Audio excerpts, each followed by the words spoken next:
We're live. It's Street Fighter League time. Okay, so YouTube should be going live right about now. There we go. I see you guys.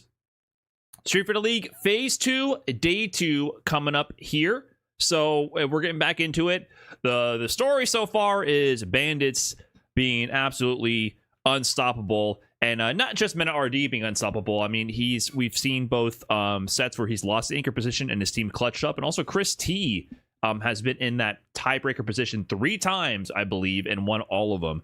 And last time, yesterday, up against the last place team, Red Rooster, they actually made Bandits go the distance. Red Rooster is also in last poised to make a comeback. Crossover had a really strong set against MetaRD, and Christie had to come out and clutch it again, which would have been a crazy turn of events if Red Rooster got one of their first wins in a while over Bandits. So the whole team has been doing work. Meanwhile, the spread is becoming much more close with all these teams. We also saw KSG with Shanghai put 2 team wins on the board, a 40-0 versus 2 game. Shanghai winning the run back this time with this Mai against Blaz. And then also taking out Shopify Rebellion 30-10. So KSG, I think the break did them a lot of good, and they're refreshing coming back at it. And so basically, I think the narrative here is like, who is going to get second? It's not impossible for Bandits to be knocked off their throne, but with the way MetaRD and the rest of the squad is looking too solid.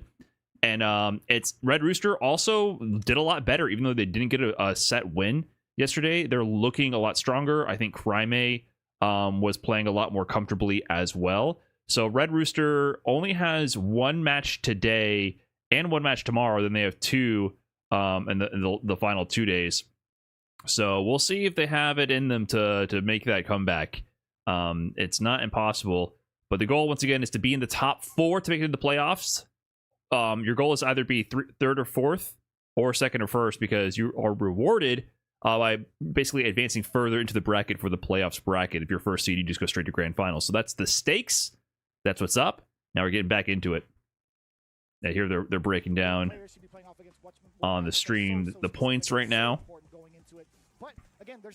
Also, MetaRD played against FlyQuest, or Bandits played against FlyQuest yesterday as well, and MetaRD 3-0'd Punk. It's looking long for man's Punk against MetaRD right now. MetaRD is looking too solid.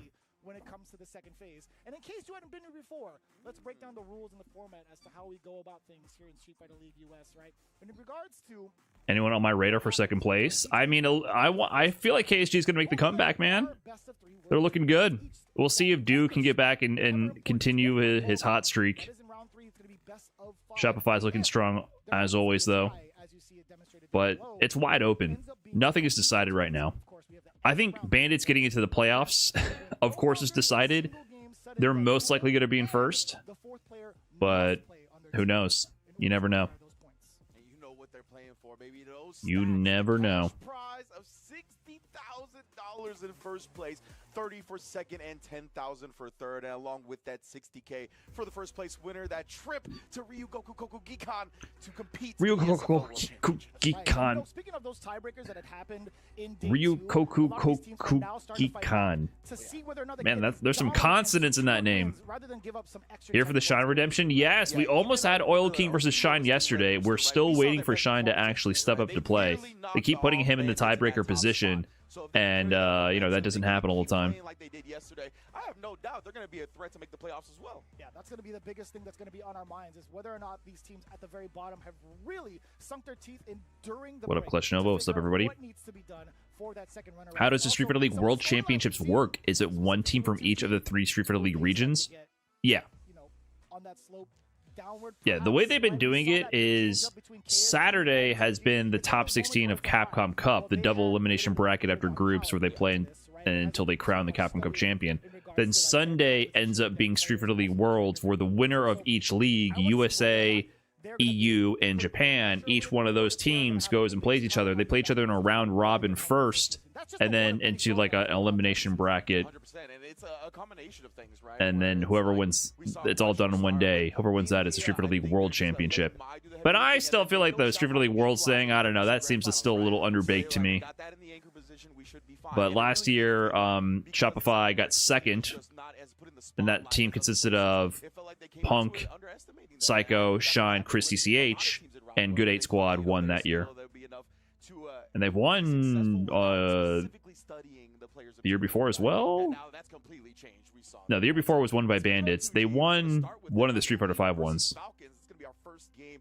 That's going to be a magnificent one because, as we alluded to, 2G. I'm guessing they were going to schedule it a bit different since Street Fighter League winners qualified into Capcom Cup, or is it qualification to the next Capcom Cup? It's always next Capcom Cup. For match 2, we got another big one. It's always next Capcom Cup. That's always how it is. They did that last year as well. Good 8 Squad won Street Fighter League Worlds last year, and all 4 of the players were automatically qualified into Capcom Cup. I also think the qualification to Capcom Cup for next year is stupid. I personally don't think there should be any connection. They're just doing whatever they can to shoehorn in Street Fighter League to make it like hype it up with Capcom Cup. So I don't blame them too much.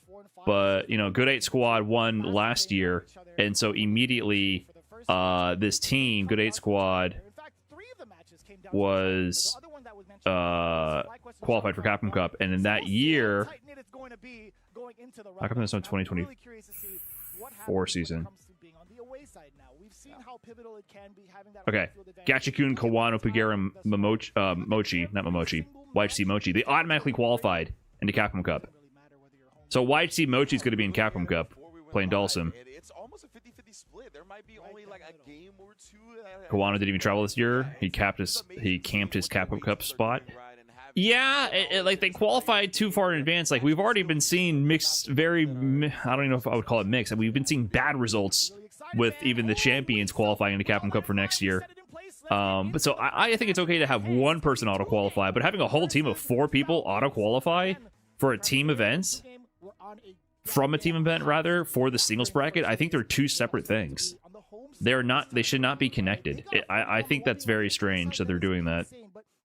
They should just open up more spots to the CPT leaderboard and incentivize more travel and reward more consistency for participating over the season. Like anything they can do to put more spots on the global leaderboard is always better. Why would you? Because, you know, the team tournament format, it's just different. It's not the singles bracket. It's just not. And you don't know if someone's going to be patched out of irrelevancy or retire or fall off or just not care anymore, right? You don't know what's going to happen in the next year.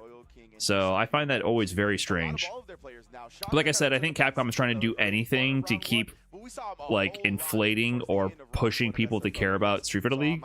So that's their MO right now, is do whatever it takes to keep increasing stakes to potentially draw people into Street Fighter League as the audience and players. Yeah, that makes a lot of sense. It really does. So we're gonna see. It's kind of the plan right now. We're gonna see which players come up into the home order from the side of 2 game. But before we do all that, They killed a lot of super regions for this. That I don't care. I honestly think the only super region should be Japan. Ooh. Right now, everybody is asking, why are you picking Sagat over Ryu? Pues porque yo pienso que controla mejor el espacio, tiene más daño, tiene mejor Okay, carry. the truth. Sagat over Ryu. Mi estilo. Well, because he has more damage, he controls better the space and better corner carry and adapts very More easily to his damage. style. Okay, all right, I like that answer. Now, as far as More the way your damage, life really? has adapted, right? How has your life changed since you've become a famous Street Fighter player? He podido viajar por todo el mundo. He viajado más de 10 veces a Estados Unidos. No, como 8 veces. Y pues vivo de esto ahora. Well, he now travels around the world, and well, I think he likes it very much. Huh? It's his dream. Yeah. Okay, living your dreams out this early. Now, here on Street Fighter League, you're always in the anchor position, the clutch spot. Is it a lot of pressure for you? Es más presión para mi rival que para mí. Y I can't tell if he's understanding the Well, he questions doesn't feel or the if he's just pressure. like they rehearse this. He thinks the rival is more pressured. He said that, but he doesn't feel very much pressure being the anchor match. But well, that's it. Yeah. Okay, and as far as, you know, of course, you had a lot of high pressure situations in your career. What has been your favorite win at this point in your career? Your favorite match win, maybe. This week or last week? Your whole career throughout Street Fighter. Cuando la vittoria que Never mind. Not rehearsed. toda la carrera. Not rehearsed. Difficult question. Yeah. You got a lot Because of Rob had to rephrase it. He's like your favorite win. Then he's like, wait a minute, match win, because you keep getting second at Capcom Cup, second at Esports World Cup, second at Evo Japan, or sorry, Evo France. Que me preparé mucho, jugué bastante limpio. Oh, he prepared very much for a Mochi matchup. So he win Mochi, so he was very proud of himself because he prepared too much. That was very clean.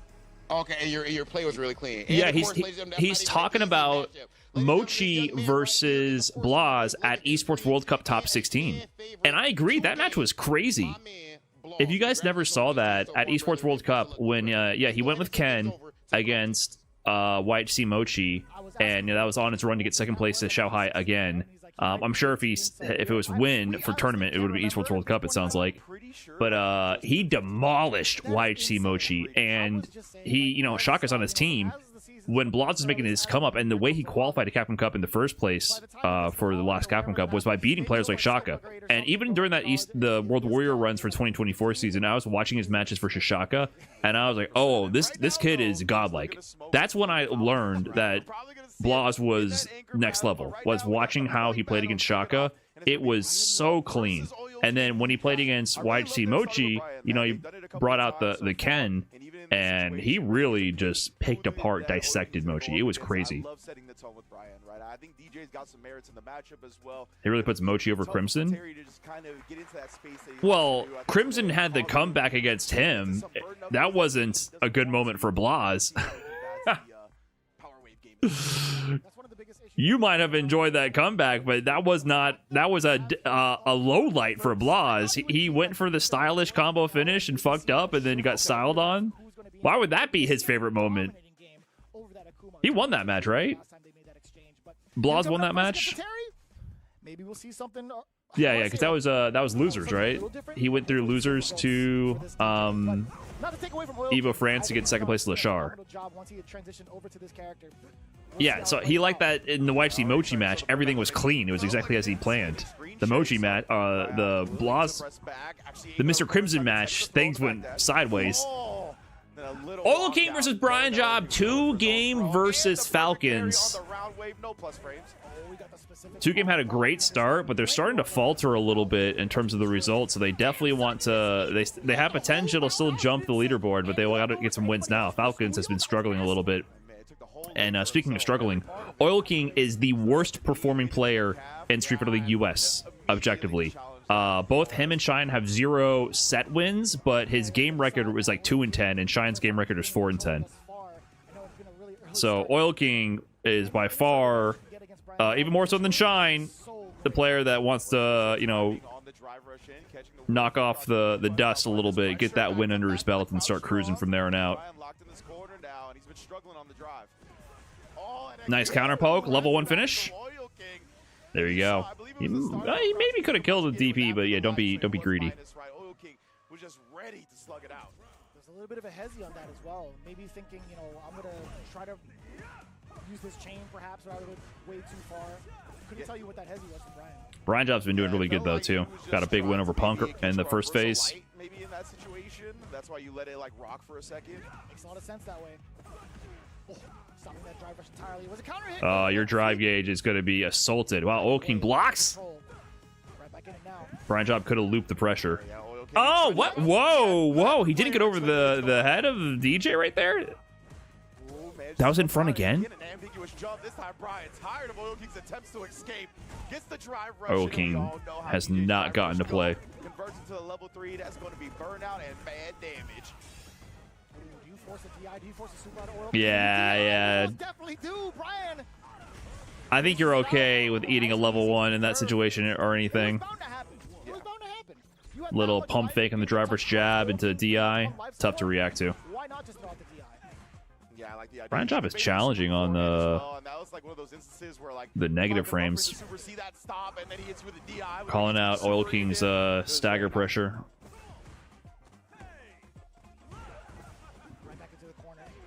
Oh man, he's gonna walk up, taking advantage of He those can't. extra plus He can't escape. Okay, he backdashes that time. Oh, guessing correctly. Little side swap to get a little bit closer to the corner. Drive rush extension corrects it. It was a little low, so he had to go for the stand likely. Less damage instead of the crouching medium or stand medium frame perfect, but still gets the That was a shimmy. nasty little dance. Oh my god, a little rhythm to him. Okay, Oil King. Oh, plus frames. Trade combo? Ah, that would have worked frame data wise. Just too far away. Oh, no, The pushback was too much. I felt the hairs going on the back of my head. I'll tell you what. Drive rush on in. Okay, clips him low. Going in. Finisher off with a confirm. Get some more of this pressure coming in from Oil King. Pressure point blank, just immediately Oh, gets the perfect parry. It's so critical, the perfect parry. DJ on his driver's jabs. Crosscut? Oh, early jump heavy punch. Interesting. Perhaps from the side of Brian. Oh, that's a game. Okay, Oil King, hold up. Oil King. Smothering Brian in that one. We might get a win on the board. Hold up, hold up. On that jump in, I was like, that was the extended hurt box of the after. The shorts might be coming out here. I have there's a non 0% chance So sorry. that if Oil King wins this set, he's ripping the pants off. Not even breakaways, just straight to the drawers. Afro is nice and loud. The violence of mood. He talked about toxicity last night. He set the tone first. Just through the stitches. They're coming off. Hasn't been 24 hours. Exactly. Right now, Oil King, he's the one low, and he's risking these bird knuckles, but they're working out more. Little riddle string right there. Oh, I know the allure of the heavy round wave plus frames. Dude, he can't get over. He can't get over DJ's head. Oh, the allure of the plus frames. It's just too easy. That's not gonna work. Yeah, you checkmated yourself, Oil King. You checkmated yourself. There's nothing you can do here. Wasted a bar. Checkmated. Like, there's no way, but it was punish counter. I don't even think it did, but I have to take it out again. I was rather confused. You might be right, like, because counting the hits, I don't think it was the right amount of hits. Perfect parry into the jump on the second fireball. Gave him the frame advantage to get in. Check. This is looking really bad for Oil King. Hold on. Pants might be staying on. So much pressure being exuded from the side of Brian. Okay, hold on. Find an opening down below. This is huge for Oil King. Mid-screen Oki on this. Just goes meaty with it. Brian Job trying to get away. He challenges on the plus frames. He doesn't care. Calls out the hesitation or the overextension from Oil King. And Oil King is now 0 and what, like 7 now? 0 and 6. Ay, caramba. That same thing. It's gonna be 0 and 6 as Oil King. Ay, caramba. I feel for Oil King on No that. bueno. No bueno. Be like that sometimes, right? You just get pressed on with plus frames in your face.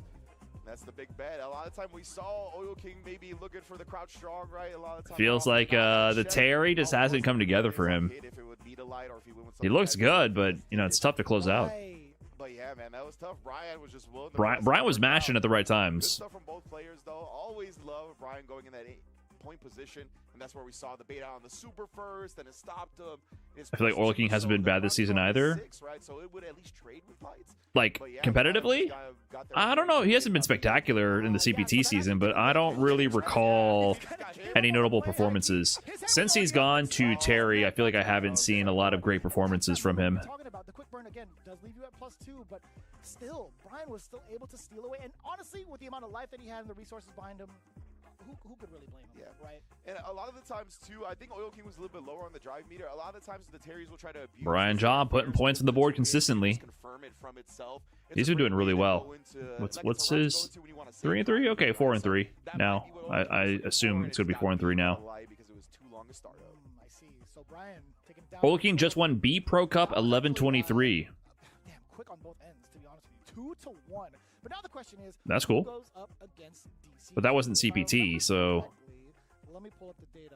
And was that a team tournament? Was the one that fought off against DCQ, not by choice, right? He was the one in the anchor spot, but DCQ now going second. I wonder if they would actually shake it up. And He got second in the team tournament. just to ensure as many points as possible.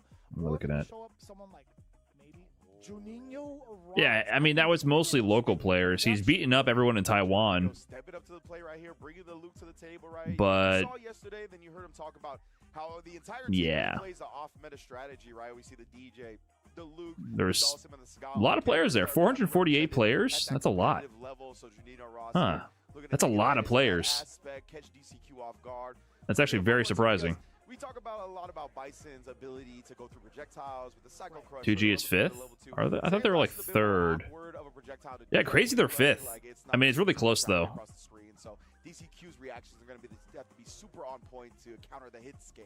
Yeah, there are a couple of moments where we've seen like Luke players just kind of tantalizing that space of like, you know, I can throw this out. Oh, and Oil King. I didn't realize this. Oil King just failed to qualify for Capcom Cup. Hot Dog took the spot. They just had the regional final for yeah, Asia East. I think it's Because he's a DJ player? probably a mix of both. He's a DJ player. That's just his mind. And he didn't qualify. That threw me off. I'm like, I want to see what he's Not his season. I mean, Hot Dog is, you know, super strong. Chris Wong didn't make it in either. Now he doesn't have it on, but you know, either way. But Crime, you want to join me? oh, he's a hold on. So he beat Chris Wong. Hold up. I thought they were about to do a secret. He beat Chris Wong. Yeah, man. 3. Chris Wong played Mai. A flag on the play. Hold on. Wait a minute. Boss is like, what are you doing here? Yeah, throw Oil King against Chris Wong. Boss is like, yo, bring that to me too. And he 3-0'd Hot Dog. Oh man, he 3-0'd Hot Dog in winners finals, and then got 3-0, 3-1. That's crazy. All Terry. That's actually crazy. You know, I lost my train of thought. Damn. Sorry, And no, sorry it, about that. it wasn't even your fault. As soon as I saw Crime come up, Etienne? Knockoff Cien? This is definitely you can't just be throwing out like Might be against the rules, sir. yeah. You're conspiring against other teams. Right now, you're an audience member. What are you doing? Exactly. But if anything else, you know, I do have a lot of faith in regards to like Evil Cien. adaptations, Dude. stats. Excuse me. Does he have better results with Rashid? Well, he's played pretty much all Terry. He was subbing Terry when Terry released, and this season it's been pretty much all Terry. In Street Fighter 6 in general, he hasn't been as strong as he was in Street Fighter 5. You know, you guys, I gotta always bring up the stat. Oil King won the last Evo for Street Fighter 5. He won Evo Japan, the final one for Street Fighter 5, right before Street Fighter 6 released. And he got top 8 in that final Evo as well, and for Evo Vegas with, you know, his Rashid and Seth. You know, he's playing a lot of Seth actually at that time. So it's kind of hard to go from winning Evo to, you know, not doing as great in Street Fighter 6. So his results in general haven't been quite as good, and I think this season might be one of his worst. Oka won a World War this season, Terry. Yeah, he's doing decent in his region. In Taiwan, he's doing good, but maybe I'm mistaken, but I feel like in his international performances, he just hasn't really popped off this season. He's always done really good in Taiwan, in the Asia East World Warrior. Stacked region, too. DCQ Juninho, by the way. Yeah, I don't think DCQ jumped before that, right? So just the first jump caught Juninho a little bit too late. I would have thought it was Shadow Rise. Excellent call out. It's very smart because Juninho showed that he was. Oh, that's right. I forget about Uma. yeah, they're region 1 Capcom Cup. Very smart. Makes a lot of sense. Juninho, again in this corner. Juninho, what do you do? DCQ's been warming up also. For an ODDP to get himself out of pressure, or at least out of burnout from the side of from the default of DCQ, but no, he does get burnt out. The level 2 coming. You got nothing. You got nothing going. Juninho like, what's this guy all about, huh? Wait a minute. Wait a minute. Real quick to start off. Yeah, everybody on Team Falcon. Juninho looking a little That was a very perplexed. convincing set. Like, it really felt like Juninho never got out of the box. We saw him just pressured to that west side of the stage. A little perplexed right now. Burnt out both rounds just from the pressure. My face went in the corner against Bison. Huh. That's right, the only time I we saw seem to be him getting off my the ass Juninho was off that beat initial hit of the and first or round. handed to me. I think that's going to be so Huh. difficult to try to adapt to. If DCQ's not going to let you run that game, you better find a way against Huh. this onslaught of Bison normals, spacing as well. DCQ's just been on it. He hasn't really stopped, genuinely. Yeah, legit. He just kind of going forward, whether it be with scissor kick, whether it be stand heavy, and a neutral jump work Sabo. He finally get a check, and Juninho gets a chance. Okay. He's already looking better. Blas said, fuck him up. Blas is cozying the hoodie. He said, oh, yeah. Yeah, you just gotta see better porque necesito beat his ass. Done it again, right? If you really think about it, like, why not just keep slugging at Bison? There we so Bison go. doesn't have a level 1? And even if he does, why not just force him to suspend it? Oh, did he not level 1 there? Would that not have killed? Be a win-win scenario either way, but DCQ gets to take advantage of a burnt-out Juninho now. Whoa, he tried to shoot. Juninho, do you have the reactions? Okay, he gets trip guarded on that, but you're out of the corner. Get one more guess. Nice block. blocking that Bombs to the pop. Ooh, he challenged after. Juninho firing back in the light kick, sandblast buffer. What a gap to shoot. Lowering your voice to sound like a child is crazy. Why? I don't know why his voice is like 15 decibels beneath everybody else's. Within the realm of like scissor kick, Man has a grown-ass voice. kick being shown off. DCQ, you shall not pass. Oh, this is okay. Got expert spacing right there, just on the tip, and then challenging again because he's delaying those buttons after the driver. He almost has like a That was nephew real thing smart. going on. Doesn't matter. Juninho finds a hit again, burns out, but not gonna spin that meter just yet. I like the walk away from DCQ. Just out of threat of that range from that throw. Junior Ross trying to go for a jump in. The mine is on him. Great block on the overhead. He'll take the throw any day of the week. Yeah, his voice is deeper. Oh, that was cheeky. Yeah, his voice is deeper and he's definitely more expressive, but he definitely has a little bit of that, like, It was just so ambiguous at the same time. It's like, would you really go for that? the register he's speaking in reminds me of Nephew a little bit. In the corner are now, right? It's like it feels obvious, but we're so deep into the game that it's like, okay, since it's obvious, you're not gonna do it. Exactly. And then it catches people off guard. Is Juninho always in burnout? That's the Ross You style. wouldn't dare risk it. You think Noah has the patent on spending the drive gauge? The Ross style has been around for quite some time. You guys haven't seen the shenanigans Juninho used to get up to in Street Fighter V, have you? Oh, another one for This good dude measure. used to play like a fucking demon. In fact, I would say he's much more reserved these days in Street Fighter 6. The Ross style in Street Fighter 5 was diabolical. DCQ rock with that The way little he toyed with people and dashed around was absolutely insane. ball smothering him. Yeah, now let him jump in again, using the delay. This time DCQ. He didn't want to get Oh, counted. big shimmy. Okay, the Ross style coming together. Top by Juninho Ross. That is one up between these two. Some of the best bulldog style like tactics that you could use from Luke all revolved off of that crouching. Oh, he's feeling it. He's feeling it. I like that. In the roster, in my opinion, still. yeah. I like that. pressure being Big inflicted set for both against these teams. like zero reversal. Why not just keep continuously going to This that one's well? pretty important. Junior Ross might have found a temporary answer. Yeah, 100%, man. And one thing that's been really interesting to me is the mind. I know games 2 game revolving wants that around the 40-0. driver's cancel 2 from game inside can as well. definitely go Since far. Bison doesn't have a DP to OS, And another 40-0? I don't know, man. call it out in I don't think certain it's ways. guaranteed. We've seen DCQ do it a couple of times well. We saw the jab hit once. We saw the reversal super. It must be getting Now even I colder in wonder the if studio. I mean, the he'll studio's find always cold, that but timing I wonder if where it's it's cold like, in Burbank you know, today. hit the light or something like that, and that could lead to huge damage. Right. Yeah, it's getting cold here in Texas. Normal Junior Ross It's 69 degrees, not too bad. but it's get a little playing, nippy. any sort of effect against DCQ going into it. I like this. I like the way that this is evolving between the two players. Yeah, that's great. It looked like Juninho was going to get ran over after that first game, honestly, but he's adjusted so well. And again, right? Checking it with the light this time. Punish? Yes, sir. He okay. Spent the drive gauge on it. Oh, jump air to air. Pressure if he wants to counter hit DC. A light kick, interesting option. Okay. Oh, that's checkmated. A lot of chip on the board. DCQ You could throw that, right? Stand medium from Bison to DI, incoming, set him up for the heavy mine. or is that guaranteed on throw? Not heavy. Not on this one. Is Bison stand medium into DI one of those ones you can't throw? I actually don't know that about the matchup. You know, like Dawson back MK, Sagat crouching medium. Time to get the whip punch with the fierce. That's like 20 frame startup. I think 19 actually. You know, some of the mediums into DI are like the real string. I actually don't know that about Bison or not. He's on set point. Anyway, set point to DCQ. Bars, right? Pretty You important. can't throw it? Okay, that was a little bit awkward. DCQ on the way down managed to catch a crouching jab on a drive rushing Junior Ross. Yeah, it is 0 on block. That move being 0 on block is so nutty. It's crazy that when you block Bison stand medium punch, it's He got the perfect parry. it's just like a dangerous position for you. Damn, this range that DCQ is hovering at is just so deadly, right? He's gonna try to take away at Junior Ross's life. Or at least the drive gate, either one. This is what we saw in game one, right? Oh, Okay, he's finding the hits to escape this situation, but, you know, he has to burn himself out just to get out. This is deja vu right now. What do you do about this, Junior? But this time he has super. Oh, big jump. DCQ fishing with the sweep right when Juninho takes to the skies. In the corner now, full of drive gauge. You're getting looped. Pushing the issue. Okay. Yeah. Ooh. He tried to worm his way in right there. Dash forward, Ross style. That's it.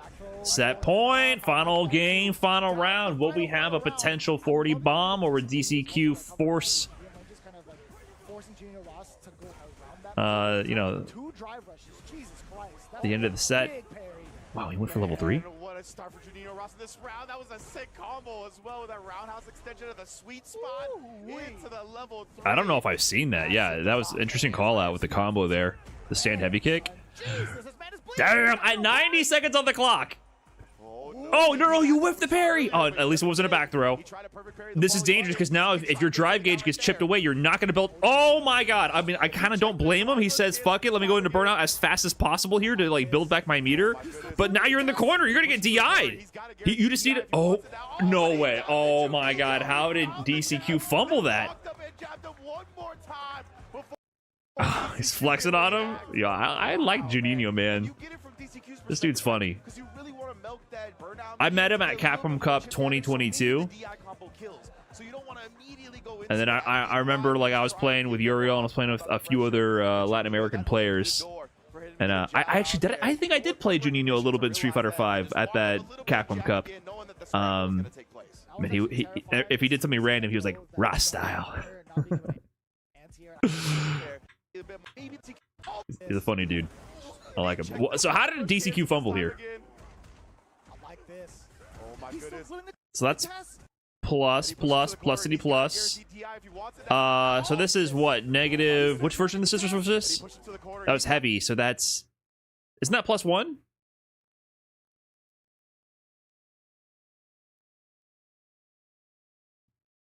That's 0. So he tried to overextend on that. He messed up the sequencing after the heavy scissors. Before DCQ can react. Wow, man. And you get it from DCQ's perspective, right? Because you really want to milk that burnout. But isn't heavy kick scissors safe on block? No, yeah. I guess from that close it'd be -4, you're right. And what quick recognition to realize that and then just walk up a little bit and jab again, knowing that the scramble was going to take place. I was actually terrified as soon as he yeah, it'd be -4 from that range. Yeah, DCQ trying to overextend there. It's kind of weird. Not an easy button to whip. Probably should have traded with the light and reset the situation. Severely punished. You're on your last leg. You have nothing to defend yourself with other than your drive gauge. If you call it a perfect parry, so what? You have Yeah, so he could do crouch medium punch after the EX Psycho Crusher. For 2 games so far. If that reaches. Yeah, I'm not sure the exact sequencing that he could have for an easy checkmate. No, the Psycho Crusher would only be +1. Yeah, it's -3, right? Yeah, it'll only be +1. So there's nothing really airtight that we'd have into like stand medium. Because if stand medium is the gapless string, that's an 8-frame medium. So he didn't have a super guaranteed airtight way to set that up, I suppose. Still, he could have traded with lights there and probably got something in the scramble, but 15 versus 38, did they show the age cards? Yeah, age 15 versus 38, that is crazy. Did they play last time? I don't remember the Blas NL match. But it is going to be the Sagat versus the Akuma. One of those warehouses soon, whole storage unit. But beyond that, I think also I lost my point. Blas versus NL. No, he played DCQ last time. It's okay. 1-1 so far. Okay, I see. They mixed it up. 1-1. Never again. We're keeping it tied. I'm so sorry. Nah, you're good. You're good. I'm excited to see this. Yeah, interesting they put DCQ up against Blas last time. Heavy kick anti-air into the tiger knee. Yo, Blas is actually using the combo juggle properties of the heavy kick anti-air way more than other Sagats right now. That's pretty interesting. And the only person to beat Mena so far in Street Fighter League, yes. I totally lied to you. My man came in with a guillotine, barely whiffed, and still managed to get the opener against Blas. You think he's gonna go for it? You gonna test the kid? No, he's gonna put himself in burnout. Okay, yeah, he'd rather force the mix than test the reactions. My man really looking like Shin Akuma, the way he's been moving too. And yeah, that OD air fireball was actually perfect. It's really. Oh my God, that is so huge. Punish counter towards light kick into the corner. Big damage on that. Yes. Right now, though, he is definitely at home. He's getting so many people with the drive rush baits. Drive rush throw. I mean, like I mentioned that mind game before. It worked in a previous set. If you drive rush, oh my God, he anti-red stand MK. It doesn't matter. If you drive rush for the throw loop with Sagat and try to bait the reversal, you can block in time. I think you're -5. Which means if they woke up buttons or woke up grab, they would actually punish the empty drive rush into block. So it's a guess, it's a read from Blas, since it's punishable actually by other wake up options from the opponent. But Blaz is like really strong at baiting out these reversal options from players, doing it from like the crouching heavy punch drive rush cancel and the throw loop drive rush Oki situation. Set up the trap. That's counter hit. Stand jab connected. Next hit kind of kills. You know what I mean? If Blaz lands a heavy starter, NL's kind of dead. Long distance on that air fire. It had to be like a really optimal starter though.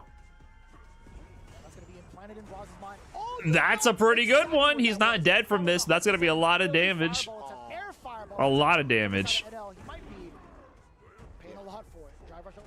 Nothing. It's gonna be fierce. Yeah, Bloss is not pushing the issue too hard right now.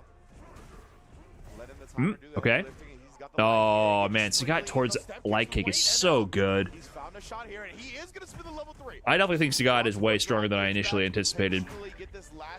Scabjazz, thanks for the 7 months. Appreciate that. Hi from YouTube. Hello. And also shout out to YouTube. Wow. Blocked one jab, immediate jab. This is the game you play. As he should. What? Oh, What was that? Did he press stand medium punch? And what did he intercept? oh. This was that was a hitbox interaction moment. I didn't know what happened. And the charge heavy DP. Oh, air reset? Got Nice. airborne, though, so that's gonna be advantage taken against the Tiger Nexus. Oh, he didn't like that fake It's not a jump. real safe jump against the light DPs. Yeah, he's using. Oh, NL thought he had the punish. He's using a lot of heavy kick. Damn, dude, you just died. Dead. Excuse me. He's using a lot of heavy kick as an anti for the demon flip, which is really interesting. Let me tell you. Damn, NL never lived. Bro, I keep doing it. I never. I definitely did not. I love that. I love when he whip punishes with stand like kick to heavy DP. Didn't know. That is so interesting. Taking advantage of the punish counter. Oh, the big backdash, and then just sends the fierce after. This thing with Sagat right. Blast Oh my god. Next touch kills. This is. He's pummeling him. Dude, that's it. He's stalling on him. Whip punish into the target combo into the level 2 just because he can. He doesn't even optimize it. Doesn't even go for the extension to level 1. He just wanted to see the level 2 animation. Quick game. Right back into the hands of Blaz. Yeah, it feels like NL's not too comfortable. I don't know how much matchup experience he has against Sagat, but there was like that moment where he hit the step kick into the throw, and he wasn't really. Oh my god. Blaz is looking so cozy right now. In the hoodie. He's chilling. Oh my god. He's actually. He's in flow state right now. NL, what are you gonna do? Immediate drive reversal. He won! Oh, what? Oh, trying to optimize too much. Not in range for the back heavy punch, but you know, he's chilling. This doesn't even matter. He's just gonna not overextend and eat like a random DI or anything, and it's gonna be okay. Yep. Okay, now corner situation a little different. Oh my god. Into the heavy DP again. That's so nice. Damn, why didn't I think of that? When I watch Blaz, I'm always like, why didn't I think of that? You know what I mean? Watching him is a constant barrage of like, why the fuck am I stupid and he's a genius? Why is this 15-year-old, 16-year-old kid just like a fucking supercomputer and I'm a dumb idiot?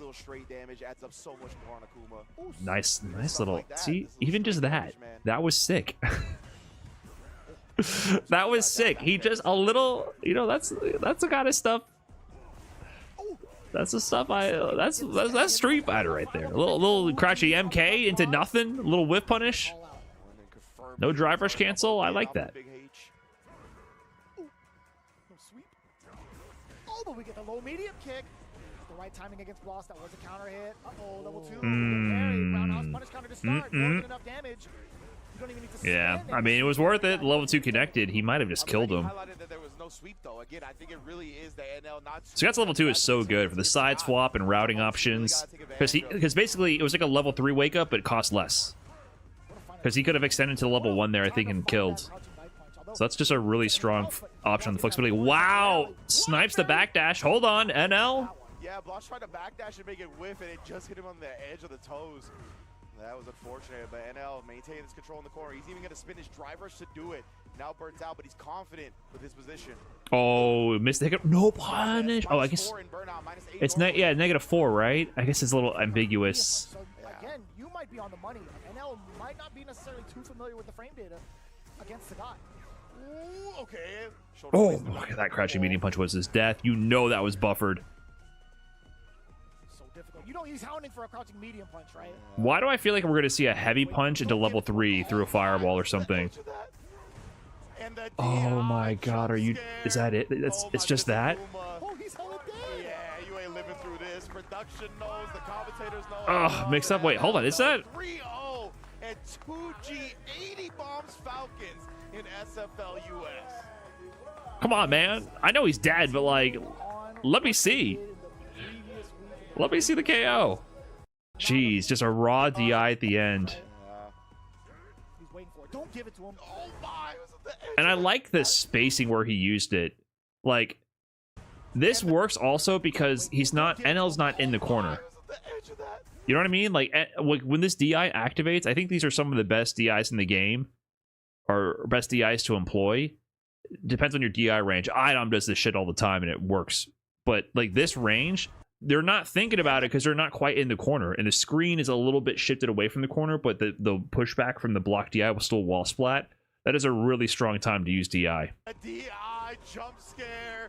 Oh my goodness, Akuma. Damn, that was... NL was starting to make a comeback there at the end, I guess the ranges that he but that was a dominant 3-0 otherwise. 40 bomb for 2 game. That's going to put them at a clean 190. See, look, that alone... I mean, obviously the other teams have to play more games as well. But... No, actually, that puts them ahead of Shopify. Shopify has 8 sets. This would have been their 8th set as well, 4-4 now. They have 190 points. Just like that. So they're now in second. With just that one game. Yeah, you're going to see a lot of these spots flipping below first place. Again, honestly, after that set, but this time Blas was able to take advantage. Yeah, they're of that instantly in light second. The best thing is, or I guess the unfortunate, depending on what perspective, he's not going to get that chance again. He's Yeah, the only Sagat in the league, and this is the only time he gets to get that run. Bandits have not lost a team set, no. They've lost some games. They haven't gotten all 40 bombs, but they are closing out overall in terms of the team record. But like I mentioned before, that doesn't actually matter that much. It's just the points. The points is what matters. That team is very high spirits and good vibes, so I didn't think an L was really gonna affect What does Bandits play them 2 game? You think Blaz will have a run back against Mena? He got kind of... Mena handled Blaz really well last time. What do we have today? 2 game plays Falcons and FlyQuest today. Bandits only plays Falcons today. That's all they play. So it'll be a run back maybe with Mena RD and NL. Yeah, I don't think that's like taken away from him. But either 2 way, game doesn't he's play going back Bandits to until that. tomorrow. Yeah, I mean, this is very, very impressive to see Malil get that with the bounce Fresh back Prime. into Thank you very much for that. second Enjoy the place. mid-tier Again, emotes. in a really, really rough spot. Thank you very It was kinda much. close, right? We saw really vast improvements from the side of Oil King. A little bit too predictable in regards to his strengths going into the ground wave. And then, of course, like DCQ, that was also really tough fought. I think that was more so like a big improvement towards Juninho Ross in regards to how he's going to navigate the NL has a good record versus Mena. Yeah, historically, NL has been one of the better players against Mena. With the winner standing by, I was going to throw in a third. Mena already definitely gets a lot of wins on him too, but NL has always like I don't know what Vicious shown up. bald-ass problem is. Oh fuck. That My 2 bad. game has had no problems on the sticks. 2 game, another 40-point victory. Brian Job, I feel like you've been playing like an MVP. Did you expect to play so well in your first season of Street Fighter League? Se você esperou jogar tão bem na sua primeira season da Street Fighter League. Eu sabia que eu tinha potencial e tinha treinado bastante até em outros países para isso, mas a gente só tem uma real noção quando vai lá de fato jogar na região. E como eu não tinha jogado tanto com norte-americanos, coreanos, chineses, também em parte foi uma surpresa para mim, mas nível eu sabia que eu tinha. He knew he had the potential, so he trained very much. But it's hard because sometimes it's hard for him to play people from other countries. But now he knows that his potential worked.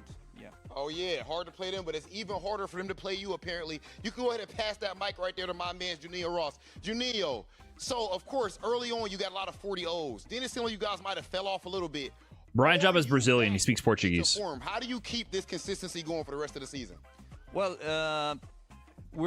this team is turning like into a family, so we know very much how each other plays. When they sent the players for us, in that time I knew who was best to fight who. So because I know Brian very much, I know the other players, so I think that's why, because everybody knows each other very well. Brian Job, you and my buddy might look a bit different, but I think you've earned a let's go, Brian, and 2-game overall. Absolutely cooking. Brian in your Job's like, what's first going on? season of Street Fighter League. You absolutely love to see it. Best of luck with the rest of the season. Let's send things over to our commentators. Brian Job's just like, You know, I said I was going to reserve Think? the third strike. But, you know, after that intro, at least my afro will never be bad.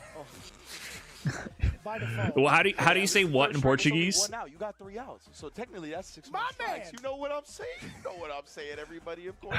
So Is it also K in Portuguese? What's so impressive about them, their team that has first and foremost, the fact that Jingle Ross has Brian a Jobs is there like, language "Okay." is mad Wow, impressive. That's yeah. one thing, but also bringing that kind of cohesion amongst the team, saying that they're a family. I told That you, is Brian impressive Jobs is stuff, taking my job. especially from That's a it. I'm unemployed these days. Yeah, exactly right. It does not feel like this is their first appearance at SFL at all. Like the chemistry, the camaraderie, just the overall vibes. that you always When look does Punk over play? at, Up you can see next, Punk Brian's, versus you can tell, Shopify a little bit more Rebellion. silly than the rest of them, 'cause we saw, like, The in USA first teams round, and Street Fighter Brian was USA are like, going at it. 23, where he Coming had, up like, the big next. dog face, you know what I mean? So yeah, definitely. True. But it's cool to see their different personalities and how they mesh. It's so sick. But of course, you know what else is meshing with SFL? It's our lovely sponsors, baby. We wouldn't be anywhere without them, including Asus ROG. Sponsors? With all of the monitors that you're gonna want. You already know how it be. They unlock your gaming potential with the ROG monitors, the ROG monitors.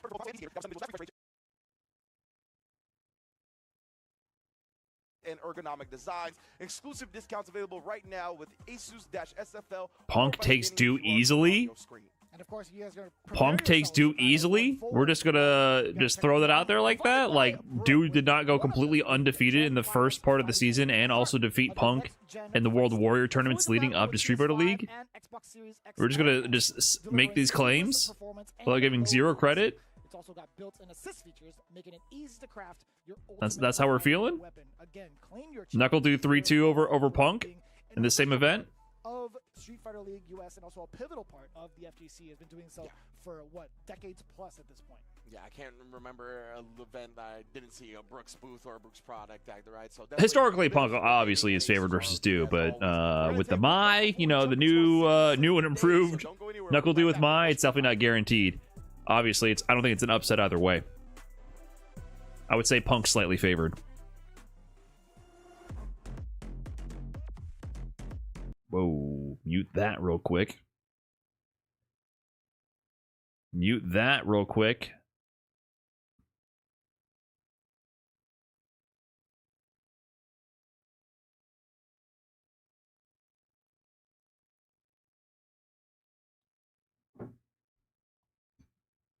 Do you think Punk needs a more solid character choice?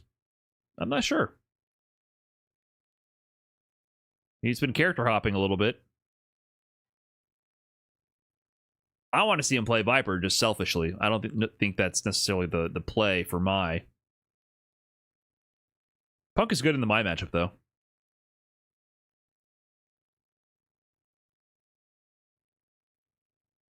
Punk needs to stop goofing around and lock it in the Viper. I don't know.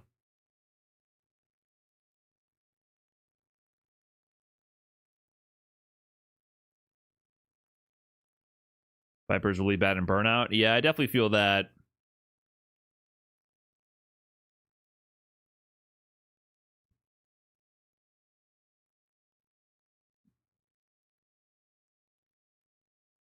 Have we seen the Viper at all this sprint? Well, he's only played 1 or 2 sets, right? He lost to Meta RD yesterday with Cammy and Akuma.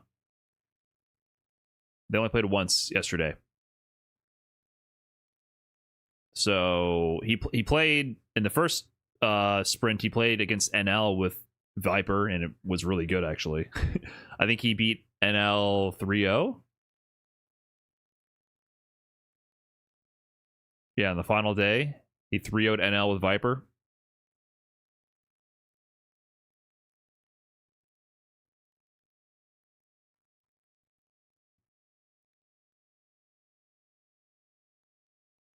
Wait, they only got 50. What? Did this update correctly? With, am I tripping? Wasn't this going to be 190 points? Oh, there it goes. Okay. Ian Cross on it.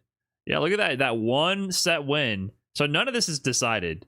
It's very close with all the teams not in first. But basically, if Bandit starts eating shit for the rest of the sprint 2 game, or anyone else can jump them if they go God mode for a little while.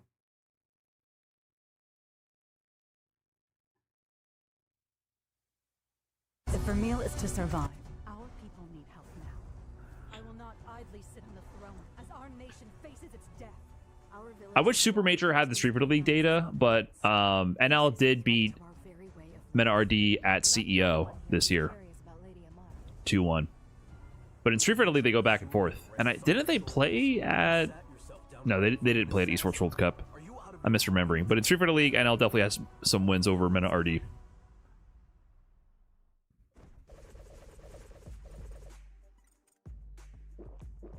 With all due respect, why does this tourney have so much yapping and so little of gameplay? Brother, this is the best pacing we've ever had for Street Fighter League. You don't know how bad it can be.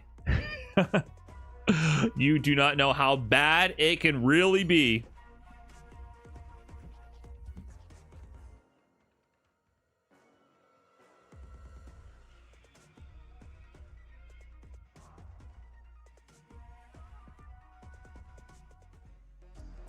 We have been blessed, surprised with an What? appearance from none other than Noah the Prodigy. How are they shoehorning Noah in here? What's going on, bro? What possessed you to pull up today? What is I wanted to see happening? The industry show. The industry show. What exactly is that? Being friends with a captain to get on a team. Oh, okay. Whoa. Okay, I'm not sure exactly where you're going with this right here. I did not expect this. None of this is pre-planned. It seemed like you're saying something without saying it. You got a problem with the fact that you're not on Street Fighter League or something? I'm not understanding what's going on. No, I'm just saying it don't matter about your results or how hard you work. It's just about who you know in this world. Oh wow. Okay, Noah the Prodigy. So as far as, because it seems like you towing the line a little bit, right? Are you saying you feel like you might be stronger than some of the players here? You think you should be on Street Fighter League next year? 95% of the players here, I have better results than. Noah the Prodigy. You know you might ruffle some feathers by talking like this. But as far as Street Fighter League here, specifically the teams that we have, who do you think is the strongest team and has the best chance to take it? Bandits. Okay, all right. So next year, do you think that a squad 100% will be taking on Street Fighter League, or are you hurting your chances by talking all this trash? No, because they're just gonna pick their friends. Noah the Prodigy, y'all heard it from the man himself. I did not know he was about to be talking this crazy, but this is what you can expect when Noah the Prodigy pulls up. Noah, I appreciate you, dog. Why would you? Let's go ahead and send Why things would over you to our put him commentator. on the mic? The way that he answered these questions as he was looking up at the confidence monitor up there in the studio. It felt like a Why? family feud Rob moment. saw an opportunity. Noah showed up, and Rob just saw Yeah, These chaos. guys suck. Like, He started rubbing his hands together. Walked up, I saw his pants. It literally blinded me. It was a flashback. As he walked by. Rob saw Noah was here and was like, we got to get him on the mic. we were able to get him on camera. Like, I thought he was gonna I have to don't change care his if it's like, good for his own career or optics or not. respect when it comes to Noah the He Prodigy. knows what he's doing. He ruffles feathers for a living. That's part of his main personality trait. But You know, I love that for him. Honestly, I really do. yeah, So, absolutely. and I'm glad that he's here. I genuinely am, because if anything, take it as you will. I'll be very straightforward. I mean, to be fair to Noah and fair and pragmatic in general, Results out of him, I'm all for he's it. not lying in the sense that you should be, if you're friends with the captain, you're more likely to be on the team. And I think that's And, you know, he talked about what's he has called 90% being on a team. close to 95% of the players here. That's a wild number. But next match, Shopify Rebellion and Turns Falcon, out, two of those players are if you're going to gonna be on a those team with teams that are somebody, you might want to be able to work together and form a sense of camaraderie and, you know, have meshing personalities so that you're able to be constructive with each other instead of tear each other down. There you go. So he's speaking a truth here, but I think he's missing the key component where it's actually beneficial to winning beyond just being purely skill. Now, I would argue there is a threshold where that overrides it, where if Noah was literally untouchable beyond even Mena RD's status right now in the game, I think he would actually be on a team still. But when you're a really good player, better than 95% of the rest of the players by your own metrics in the league, but no one wants to get along with you, or you can't get along with anybody, that's actually, you got to be better than all of them. And that is the world. That is the world. That's how it works. Dual Kevin, I feel like you are like the definition of energy. Noah's speaking the truth, but of course we seen you yesterday. You beat how you going to NL, adapt? And then you go ahead, you beat Mickey 2-0 as well. And when you're winning your matches, like the level 3 is going, I see you like bouncing in your seat. It's like kind of the trademark Dual Kevin situation. Where does all of this energy come from, and what emotion are you feeling when you're winning these matches? My pop-offs, I never actually know what's going to happen, which I guess makes it better because it makes it more genuine, right? I think it's just like, you know, I'm always trying to prove to myself. When I'm I love a Dual Kevin pop-off. I mean, even though I've beaten NL before, right? But like, he beat me the last time it happened. Although I felt like it kind of slipped away from me. Like, I dropped a combo. I made some really bad plays. So this next time coming around, which I'm glad my team trusted me, it's like, yo, I know I could do it. Please let me play him again. No disrespect, of course, because NL is amazing. But please let me play him again, because I got to prove to myself that I can do it this time. So that's where the energy comes from. Okay, now as far as, you know, Kev, we've known each other for a very long time. And you're one of the few people that I can say that I specifically saw. I remember when you first started playing Street Fighter, really, and then becoming like a decent player, and then now being an elite player. What is that transformation like, going through those phases that a lot of people at home probably are hoping to experience one day? I think you gotta, I always tell people, like, you know, you gotta learn how you learn. Like, you gotta know how you learn best. And that maybe come with like experimenting with a lot of things. So like maybe studying your own replays, studying other people who play the same character, labbing certain ways. But matches. I wonder, feeling wise though, does this feel like becoming like now that you're, you know, a famous player, getting these great results and everything?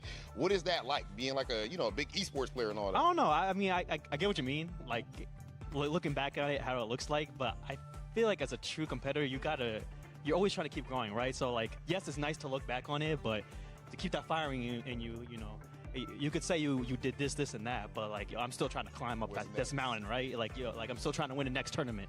So I it's a great feeling where I know I came from, but I'm still trying to get higher and higher in the leaderboards, you know? Okay, now so far when it comes to Team Shotfire Billion, of course you are dominating. You started off a bit slow at the beginning, and then since then you already had caught fire at the end of phase 1. Now in phase 2, won your next 2 matches. NuckleDu had a little bit of trouble. How is he feeling behind the scenes, you know, and how do you, I guess, kind of keep him up? I think he's still feeling pretty decent. So the first phase, it wasn't really kind to me, right? Like, I didn't get the wins I was supposed to get. And I still try to keep my energy up. Like, I wasn't trying to be all sad and everything, even though I was internally. But I wasn't trying to showcase to my teammates. And I feel like Du understood that the first phase. So, I you know, we're going to take some losses. It's the nature of competition. I feel like he's still high in spirits. And I still trust in whatever position we're going to put him in. So, we'll just got to let him know, like, hey, it happens. It was a good try. Let's go again for the next match. Dual Kevin, one of the best players in the world, ladies and gentlemen. Good interview.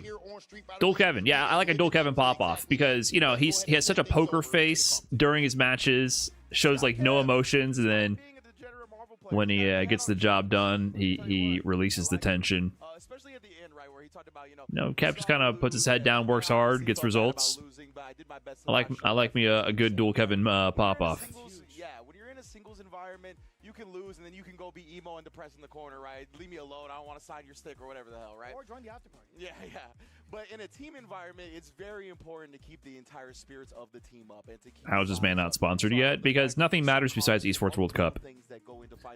Nothing matters. Psychologist during the break, like he understands how the mood and the mentality of everybody. You guys got to remember, the entire esports industry is just a fake money sink, and the only way to make any kind of income is to try to siphon off funds from Saudi Arabia. That he's learning learning how to learn in regards to like what works out for him, because everybody works entirely different. And I really enjoyed that piece of advice also. Being able to do that. Emo F? by It's managing his true. mechanic self, What do you mean you're going to call me emo for?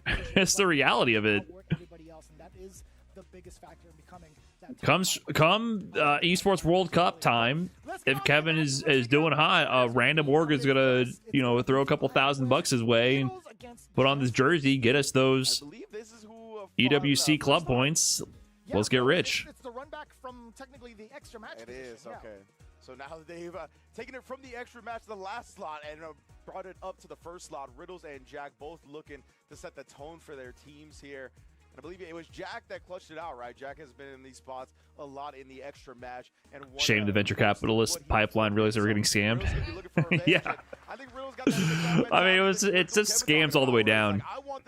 Unfortunately, no one's been able to monetize this. Like, Japan might be turning this around, at least in the world of Street Fighter. That's what he does. If you heard him talk about it in round 1, in environments like this, high competitive, high stakes, that's where he's the most comfortable. So it's gonna be fun. You know, in other esports titles, like with League of Legends, when teams franchise with the LCS and the league competitive scene, they make a percentage of income from the cosmetics in the game. I'm not sure how they divvy that up, or if it's just related to cosmetics related to the teams, but there's an actual business model there, which requires putting content into the game and then selling it to the consumers of the game, so that the teams are incentivized to spend millions to franchise and become part of the competitive circuit with the League of Legends LCS. So Street Fighter League exists. Teams are getting into the league. Another set of punish counters coming in. Inside of Riddles. Question mark, question mark, question mark. Profit? Same thing, but at least covering it. And now the back throw. He's not letting I feel like there's a big key component in there that maybe Capcom could potentially try to resolve to make it all come together. Meanwhile, Riddles versus Jack. Right there, as Jack did not have health to respond with one of his own. Nice stuff from Riddles. Can I ask you a question? Yeah. Could that have been like a slight input error trying to go for rising tackle autocorrect on a hitbox? It might have been. It might have been. I still love the fact that it played out even better. Because you got the air-to-air and the back throw. Anyways, if it's not one corner, it's the next. Riddles 6 that pay-per-view. not able to There you go. stop Jack from jumping out. But it's still going to be a little bit of control from the side of Riddles, right? He's still able to establish the pace.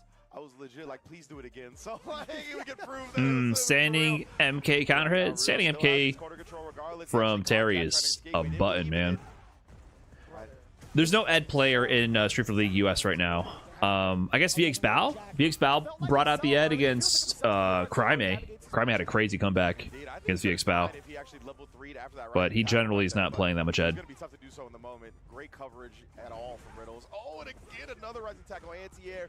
Wow, Jack, though, challenging on the driver trophy. Riddles is so good at the jury matchup. Dashed into the jump back. Hold on, Jack. What do you got? What do you got?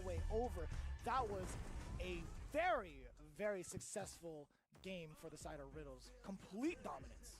Yeah, it was unfortunate for Jack at the end, right? It's just one of those situations where you see somebody jump back and you look to pursue them in one way or another. A lot of the time it's just moving forward. And you can underestimate how far away, especially that Terry jump roundhouse is. That is one of the farthest reaching jump buttons in the game. Like, its hitbox is very far forward. I just hope Brian learned some My Chemical Romance songs on guitar back in the day. No, I never liked My Chemical Romance. I wasn't into the emo rock phase back in middle school. I was more into, like, new metal before that. And then after that, I said, all this shit sucks, and I listened to Pink Floyd. Once everyone started listening to My Chemical Romance and Panic at the Disco, and what was the other one? Avenged Sevenfold? Oh my god, that shit was trash. I hated all that. I liked pop punk before that. Yeah, it really feels like Jack. What up, Rob? Damn, replacing me with Brian Job, huh? I see how it is. And what the hell are you doing getting no on the mic? Usually it gets OD projectiles, maybe you can even go under, but right now the Renko kicks is You're gonna get Capcom Fighters banned for encouraging self-harm. And it looked like Riddles tried to maybe jump forward again upon landing. You can't be inviting people to commit career suicide on stream like that. I like that. OD rising tackle. Jack binds upon wake up. Does connect with the counter hit. Damn, Abari? Like that? Later on as this set goes, right, we saw it towards the end of game 1 as well. Jack willing to press these buttons on wake up. He challenged the drive rush Oki of Riddles last time. Avenged Sevenfold is trash. I'll never heal from this moment. I'm sorry. I just don't like Screamo. or whatever you would classify Avenged Sevenfold as. I never liked them. Oh, nice jump call. Now that throw, though. Rising jump button, even tacking on the pinwheel at the end. I grew up with all the bands Brian called trash. Me too. All my friends listened to that stuff, and I was like, "You sure, guys?" Like, this is what we're rocking with right now. Yeah, it was so meaty they was able to link the stand medium punch without any counter hit or anything. Yes. Oh. You know Avenged Sevenfold is Screamo adjacent. Don't even deny it. People listen to Avenged Sevenfold like to pretend they're better than My Chemical Romance fans. You're not. It's the same shit with a different coat of painting. It's like hardcore for people who listen to My Chemical Romance. You know it. Forced one more tick throw scenario. Jack bet on the throw, and Riddles is on set point. This character has like a very surprising walk speed. I feel like Terry. Yeah, he does. 100%. His walk speed is very solid. But why? Right. But why? Oh, and then again this time the driver's crouch jab beats the check attempt from Jack. Too far out. Jack, you gotta capitalize on this exact moment. Jack staying alive. Ooh, nice punish. Good awareness on that, on the store punish right there. Bullet for My Valentine. I could get down with Bullet for My Valentine though. Of all the Screamo bands, I mean they're generic, but I liked. What EP did they have? They had one EP that I thought was decent. What about grunge? I was more into grunge. In general, I was more into like classic rock and grunge. Oh, trying to fake him out with a little fake Stan Lykic to DI. Did not work out. Oh boy. Yes, Jack, can you get it? Drive reversal from the side of Riddles. Hey, caught him overextending. Imagine if Riddles did dash up. Could he even level 3 there? Nah, Terry's level 3 is too vertical. Level 2 might not even have worked. What level 3 does, right, is it drains you of so much meter, then it takes the OD fireball from Riddles off the table. He doesn't want to burn himself out by throwing an OD. Was there no way to guarantee a DI there? No, Jack had super. There's no guaranteed DIs when you have super. So he was trying to not do an obvious buffer from a block normal into DI because that cues mental reactions to super. So he was just trying to like whiff something, psych him out, then raw DI. Where did he get those? I know we had him on yesterday, but I mean, like, genuinely. Any Tool fans? I used to be into Tool. See you, Jack. Truly grown up right before our eyes. Both players, though, you can see. I mean, with just a game apiece, like deep breath. I wasn't a fanatic, but I was into Tool. What was the album? Which we love to see. What was their? Not the 1,000-Year Door or whatever it is. Enema. That album's good. So much distance on those, man, and you just like walk into them or end up pressing a button. What is Vicarious? What was the album? Vicarious was the album, or 10,000 Days. What is the? I had a couple of their albums on CD. I'm forgetting the names though. Enema was the album I liked the most though. 100%. Yeah, the proximity block activates so early. Yeah, 10,000 Days was the next album I got because they actually, you know, that's 10 years later. Okay, I'm looking at it now. I got that CD when it was new. That's a CD. But Enema was a really good album. Which one has Schism? I think that's on Lateralis. But I was more into Enema.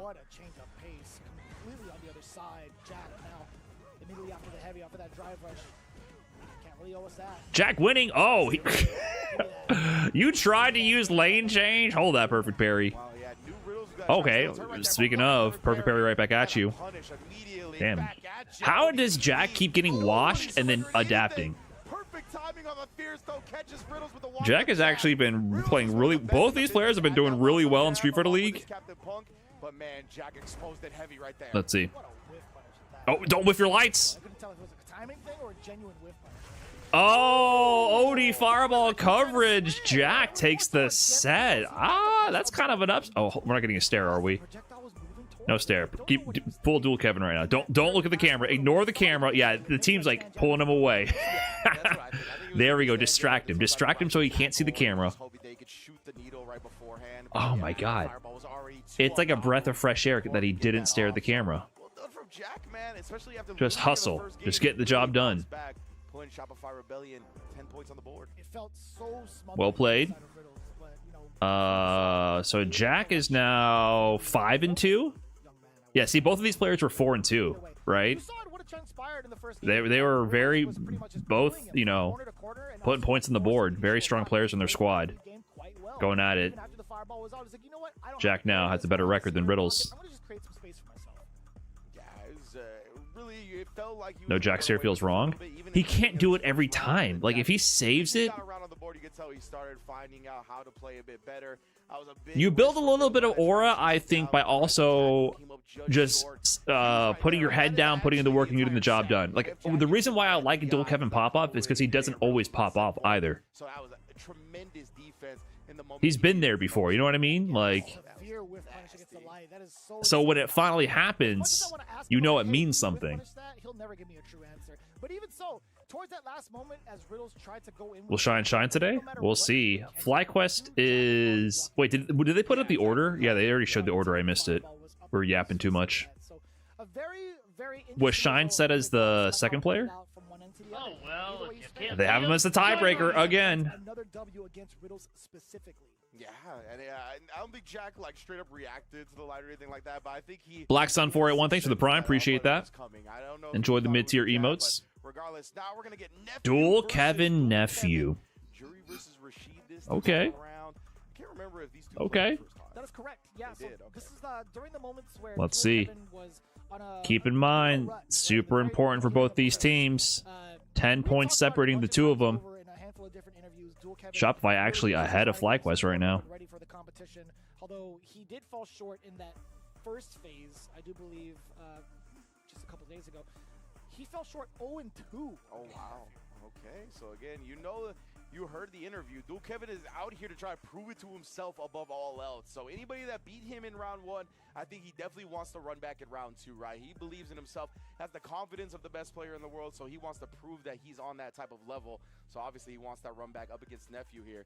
Nephew is going to be looking to do the same thing, especially with FlyQuest actually falling in that first match.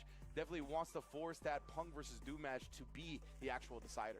And funny enough, I feel like we don't get to highlight Nephew as often in like any sort of. Did I miss the Punk? People Nah. understand that It's going to be this Punk guy versus Do after is this. So meticulous when it comes to like studying characters, studying players, Well, unless they put up studying Psycho. matches, and also studying strategies. I don't know. One of the biggest things we're going to see him kind of utilize to gauge his opponents is that parry. I think he's one to really not shy away from that tactic, getting some of these perfect parries and just kind of make you feel Triple Kev? When did he upgrade to Triple Kev? So we're going to see, I feel like that type of tactic specifically. If anything, it might be going forward. Like he's not going to fear the fireballs too much. He's not going to fear some of the stubby Quadratic Kev. I don't know. I think are you going exponential with it? He's Kevin squared right now. Yeah, Nephew was You might one go of the quadratic first on it. players when the game first launched, right? Remember, he got second at CEO in the very first Street Fighter 6 Major against Mena RD. Like, he's been on point in this game since launch. He was one of the first ones really consistently pairing projectiles to the point where it was affecting matchup numbers. So I love the way Nephew versus Dual Kevin. Is really trying to find his stride here in this latest season, and he has. Quantum Kev. Yeah, he was Dual Kevin. He was multiplicative. Maybe he's going exponential. And in the next season, we're going quantum. Interdimensional Kev. He's both here and not here at the same time. Really, we can't really know if the Kev is there or not there until after we observe the match results. Still finding every hit. I love that. Over the fireball. Sheesh, attack. My man Dual Kevin. Matchup specifics. Quantum Kev is kind of baller. Yeah, it's tough to use fireballs up against Dual Kevin. because of that command normal. Kevin squared. Quadratic Kev. I like that. Intergalactic Kev. Quantum Kev. Then we got to have the time travel episode. Think about a bit more going forward. Oh yeah, he avoided the punish counter at the very least. Tried the drive reversal. Thought Nephew would pursue to burn him out. He did not. One up here in game one. Damn, he fell for the intimidations there. He thought Nephew was going to continue on with multiple buttons. Nice work. After that one OD mixer, Nephew was like, you know what? I'm gonna force you. Oh, he was holding that parry. And Dual Kevin, he let go that time. He didn't actually drive rush cancel the parry. Oh, beautiful, perfect parry from Nephew instead. Going for level 3, that's going to be scaled on the meter damage. I mean, a season ago, that would have put him in burnout, but yeah, it's probably next blocked heavy. Crosscut, not pulling a jack there. Burnout is imminent. Nice use of the drive rush heavy to force the burnout. Even though the oh no, it didn't combo. I don't know if that crouch VU kick needs to be counter hit or if he picked the wrong whirlwind. What happened? Did he late cancel? Actually, yeah, I don't know either. Like Ringe was saying, I don't know if that combos naturally. Smirk on his face. I'm sure his teammates have something to say about that, and it reaches here. And of course, when you see that smile on Punk's face, you know something was said. You definitely know something was said. He held it a bit. Still discussing it though. Like I like that even with Nephew getting the victory. That wasn't Fireball. I wonder what questions like Nephew would have in regards to like that matchup, right? Yeah. It's like although he gets the W, like what do you really ask out of that? It's like, man, how do I? Am I tripping? You can hold that move? What do you mean he held it? Yeah, exactly. When we talk about how meticulous this dude is, we saw some absurd setup in round 1 where he claimed to have been intentional, where it was like during Feng Shui, and he whiffed the end of it, and it ended up being +1 upon both characters. Oh, it was like waking the up. DP. It was like the DP ending on the other side. That's what and it then was, yeah. Throwing out the standing medium kick, which is 5 frames, at least on startup for the first hit. Cab trying to get Shine a chance to shine. Yeah, so dude, definitely a mad scientist, to say the least. Oh, no. Dual Kevin would have to win this set, and then Punk would have to win the match against Dew for Shine to play at this point, because Jack won the first one for Shopify. If Dual Kevin loses this, whoever wins versus Punk and Dew wins the whole set. Regular throw, punish, counter throw, counter throw. Got the whole smorgasbord of them. Damn, son. Nephew's been kind of destroying Dual Kevin, by the way.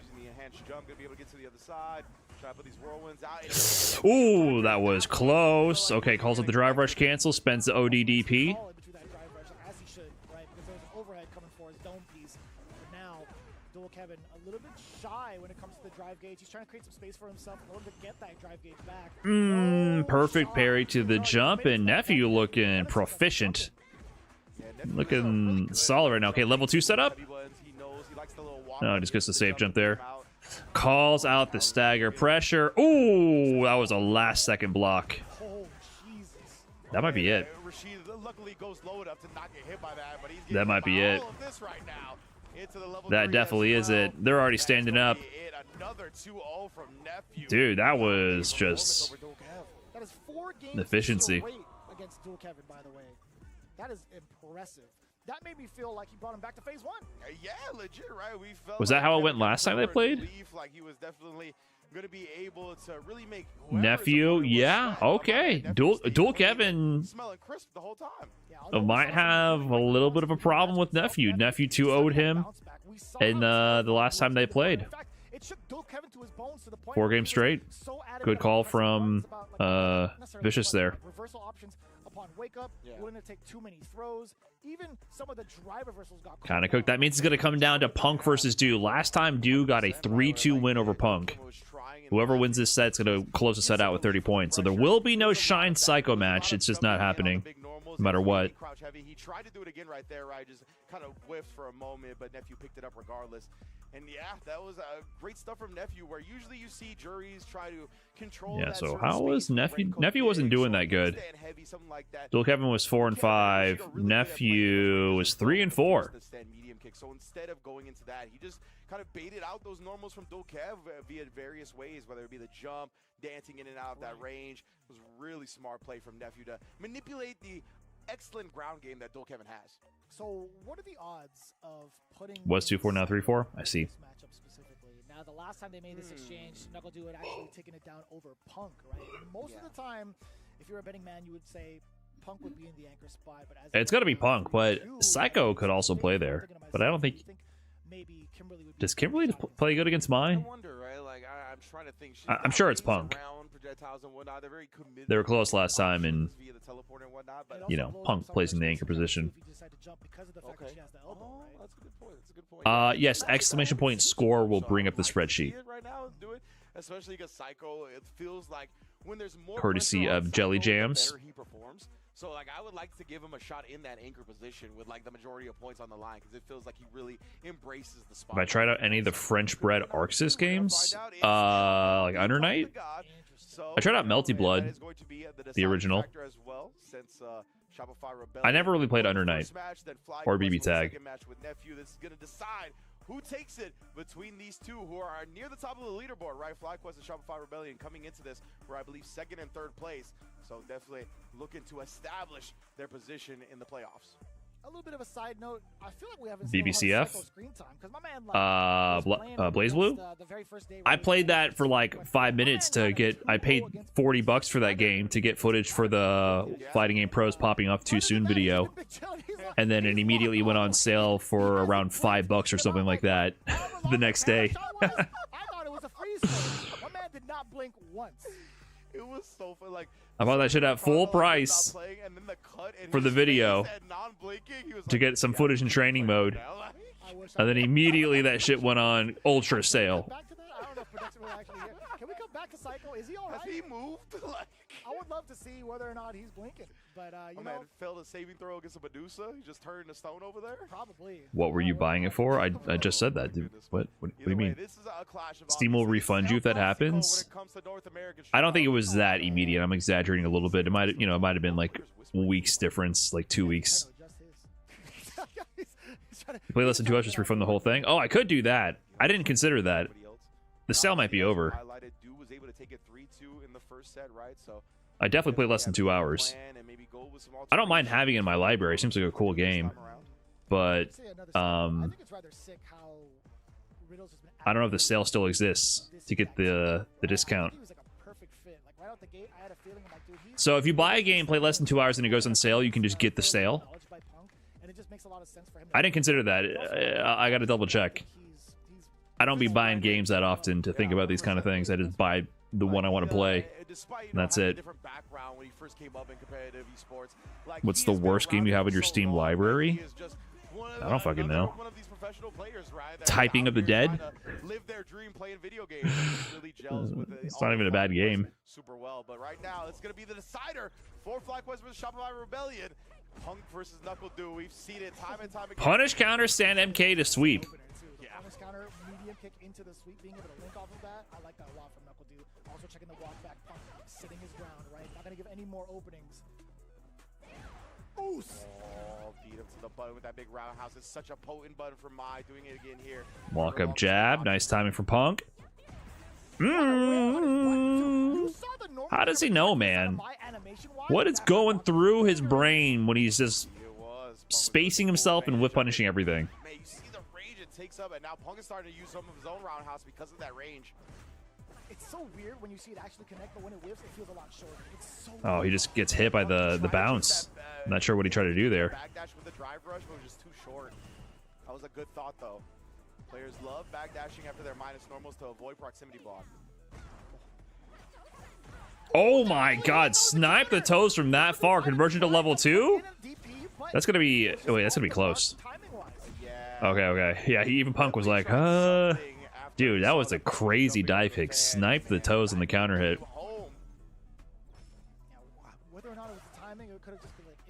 One thing I like about Punk's Cammy is that he's fairly optimal on his dive kick hit confirms.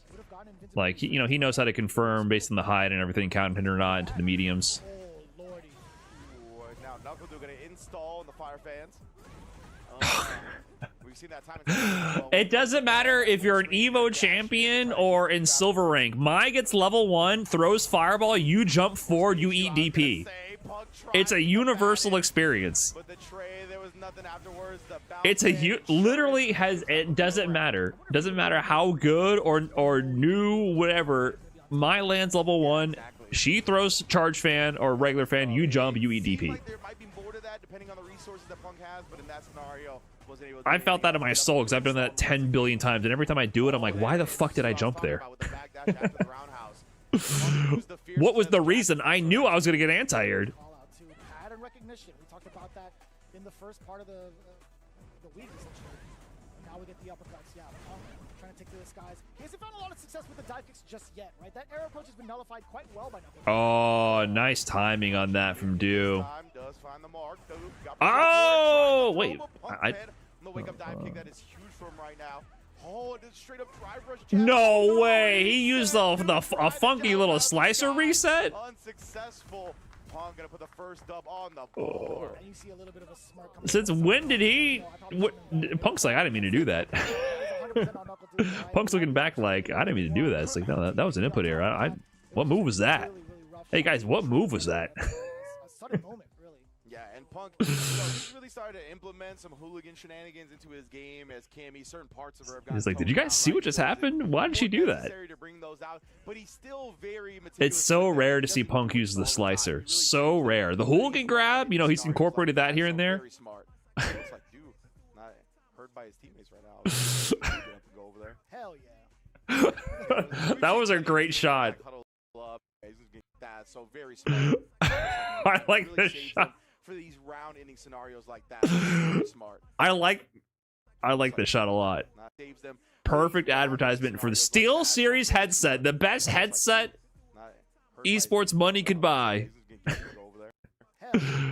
That's a good one. Saves them for these round-ending scenarios like that. So go. That's a good one. It's a good one. I like it. Could execute on some of these spacing traps, Yep. or even just calling out some of the shenanigans that you had mentioned off of the hooligan. Yeah. So two of those instances getting big damage and also leading into the big W. I don't think it was against Knuckle Dude. Yeah, exactly. Like it wasn't a Okay. loss. We're still in the here. sense of like I gotta rethink my whole game plan, right? It could have gone either way for a majority of that first match, so should feel comfortable. But Still always just here. something to talk out with the Okay. teammates. Maybe they saw something or noticed something that you didn't, right? So going back into game 2, let's see Back how at you- it. Oh, Oh man, my God. made out of The throws, discipline. minus frames right there, but The discipline from Dew. Punk finding the first hit again. So wild. He was just Still in the corner though. trap and Punk, two Man, he steps extended that. down. Speaking of two steps, he tried to take one back. Knuckle Dew actually clipped him on the way out for that walk. But now both of them Noah tripped over a cable. and now the roundhouse. That's how the interview ended. Getting on Street Fighter League is not about your skill. It's about who is friends with the captain. Walks away, trips over a cable, falls over, takes out the audio setup, Might have thrown Punk off, I think. I think the screen freeze from the drive rush kinda refuses messed to him up. elaborate, leaves. Possibly absorbing the jump, perhaps. Yeah. I've seen that happen a bunch of times over, let me tell you. Still pretty damn close to life. Knuckle Dew. He tried to contest. Punk going back-to-back dive kicks into the level Noah one. cut the cables with a comedically large pair of scissors. That's why Knuckle Dew backdashed. He just went full Looney Tunes on it. That time he walked forward enough to get a punish on the Wait a minute, spot that's there. not death, Level and not two even a stop burnout. up. Punk clinging to life. Oh my God. Mistiming the jump. But You Knuckle know, Dew's Punk. down. He dashed up once, walked up Blaz would have twice, double perfect parried that into jab OD DP. You know what I'm saying? Like, ends here. it's so funny when you watch Punk, you can so clearly see the stat points. Knuckle Dew setting up the fans, you already know. Punk does not use any of, like, Punk never really blows your mind with, like, these super frame perfect technical plays. He's just, like, god of spacing and footsies. Wake up, back throw, catching Punk's delayed button.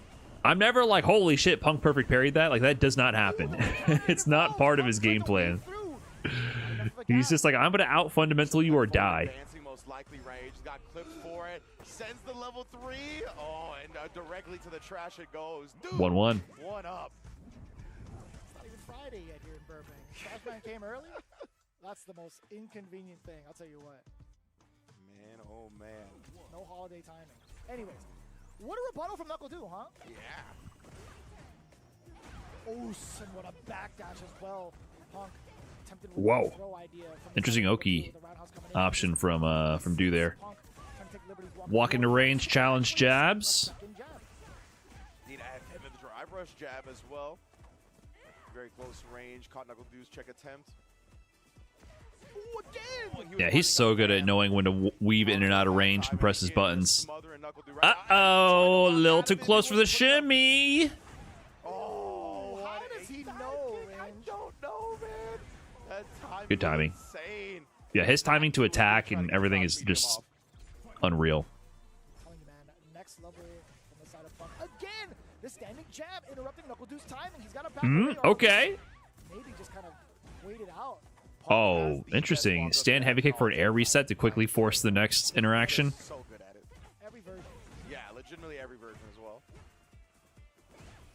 Oh, I thought he was going to do it again right there, but instead, blocking it out from Knuckle Dew's fears. Oh, trying to respond with his own button. But yeah, Uh-oh. Level 3 on the side of Punk here. Yeah, I was going to say, you can't get too cozy Not gonna jump out the 3.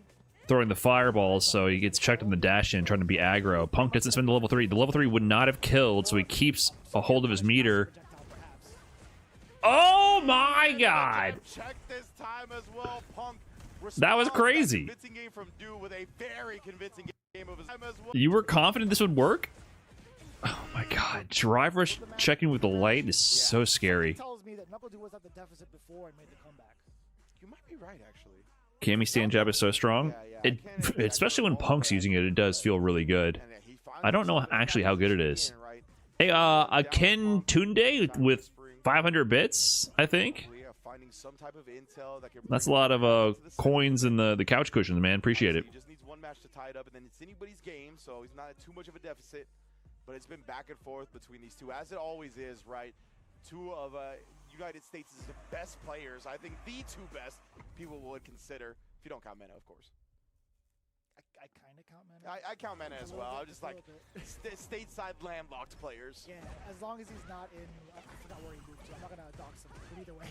No, I agree with you. I'm just throwing a little bit of tidbits there. I'm just like, no, Cammy 5LP's 1.05 range. 1.05 or like a Ken or Ryu stand LP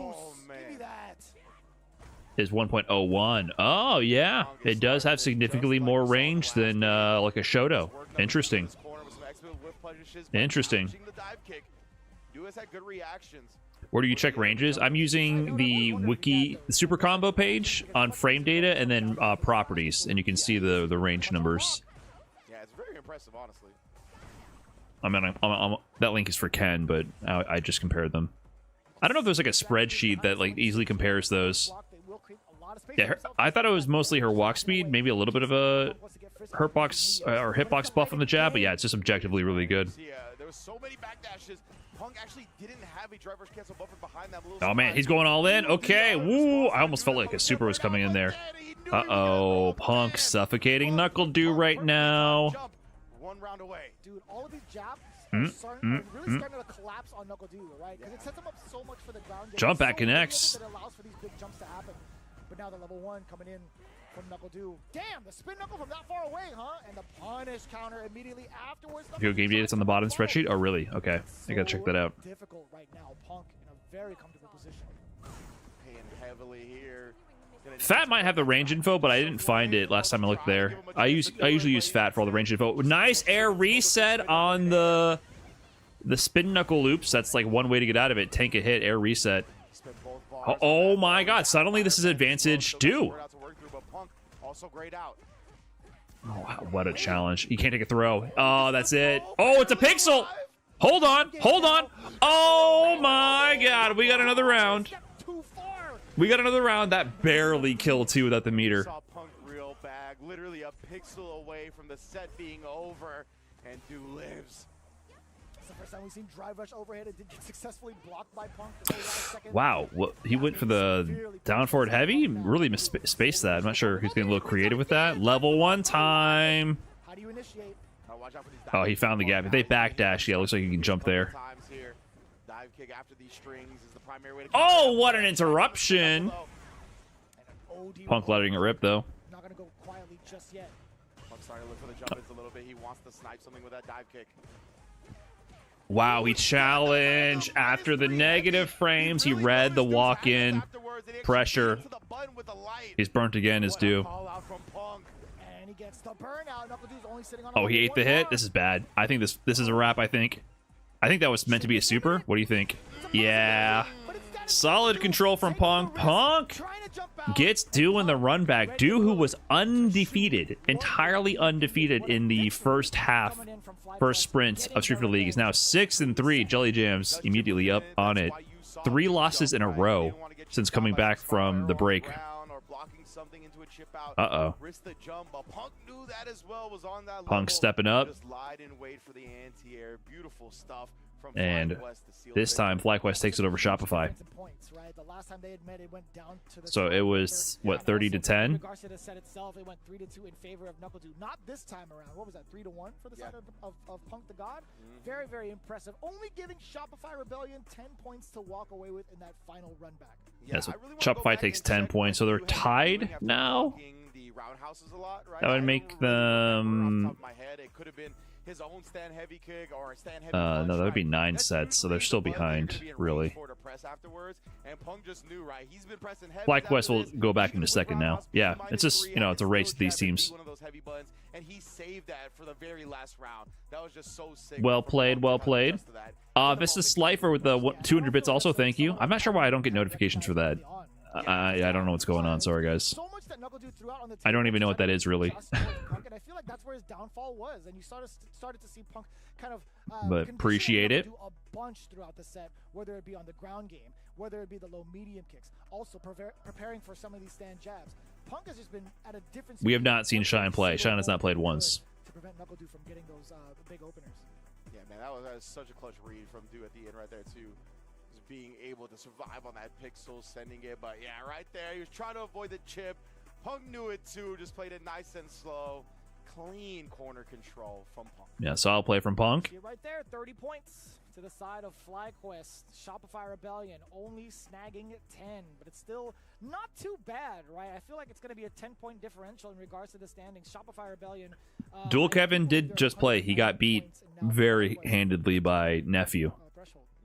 Nice, man. Just surprising. FlyQuest again, and remember, they were coming in today with I 5 games to play, wouldn't while some of the teams only think had 4, necessarily so that Nephew would be that freeing high up on the Dual leaderboard Kevin like that. With an extra game to play versus majority of the teams as well, that is a great spot for them to be in. Most excellent, well played, honestly, from both ends. It was quite Not well necessarily done. what I expected. Looking forward to that one, and I'm glad it delivered, genuinely. Now, it's up to Rob TV to get the delivery on with the winning team, which I'm sure he will. You know, that's the nicest thing I will say about Rob. I love the guy. I genuinely do. Either way, let's take a look at what the winning team had to say, standing by with Rob TV. Team FlyQuest gets it done over Shopify Rebellion. What a season you guys are having. Dark Neff, what's been up with you, dog? I feel like I ain't really heard from you yet this season. Big win over Dual Kevin. How's the season been for you, and how did that win feel? Yeah, I mean, I feel like I've been playing decent overall, but my record isn't like that great. It's I think 3-4, so it's not like bad. It's not good. But I think this win is pretty good. Like Dual Kevin's definitely one of the best players here. Like he beats he plays the captain matches a lot and beats like Blads and other people. So yeah, it feels good. You beat one of the best players here recently. You popped into my Feels stream, good, we did man. run like a first to 3. Do you think that there's a good chance that helped your chances to succeed here in Street Fighter League? Yeah, I think the first to 3 we did 2 first to 3s. I think the Ryu mirror really is what helped. Okay, thank you for it. I don't know why they laughing. Let me talk to my man Punk the God real quick. Punk, okay, so right there in that anchor match, you going up. Was Rob against getting my credit man for Knuckle Nephew's Dude win? Dang. I feel like this has been Dude's best season in Street Fighter League in recent memory. He's cooking up. You still get it done. Just take us through that match. You know, why you go up against Dude, and did you expect it to go that way? Well, of course, I expect to win. You know, that's without question. But I feel like Dude, against my team specifically, he's really good against the other 3 players since they play a lot. And, you know, he's the, you know, me and Dude are like top 2 pretty much in North America. So, you know, it's only right that we have to play each other always in TNS, Can Opener, Street Fighter League. Yeah. It doesn't matter, bro. We just always have to play each other. And on those days, may the best man win. And right here it was, of course, Punk the God, and overall, Team FlyQuest. Yet again, a certain dominance here at Street Fighter League US. FlyQuest, congratulations on another victory. Let's go ahead and send things over to our commentators. Familiar foes, man. Their fates, their strings of fate are always. They do be playing each other all the time. The 2 strongest stateside players for Street Fighter. I think I must have watched 7 Brian F videos at work today. They slapped Dude, brother. Going on multiple years now. Your employment status. So those 2 are just always going to be fated to play, man. I wouldn't be surprised. Are you sure you have a job? Oh yeah, I'm sure they played it before. Yeah. Man comes in here first message. I must have watched 7 Brian F videos at work today. Dude, man, it was a tough day at work. It's so But thanks, man. Appreciate it. in competitive form. Yeah. And it's never like bad blood between them. It's always 7? very, very friendly. And they are friends. Were they on the Clips channel or are they on the main channel? This might, you know, determine One can walk away the dub. how much time investment you had. Especially with this second phase, right? This is like a battle for the playoffs, and they are both in contention within the top 3, right? Bandit's just sitting ahead of them ever so slightly, and I say that kind of lightly. But again, still within the 2nd and 3rd range, most excellent. Yes, indeed. And you know, only one can walk away with the W. All of our viewers at home can walk Main? away with all the beautiful stuff that we have. Okay, guys, actually, I'm going to get up real quick. I'm going to get the rice going in the rice cooker. You know, unfortunately, I still have to eat food. So I'm going to go prep that real quick. I'll BRB. So just give me a minute here, guys. Be right back.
miss?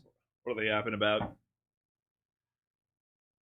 It was both ends, right? We saw Red Rooster last time, and then also post-game interview coming in from the side of Mena RD. Cooking all the rice in the house? No. Crossover just a little bit. But as you look at the team as a whole, if they continue playing the way that they did in the previous day or yesterday specifically, I am not. They have a pretty good shot of making it back up into the running. Absolutely, What's good? What's good? What did I This miss? is a team that they've already had success against, which is a double-edged sword, right? You're going to have confidence going into it. You know you can get the job done. But Kwai Show most likely is going to be the one that put more work into studying this matchup set-wise. So it's going to be a good one. So what's happening next? To Rob TV and Jen for an interview. Next, we're getting KSG versus Red Rooster. I spoke to your captain, Shao Ha, and he said that you guys' confidence was very low. Now in this phase 2, you've been dominating and you all look very confident. What changed in the offseason, and does things feel a lot different this time around? I feel like we made a little adjustment on who's playing who, and you know, with the Xiao Hai coming back, it just makes us feel really confident right now. So. Okay, and you personally, I can see the Xiao Hai confidence in coming your play back, too. You as beat in Brian Job, and then winning? just a kid, preemptive hell attack. I don't even know what that's about right there. What's going on with your play, man? Did you expect this of yourself? You know, it's Bison round sometimes, and it's their round sometimes. But I feel like in FD2, I can make it. You know. Okay, and the preemptive hell attack. What was that? Is that a call out? You know, sometimes I do stupid stuff like I want them to jump so bad so I could hell attack, but then sometimes they don't jump. But you know, like God help me. So yeah, this time it worked out. Broken clock twice a day. Yeah. Okay, I mean maybe you just own it like that right now. And Jen, last thing I God helped him jump into my hell attack. That's powerful. Laid back type of dude. But do you actually get any nerves when you're playing? And do you have any type of ego? For sure. Like I get a lot of nerves sometimes, but you know, I just tell myself to focus on what I'm doing, you know, and I feel like with playing more and more, I just feel less nervous, so I'm trying to keep that momentum. And yeah, you know, at the end of the day, we always want to win something, you know, like Capcom Cup or EWC, you know. Yeah, Capcom Cup, EWC, or of course Street Fighter League. And right now, you guys are putting yourself in a position to potentially. Jed's like, nah, that one's less important. Everybody loves a underdog story. Phoenix rising from the ashes. No, but specifically Capcom Cup and Esports World Cup. Players talking to you. Let's go ahead and send things over to the Street Fighter League, you know. Spotify Wrapped, honestly. That's what I'm most interested in. Can we get the Spotify Wrapped screenshot and share it to Twitter, please? That's all I want. He's low-key got like all the bangers on lock. Like he listens to music on an international level. He's got the foresight. He finds out about people for Yeah, the lore with Jen, why they're even bringing up music is after he got, you know, for those who don't know, Jen was completely unknown to the international Street Fighter scene. You know, DCQ and the Chinese community were hyping him up as he went into the final Capcom Cup for Street Fighter V LCQ. He won that LCQ over players like Kichipan Tokido, then went on to destroy the bracket leading up until the grand finals against Mena RD, but Mena RD took it handedly over Jen. But he beat players like Momochi, Idom, you know, hit a legendary run. He spoke English, and he said he learned English by listening to SoundCloud rap. He's like, that's how I learned English. It's good to remind yourself to just be in the moment, and it feels like that's what he does to kind of get over. Have I missed much? You missed everything. It's over. Because it feels like he just never gives himself credit. But either way, hopefully we get to explore more of Jen's personality. Yeah, Jen's chill. Right now, let's see who's going to be going up against Mono. It actually is Jen, who has been sent up quite a bit in this point. Jen is always the opener. I wonder if they're ever going to try to save him for any anchor matches. You know, he keeps doing the opening matches, but Jen, remember, Jen, you know, second place at Capcom Cup, top 6 at Evo. You know, he cooks. And whatnot, these long-range options that Aki likes, right? Whether it be the Nightshade Pulse with the Poison Ball or the Serpent Lash. My man was talking in rhymes. I don't think they really do a lot of rhyming in SoundCloud rap. I'm surprised he learned anything because it's mostly, you know, he's I think full like mumble rap era SoundCloud. Cloud rap is not, you know, it's not De La Soul or it's not clear, properly enunciated English. with rhymes and proper sentence structure. Feels incredible that he can speak as clearly as he does. Being able to like follow behind the bubble is what sets me apart. So good. From him, right? From his perspective, is what sets me apart from my offense and theirs. Right? If I get that lead, I get that momentum. It's everything for us. We're gonna see if he's gonna be able to establish that. You can see Jen already coming out. Jen is an MF Doom fan, though. Let Aki really get that range where she can start playing her own game. I do need Jen to hit us with the Doritos, Fritos, Tostitos out of nowhere. Yeah, I love Mono doing that on the very first game as well. Like, wake up. You are going to get clipped by some shenanigans if you're not ready. And then that time, the frame trap. Okay, Mono, hold up. Oh, yeah, you're going to lose now. That's it. You fucked up once. It's over. For Mono, but he just waits it out and actually parries the Mind Explosion as well. So yeah, Red Rooster, even though they're in last still, they definitely put on a really good fight against Bandits. Mono shaking his head, looking to the sky. Brain fart extreme on that. I guess he got blessed with the hit on the jump back. He wasn't really ready for it, and I don't know what he did. He ended the combo in the medium poison puddle. Damn, back-to-back commitment to the target combo. A third one at that, dude. His legs. Or is it heavy? How do you put down the poison puddle? It's been a while. How do you combat against this? Plus frames, hella plus. True strike throw mix up after that. And now back-to-back throws. Can we go for a third? Oh my goodness. When are we gonna stop? Oh man. Oh, heavy's the fireball, light is the bubble, and medium's a poison puddle. The third throw. That's crazy. Just to catch Mono trying to escape. Actually taking you to hell and back.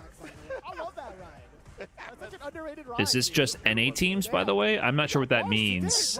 This is Street Fighter League USA, but the players can be from anywhere, and KSG is an all-Chinese team. Perfect parry, though. On the Psycho Crusher, and yeah, that's still airborne, so he didn't get too much of a reward off of it. Oh, no! That could have been huge for Mono! He goes for the cancel into the bomb plant and an air reset. If he had blocked on landing, he could have had a massive punish. Instead, he's getting looped in the corner now, and he's going to get... That's it, GG. Oh, no. Hey, Brian, we ever getting some fighters? I mean, I played that game pretty heavy on release, but I don't think I'm going back to that anytime soon. That game is a very different game than when I played it. Very, very different game. It's cool that there's like a really dedicated community to like the modern fighters game, and it's definitely having a resurgence. I see a lot more activity with that. And when he has that type of mindset where he's like, you The know, 12th Goku not got you hyped. No, I just think it's a game that is very oppressive on offense and doesn't seem very friendly to hopping back in and out, such as the nature of tag fighters in general. But also the way DBFZ pressure is structured, it's just like infinite block strings. So I just don't think I'd have to like go through so much of a squeeze to even start like playing the game and not just watching other people play, that I don't really feel like doing it. But it's a game I always liked watching. I was definitely a big fan of DBFZ when it came out. Lucky right there. He could have died for that throw with, but does find his escape. Oh, but he got caught. He was banking on that as a tick throw. It's a USA-based tournament with teams with international players. Are Mouse in? Mouse was in EU. No, the teams, there's no like repeat teams orgs across different leagues. Every org is like in one event. Oh, nice anti-air. You're not going to have a Mouse team in EU and in US or in Japan. They're completely independent. You get one team per league. Nice pickup on the hell attack. Jen's been on point with that. Parry drive rush OS. Okay, finds the low, nullifies the bomb, but you try to check drive rush Mono. Next guess. Oh, good tech. Oh my god. Okay. No anti-air. Oh wow, he challenges after the jump. Yeah, Mono was the Fang by the end of Street Fighter V. He won Combo Breaker, not Combo Breaker, CEO 2021 over Punk with Fong. He's backing away. He is a little bit dry on the drive gauge, but so is Jen. Yeah, what a block on the overhead from that distance as well. Didn't think that. No. Oh, Spaghetti, no punish from Jen. I guess he didn't expect it to just whiff entirely. It whipped in front of him. Jen could have killed him. Oh, no anti-airs from Mono at all. I mean, these empty jump ranges are a little tough for Aki to deal with. Wow, finds the whip. Yeah, those empty jump ranges, like stand heavy kick probably would have whiffed. You know what I mean? From Aki, he could have maybe crouch heavy kick. So those were like really tricky angles for Jen to jump at. So I understand, but that made it nerve-wracking. Backdash on the throw. He dropped Mono. Mono's like playing good and then playing bad. Like his situational awareness is good, and then he just fumbles. It's definitely not anti-airing though. Oh, nice punch. No level 3. Would level 3 reach? Level 3 would have reached, right? I think a level 3 cancel there would have been good, but what do I know?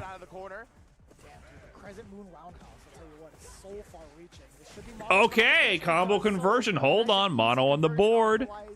Wait a minute, 1-1 here. Little scrambly. Wow, yeah. I mean, I feel like Perfect parry, nice. Yeah, stop the fireball, drive rush, perfect parry, normal buffer. He could have represented drive rush into whip to stall and punish that. Bison round.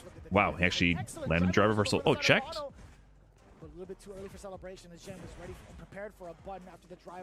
This is a Bison round. That's a wrap. Yep. Nice. Reads the parry OS. Set point to Zhen here. Oh, I like the option. See Zhen there trying to do a sneaky drive rush into scissors to check the check. Air to air. Oh, we got an anti-air finally and a pickup. Ooh. Oh, he could have done more there, right? And the poison proc. Seemed like he was a little unfamiliar with that situation. That was really interesting. Oh, he dropped? He might have been dead. OD Psycho Crusher? But he's dead anyways, it doesn't matter. 69 every time. Zhen, 2-1 over Mono. He was dead for sure, I think, on the other conversion. Mono seems rusty. Yeah, I just think he's not going to be as practiced as everyone else. You know, he's a TO, he's doing other things. Being a competitive player is not his primary gig. Solid player, solid awareness, but there was definitely some situations where, like that, you know, Spaghetti. He definitely had some interesting interactions where a super technical Aki main might have converted a little bit better. And Street Fighter 5 as well, but in Street Fighter 4, if you ever go to Puerto Rico, he's walking around first attacking the Dictator hat. So he loves him some Bison, so he knew the matchup well. On top of that, it was good try, but Zhen, too solid, man.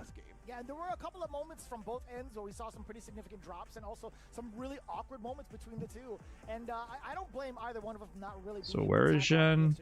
6-2, man. He is KSG's most consistent player. But as you can see it, right, in terms of the pressure being exuded from the corner, Zhen was easily the victor off of that, even outside of having the mine applied. Yeah. And then right there, it's so tough to navigate that situation where you have a mine blowing up on top of you, right? While the jump in's coming, you figure you can anti-air, but the extra block stun. Mono gets me so mad. Relax, man. Come on now. And yeah, of course, Zhen making the most out of it. He's so good at like freestyle. Relax. Picking up the pieces with Bison, like that's part of what I think makes him successful on this character.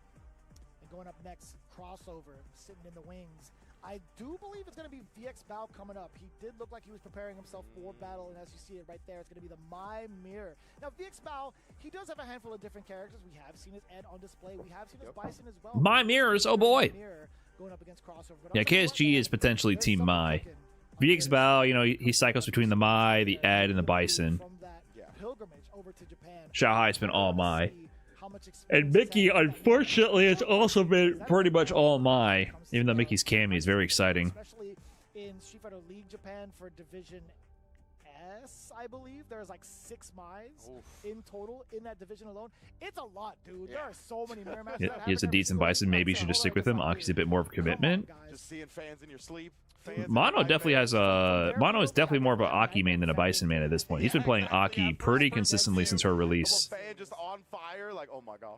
I would argue his Aki is far more practiced than his Bison. I'm genuinely rather curious to see like what Crossover has in mind for VX Bao. And Crossover looks so like he was playing Aki since her release heavily, so it's going to be his most practiced character. Pressure after pressure sequence, blocking overheads when he needs to, teching throws when he needs to, busting out with reversals. Like, is the Tokon beta starting tonight? I gotta set up the PS5. There's too much going on, man. I do want to play the Tokon beta. VX Bao, of course, always solid. Let's see how it plays out. Crossover being the aggressor right out the gate. Good The whiff deal. punish off of the medium. Knocking on the door a little bit. Yeah, changing up. 3 a.m. Eastern? That pressure timing too off of the lights. Okay, never mind. Slightly delayed like the second leg. Felt like it. Yeah, backdash that time, but recovered to not get punished. What drive rush timing from VX Bao catching the whiff. Now while he has this install, he can press on the pedal just a little bit. He is treading softly out of that OD fan to nullify the other one. Crossover, holding on to that Man's held that parry for a minute. Wow, The back throw worked? How did Crossover get out of this? Oh, nice conversion. Oh, but you missed the meaty throw. Has a chance here. Oh, gonna force the issue with the OD fan, hits the overhead. Oh, he dropped the conversion. Doesn't convert. Oh. This is spaghetti. My spaghetti everywhere. Out of VX Bao's fingers. Crossover really just salvaging the rest of that round. Thankfully enough, getting himself out of that burnout state, being able to take back the momentum away from VX Bao in that moment. But we'll see who strikes first. Yeah, this VX Bao. No conversion off of the crouching medium. by the way. Okay. Yeah, some flubs from VX Bao early on here, costing him some big DP. rewards. That was a big Crossover playing start that solid. he got.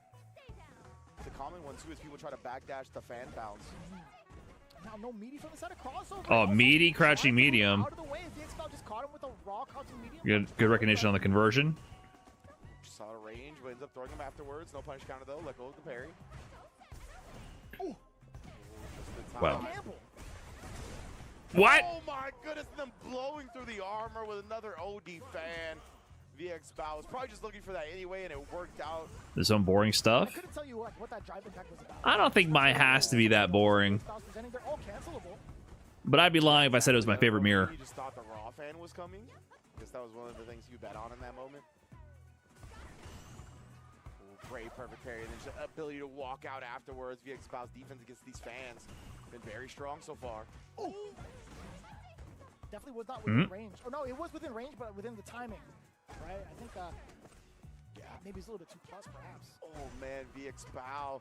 He managed I to like watching push down Geef mirrors first the time, but he most. didn't Psycho. wanna Give Crossover a big starter, so he just let go of parry. He still got My favorite mirror in Street Fighter 6? no flinching on the side of Crossover. He's been so disciplined that Oh, he tried to break the DI with another hit into the special. If he went straight into the super, he would have won there. If he had gone straight into the level 3 off of those two Edmure is a little weird. It's all about just using medium flicker at full screen, I feel like. Edmure, I don't know about that. Great at charades, but I definitely saw some fan movement. You want Tokon tomorrow? I get, dude, I don't know, man. I was gonna stream Street Fighter League. I got work. Funny enough, Crossover Having a job is a curse, dude. He's like, I haven't seen enough fan. Yeah. Show me some more, Crossover. Oh my god. If they keep giving me my mirrors, I might switch over to Tokon. Was that same medium punch with punishing VX Bao's attempt at it? Damn, son. How many fierces and how many fans? Yeah, bro. How this character gets down, finds the gap as well, getting the throw before the bounce. What? Ooh, punish counter against the Level 1. Get the rest of the drive gauge. VX Bao's gonna burn him out and build meter. We all knew it. We felt it in our bones. It was either that or drive reversal. VX Bao prepared for both. Exactly right. It would have been safe either way. Ryu mirrors are kind of like watching two gorillas fight over a peanut. Yeah, in the middle Yeah. of the screen too. Don't see those often. A good Ryu mirror can be kind of hype. Fan on fan violence. You know, a lot of people complain about Ryu in this patch, but I definitely far prefer watching Ryu and fighting against Ryu than Mai. I do think Ryu's overtuned, but it's far more interesting than Mai. What do you do about this, right? Actually, just pursuing. Dash up instead of trying to charge a fan for himself. Yeah, she doesn't get too many great options off of a regular forward throw mid-screen. You have to go move forward a little bit, get that back heavy kick going. It's funny, we see VX Bao try to pursue offense and immediately back away. I think he's been really banking on some of the whip punch from Crossover, which he hasn't given him. What a pirate gun. Times of this set with that raw medium punch. Yeah, we get that Crossover. Out of the top three, I like watching JP the most, actually. Sneaky way to put JP in the top 3. It's funny how JP and people's perception keeps like climbing, even though I still don't. He's just still not represented that much compared to how good. I do think he's top tier as fuck. Don't get me wrong, but he's just not used to that degree. He feels like the character that people upplay the most with the least amount of representation. Keys of intel that you've noticed and Crime May sharing some. Or they rate him really high, but people just don't play him. Like, you know what, guys? I'll take care of this. If you guys won't, I will. Saw Crime May handing out advice to 2G. You know, he's just Like JP is bullshit, but he just doesn't bother me to fight him like that. Got the intel, guys. Listen up. Good. I want to see him down a little bit more. I like that weaving past the second fan with the OD uppercut. He just doesn't bother. I don't know. Like, I know I played him originally, but when I fight JP, I don't feel. Level 2 is like OD fireballs at level 2. I think is the most egregious part of him right now. Like that should not exist. He should not get a block string into the level 2.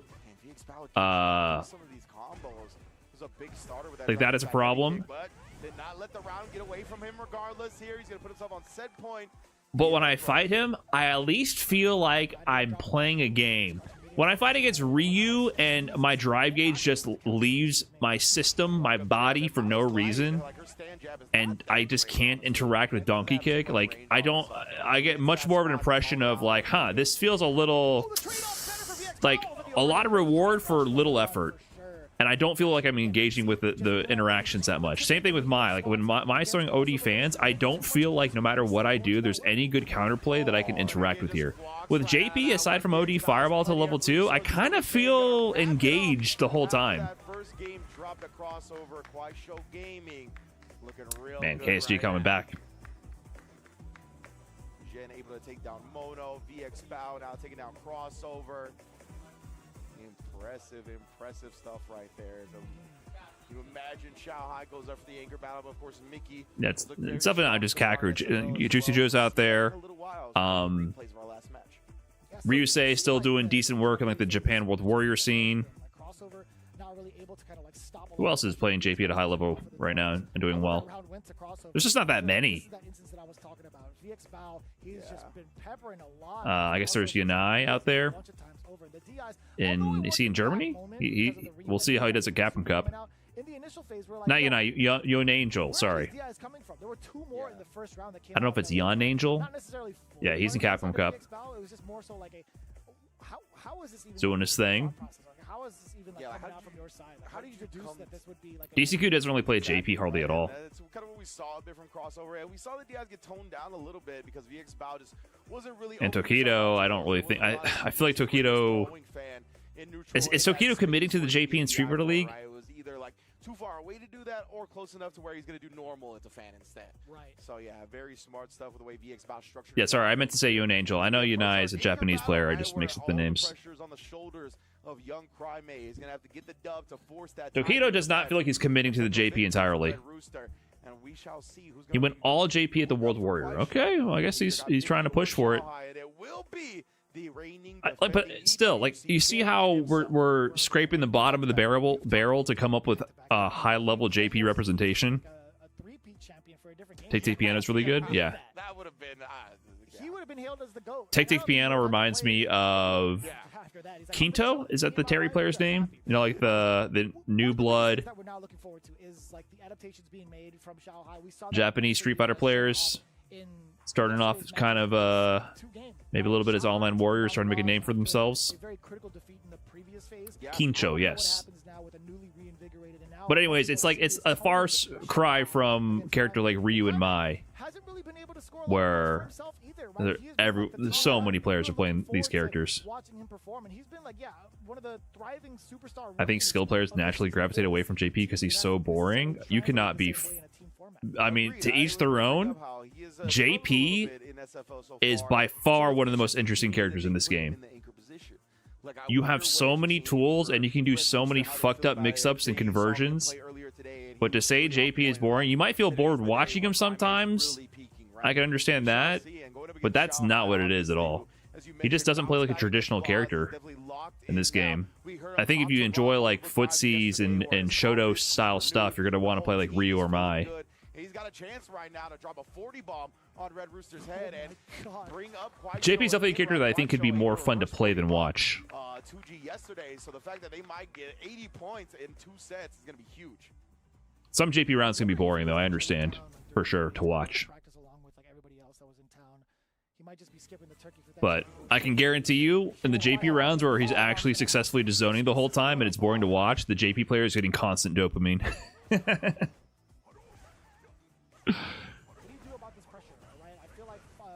However, there is like this weird pitfall with JP. You do definitely run into those JP players every once in a while that are like hard stuck 1600 MR who only jump and do like random teleport bullshit the whole time, and it's annoyingly hard to beat them and chase them across the screen. And it's not good, but there is like a glitch with his game plan that allows that to exist. So a lot of people engage with that style of JP, which is very boring and very whack. So I do understand a lot of takes about JP, but cross that threshold, he becomes, I think, cool again.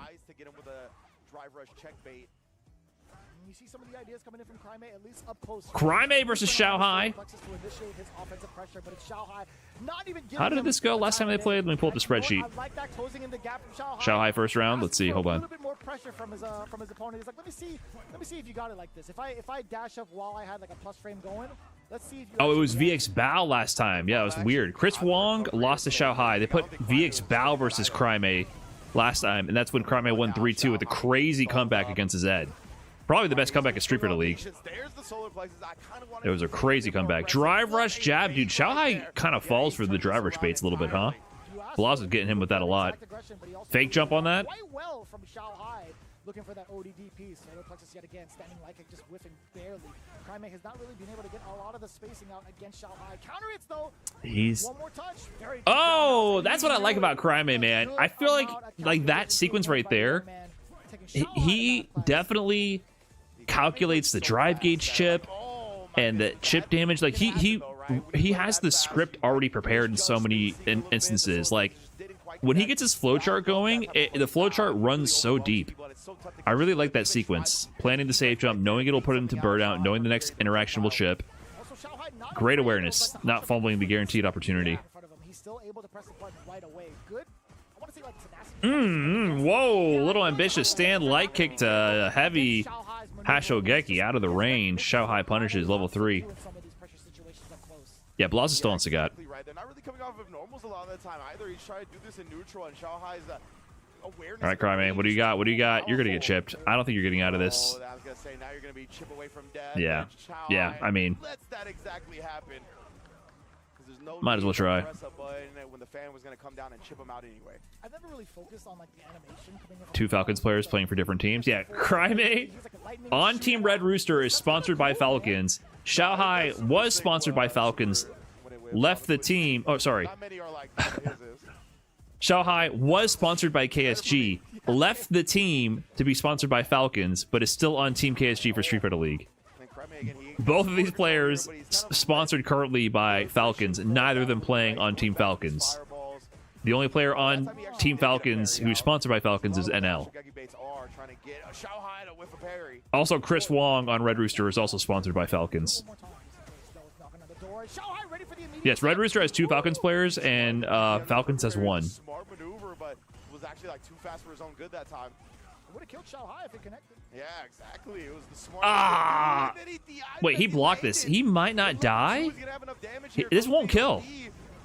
Not quite. I take that back. God damn it.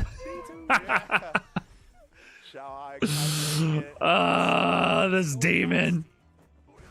Yeah, and Crime really hasn't done a lot of his plus frame solar plexus, right? Like there was only one time where Xiaohai tried to throw out a button that was counter hit, but never again since that moment. Man, again using that fierce range so well. Oof, look at that fierce. Yeah, trying to bully with that fireball a little bit more. We saw Crime go to that early on. He's kind of let that fall by the wayside, but he just hasn't been able to get in that range where he can really press stand fierce, right? Crime's stand fierce game is so powerful. Too many parry attempts. Xiaohai reading the sequencing. Yeah, this is a wrap. This game, at least.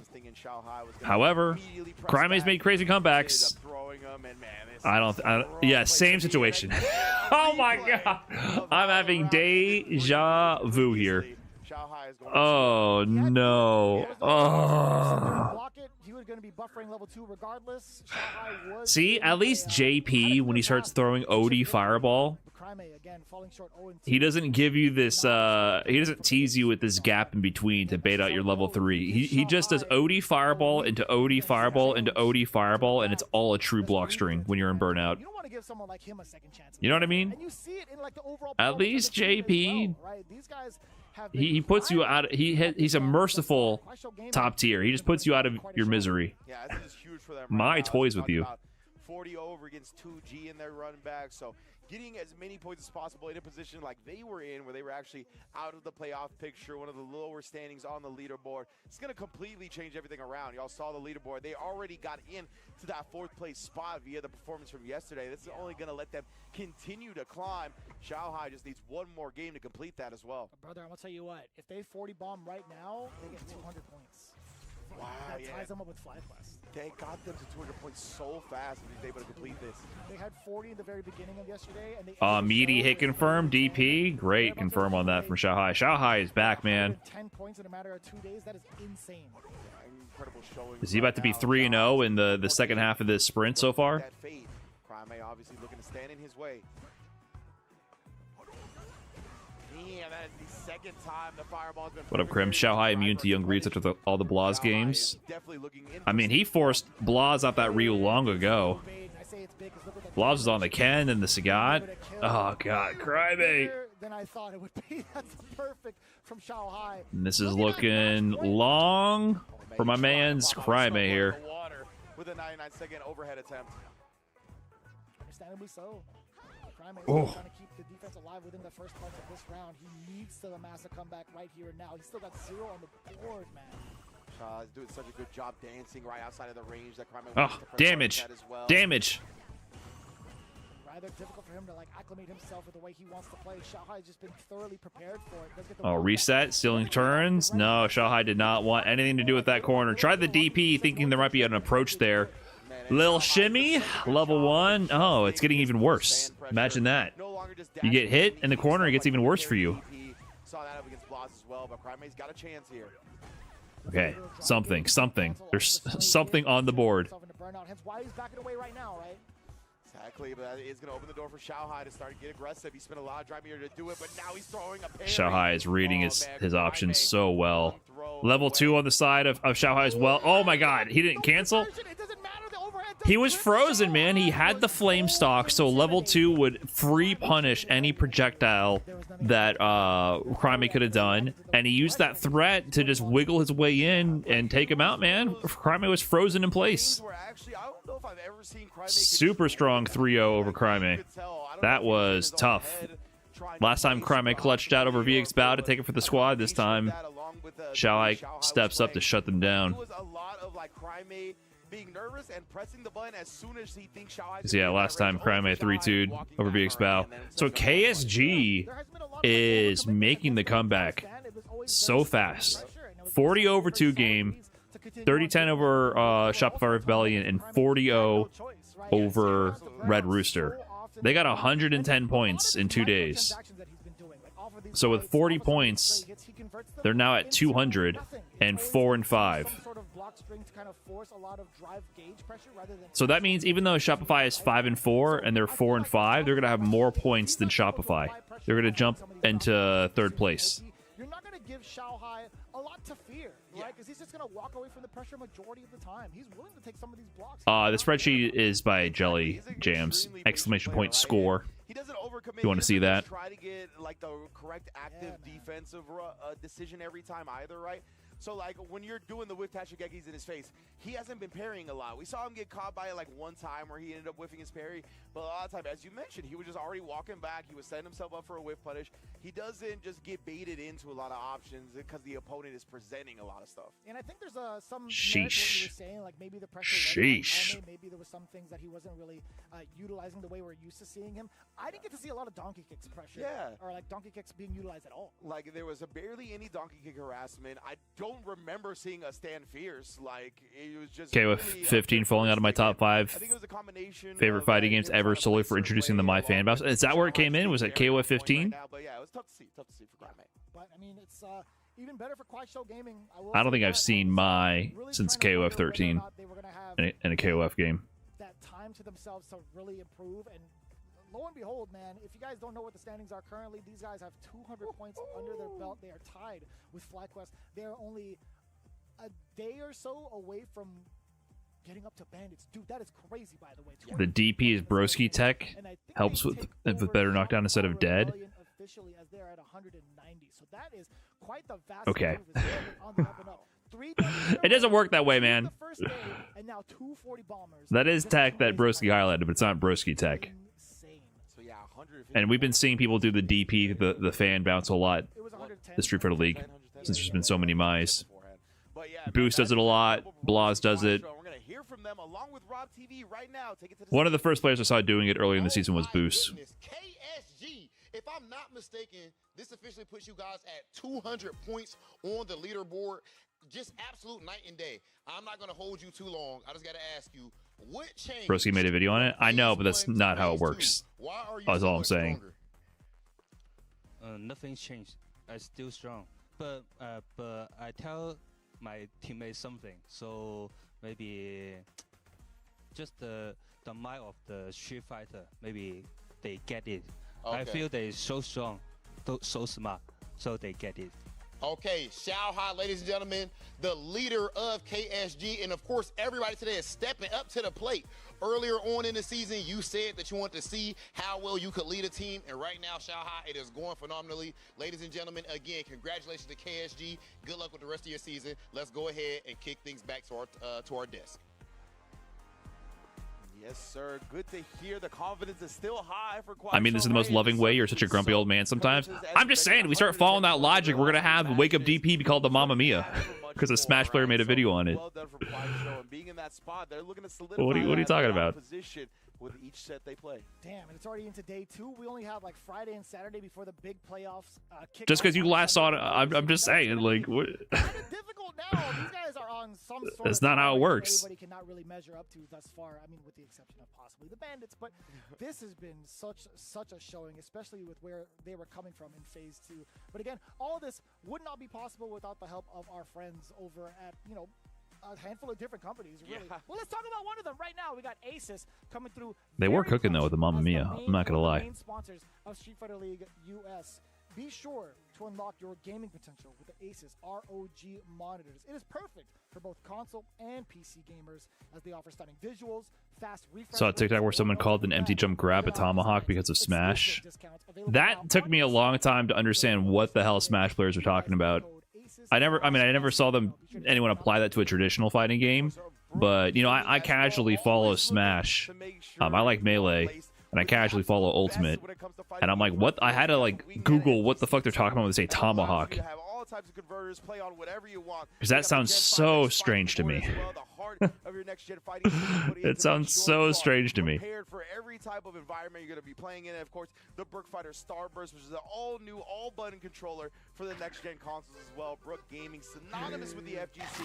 Thank you for holding us down as per usual. What up, Beyond EG? Play good, you also gotta look good. Thanks for the What better 83. way than to deck yourself out with some 10-0 merch. Take a look at that. Is that DJ Tasty Steve rocking the hoodie? And yo, my man, Why call it Tomahawk? I don't know. Kings of Shadowloo, the 4 bosses. I like that as well. You know, a little bit of a special guest appearance. I feel like I see Sherry Jennings everywhere, and I love seeing her model out that Metro City jersey. Really, really. It's funny when Tyler kept using League of Legends terms for Street Fighter 6. That was one of the big things I had to like digest when starting the Stage Jam Slams. I thought everyone was just trolling when they said misclick for a while. Whenever they made an execution error. And then eventually I was like, I don't think they're doing this as a joke. I thought it was a little tongue-in-cheek at first.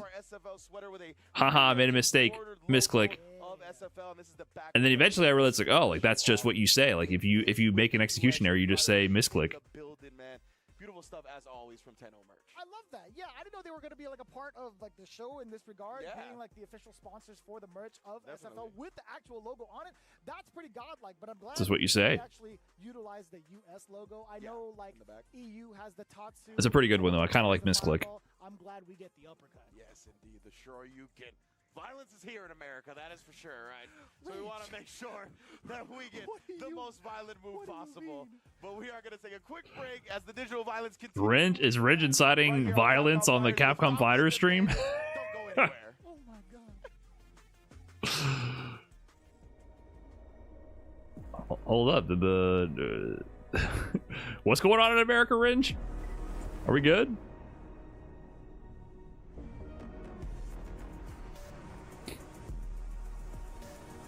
Did Dokibird ever watch the Geef guide? I'm not sure, but she definitely watched the Honda guide. 100%.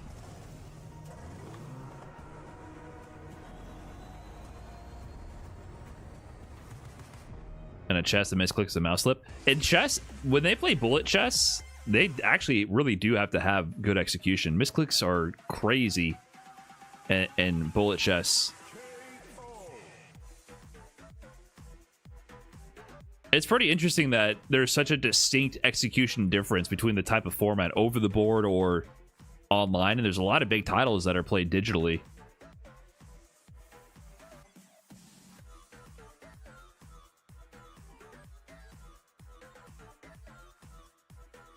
I remember one of the Marvel rival streamers in Sage Game Slam would talk about Doctor Strange's neutral. And their chat was like, what the fuck are you talking about?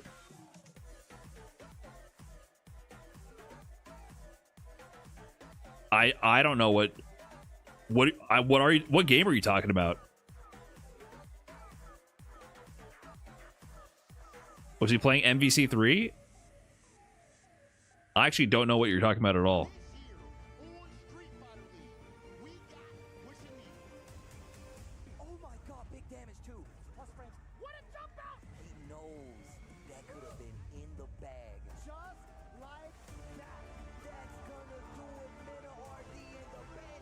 So they were playing Marvel Rivals.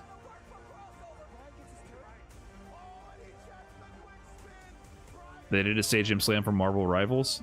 I'm confused. Yeah, what do you say in hero shooters for the it's kind of like neutral, I guess. What do you say for how they move around and interact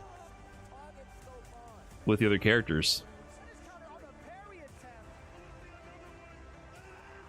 Shootsies?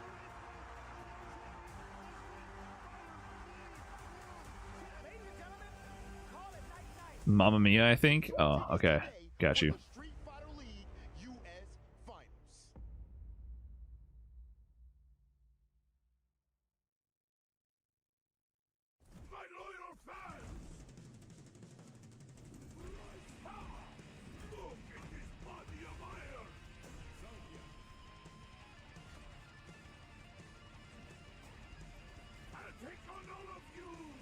This ad makes me so annoyed. I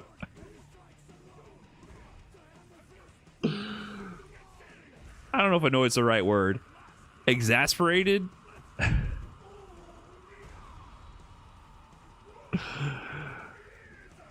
They make one costume a year and then they have to constantly run ads for the one costume a year they make for the one character.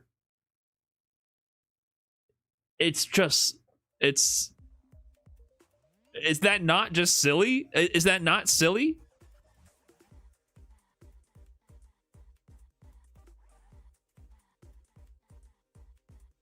Did I forget to mute the first ad? Yeah, I might be getting the bod nuked. Who knows? I mean, the ad is fine. I'm just saying it ran its course. It's one costume. It's like, it's such overkill for one piece of DLC content. What the? Because he just built like that, he deserved to. Okay, that's it. James Chen? As you can see, we are joined here with the legend, James. As far as Street Fighter League so far, are you surprised at all with how the results have shaken out? James Chen? Which ones? I mean, at first, I was surprised after the first week that, you know, I expected like Falcons and Kryso to be doing really, really well. And now all of a sudden, KSG expected to cook. Kryso's coming out the gate, man. Yeah. Like they are doing some work today. They done switched it up. Yeah. Okay. So I got to switch up the question on you too. Okay. So I got to ask you, when it comes to, let's say, Capcom Cup or something like that, for example, if you had to put together like an all-star talent team, who are you picking for it? Like for commentary, for example. Commentary? Yeah. I mean, they better pick me. I mean, I'm better than 95% of the commentators out there, man. Like, come on, man.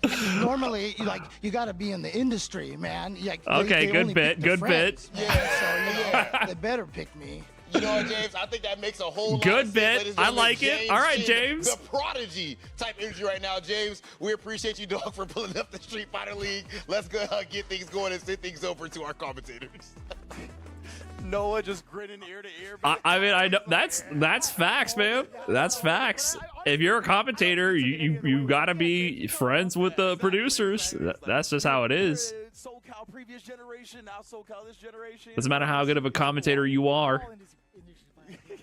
Apparently. I guess, we're just thriving in past the weeds. Yeah, apparently. I don't even know how to continue on off of that, to be genuine with you. But I'll tell you what, man. Let's talk about the games at hand, right? We've talked about the speculation behind some of these teams. What James Chen thought would be like teams that would be like thriving all the way through. Good bit. I liked it. The turbulation in regards to like what phase 1 was like going into phase 2, but Kuaishou Gaming again just really uplifting themselves past that break. But going into the next matchup, obviously Falcons going up against the Bandits. My personal memory is James Chen flipping out at me when he was learning Tekken because I tried to give him a frame trap for King. Just a little bit. Not to their fault. Yeah, Backcity, man. Really stepping it up. Yeah. But shit's annoying. Bandits, that was our first time we're going to see them. Yeah, and this is huge for the Falcons here, right? Because of that loss to 2G, they didn't just lose, but they got 40-0'd again, so they didn't get any points in that one. And Falcons is teetering on the edge of being able to qualify into the playoffs. So he asked for King advice. He fell for the bait. Especially with the home you fell for the bait, man. They're gonna have the ability to Everyone knows you never give the fighting game streamer advice, no matter how much they're asking for advice. It's always a trap. It's always a trap. Per usual, we got Boost Lee and Kaba kicking it off. I'm trying to look at like every single tiebreaker scenario. Just nod and smile. Had thus far going into like phase 2. I feel like, is Chris T undefeated in the extra match position? I believe in extra match he is, yeah. Damn, and we just got confirmation from other base as well. He did drop one match, if I'm not mistaken, when he was like in the regular lineup, but Clutch T? Streamers are liars noted. Duh. What the hell? Do you see what gets rewarded on the internet? Definitely took a picture in front of like the Kobe Bryant statue with like the 2 rings. It's not being a well-adjusted and generous, what are you doing, man? honest individual. Jen's a character for sure, but right now, That is not what gets rewarded on the internet. Along with Rob TV, take it away, gentlemen. What do I think about Blanca's gameplay? I think it's pretty good. Pretty cool. So far, it seems like there's a whole new persona that's been born here at Street Fighter League. Explain this. I think I've been much more confident with being able to be put in a position that has a lot of pressure. And one of the things that has helped build that confidence is there's a video that I saw on Twitter from Michael Jordan recently where he talked about how the most nervous he's ever been was he went I saw the video. An Airbnb or something. His the owner's kids asked him to just shoot a free throw, and he hadn't shot a basketball in mad long, and he was like, I was so nervous in that moment. And I talked to Mena about that as well, and he was like, you can't ever get rid of the nervousness. It's like you're gonna feel that anxiety, you're gonna feel that restlessness. It's because you care about this. You've given so much to this, so it's important to you. You're gonna feel the nerves. It's about being able to control it in that moment. And I think that I've been able to control those nerves and the heartbeat. You know what it's like. We talked about it outside. That heartbeat, there's nothing like it. But that's what makes this a beautiful thing to be a part of. Okay, I absolutely love that answer. I know that Michael Jordan interview you're talking about too. Yeah. So right now, as far as Street Fighter as a whole, you're talking about how much you put into this. Chris, you recently just qualified for Capcom Cup as well. Congratulations on that. You're a Street Fighter League World Champion not too long ago. That's pretty recent too. And now here at Street Fighter League, your record is looking pristine, pretty much or dang near. So I would just ask, how does it feel overall, man, the way things are going for you? I know that recently you've really transitioned into putting more of your time and effort into this. Yeah, I think, well, first and foremost, thank you. I think, as I told you outside, this was the first year in a very long time where I was able to devote 100% of my time into Street Fighter and training again. The last time that I qualified was in 2018, and then after that, pursued my master's degree and became a teacher as well. And that was my life for a long time. And so I was always trying to balance Street Fighter with work and school. And even during that year for the World Championship, I was balancing work and school. And now being able to have this opportunity to be able to focus on Street Fighter, I'm just so happy that God has blessed me with this with these victories, and just to be able to qualify for the cup again, that was an incredible moment for me. And yeah, I'm just happy that not just myself, but don't drop the praying emote during the Christie interview. Come on now. And we've been able to do what we came here to do so far. The one and only, ladies and gentlemen, Clutch T, the man himself, so far smoking the competition. Is that all it takes? We're just gonna drop the praying emote. We get the victories. Go ahead and send things over to our commentators. Always love how people hear. I always love hearing Chad, that's messed up, Chad. leading up to these high pressure situations. Christie, yeah, he's been doing good. Those never gonna go away if you truly care about what you're doing. It even goes for He definitely didn't play heavily in the 2024 season. A big event, right? When you really care about something, you're always gonna feel a little bit of butterflies beforehand. So it's always about taming those. Yeah, to kind of like tack onto that, like what Michael Jordan was feeling. I did see that exact same video. Yeah. There was also a rebuttal that Kobe Bryant had prior to that video coming out, right? It's like what you do with those nerves, right? It's not necessarily combating it through and through. It's more so. Yeah, that interview with Michael Jordan talking about making the free throw in front of the kids. It was pretty funny. If I remember correctly, he also made comments like, you know, these kids, they've only heard the legends of me. They didn't watch the games or nothing. And if I don't make this free throw, they're gonna think, oh, that guy's not that good. Like, his whole legacy was on the line to make a free throw out of nowhere, old as hell. After he hadn't shot a basketball, I think he said years. And it's like his legacy lives on or dies in that moment in the eyes of those children. Always thought DJ was the biggest guy in this game, right? Has the air slasher projectile war to really contend with them. Can send 2 air slashers. Well, of course, there's only going to be a single sonic boom coming his way. Pressure is on. Damn, charge character throwdown here. A lot of characters in this matchup, but we'll see how the game kind of. Gal versus DJ coming in. Once that phase is over, it gets kind of dicey, right? Like for the most part, you see like Guile's frame data not going to necessarily be like above average in regards to like stopping DJ. One of the biggest components that we see DJ players utilize is that drive rush forward. That's always going to be in the back, looming in everyone's mind in the specific matchup. It's really up to Xian to recognize some of the movement patterns from Kaba, whether or not he's maintaining this charge. I don't think that necessarily the flash kick is going to be like as prominent, trying to check the drive rush if you're not maintaining that down charge. But it's always going to be like the sonic boom. So if LeBron misses that free throw in 20 years, he's not the GOAT. I mean, you know, the LeBron fanboys would have been all over that immediately. You call Michael Jordan the GOAT? LeBron James would never miss a throw in front of the kids. Doesn't matter how old he is. So far, it's Kaba setting the pace. Look at the Sonic Blade. I like that parry. Still masking the charge, being able to get the OD jackknife. Now this is the pace that Sen is looking to try and set against Kaba, at least closer up at Sobot. There was an attempt at trying to get the trade, and Kaba readjusting correctly, now pushing Sen away from himself, using the rest of that screen space. Oh yeah, you can see immediately plugging up that gap between the perfect parry on the projectile and the bazooka knee. Kaba showing a lot of respect to Xian, just sequencing his offense super tight. Yeah, and even so, you caught Xian trying to jump on in there because Kaba wasn't maintaining charge. He was still at the right space to anti-air with some of the normals he has, right? Standing medium kick, excellent tool. And now the double heavy slashers coming in, as you had mentioned, to try to disrupt the timing of these sonic booms. But it's a lot of blades and come back. Yeah! Oh, yeah, that was a really good job from Xian taking advantage of that. And then we get past this boom. He knows he has to push the issue now, right? Because he's at a life deficit. Bandits is on a mission from God to beat ass in Street Fighter. If he doesn't make something happen. Yeah, sure, man. It's important shit. Right in front of him. And now this new shot getting blown up sky high. Kaba! Duck that fierce is pretty potent. And considering Guile, he definitely wants to make love to down. Round 1. He's avoiding that nice and easy. What are they gonna give the mic to Boost during those interviews? And he's gonna go like, yeah, I don't think God's real. A sharp knee, the really quick, yeah, that. And then we see the Sam medium kick as well. What are they gonna give? Yeah, what are they gonna give the mic to Boost, man? I love that guy for all of his like euphemisms, man. Truly a classic. Man, yeah, he's doing a really good job. See, it's actually really illogical to believe in the Bible because you know he's gonna start. Doing everything that he could possibly. What does Kaba think about all this? We haven't heard Kaba never remember. bless up recently. Well, I don't believe you. Yeah, I really don't. I'm kidding. Kabba's just like, whatever Menace says goes, man. We're riding this all the way to first place. Oh, Kabba trying to escape, either jump or backdash. Ooh. Perfect opportunity now for Kabba, but Sen's trying to stay solid. He was also holding down back to make sure that Kabba doesn't get too much space away from him out of this corner. The sway fake out, actually the Sobot fake out coming in. Yeah, he's trying to disrupt Kabba's timing and really get him to flinch at a moment to get the counter hit, but Kabba's being No punish on the sweep. Yen. Throw the overhead attempt though. You gotta punish those. Oh, he's burned. Oh, or not. Oh, good.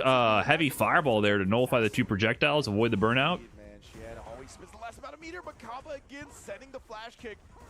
Post drive rush, but not gonna let him take advantage of those plus frames. And now Xian, I was like, you can kind of chill out a little bit, but there's only 9 seconds on the clock. He actually can't afford to let his drive gauge come back. My God, dude. Xian, you are a madman. He went from the mad scientist Dr. What? Jekyll into Mr. Hyde off of that one. That was crazy. What? DJ, that is Xian's monster right there.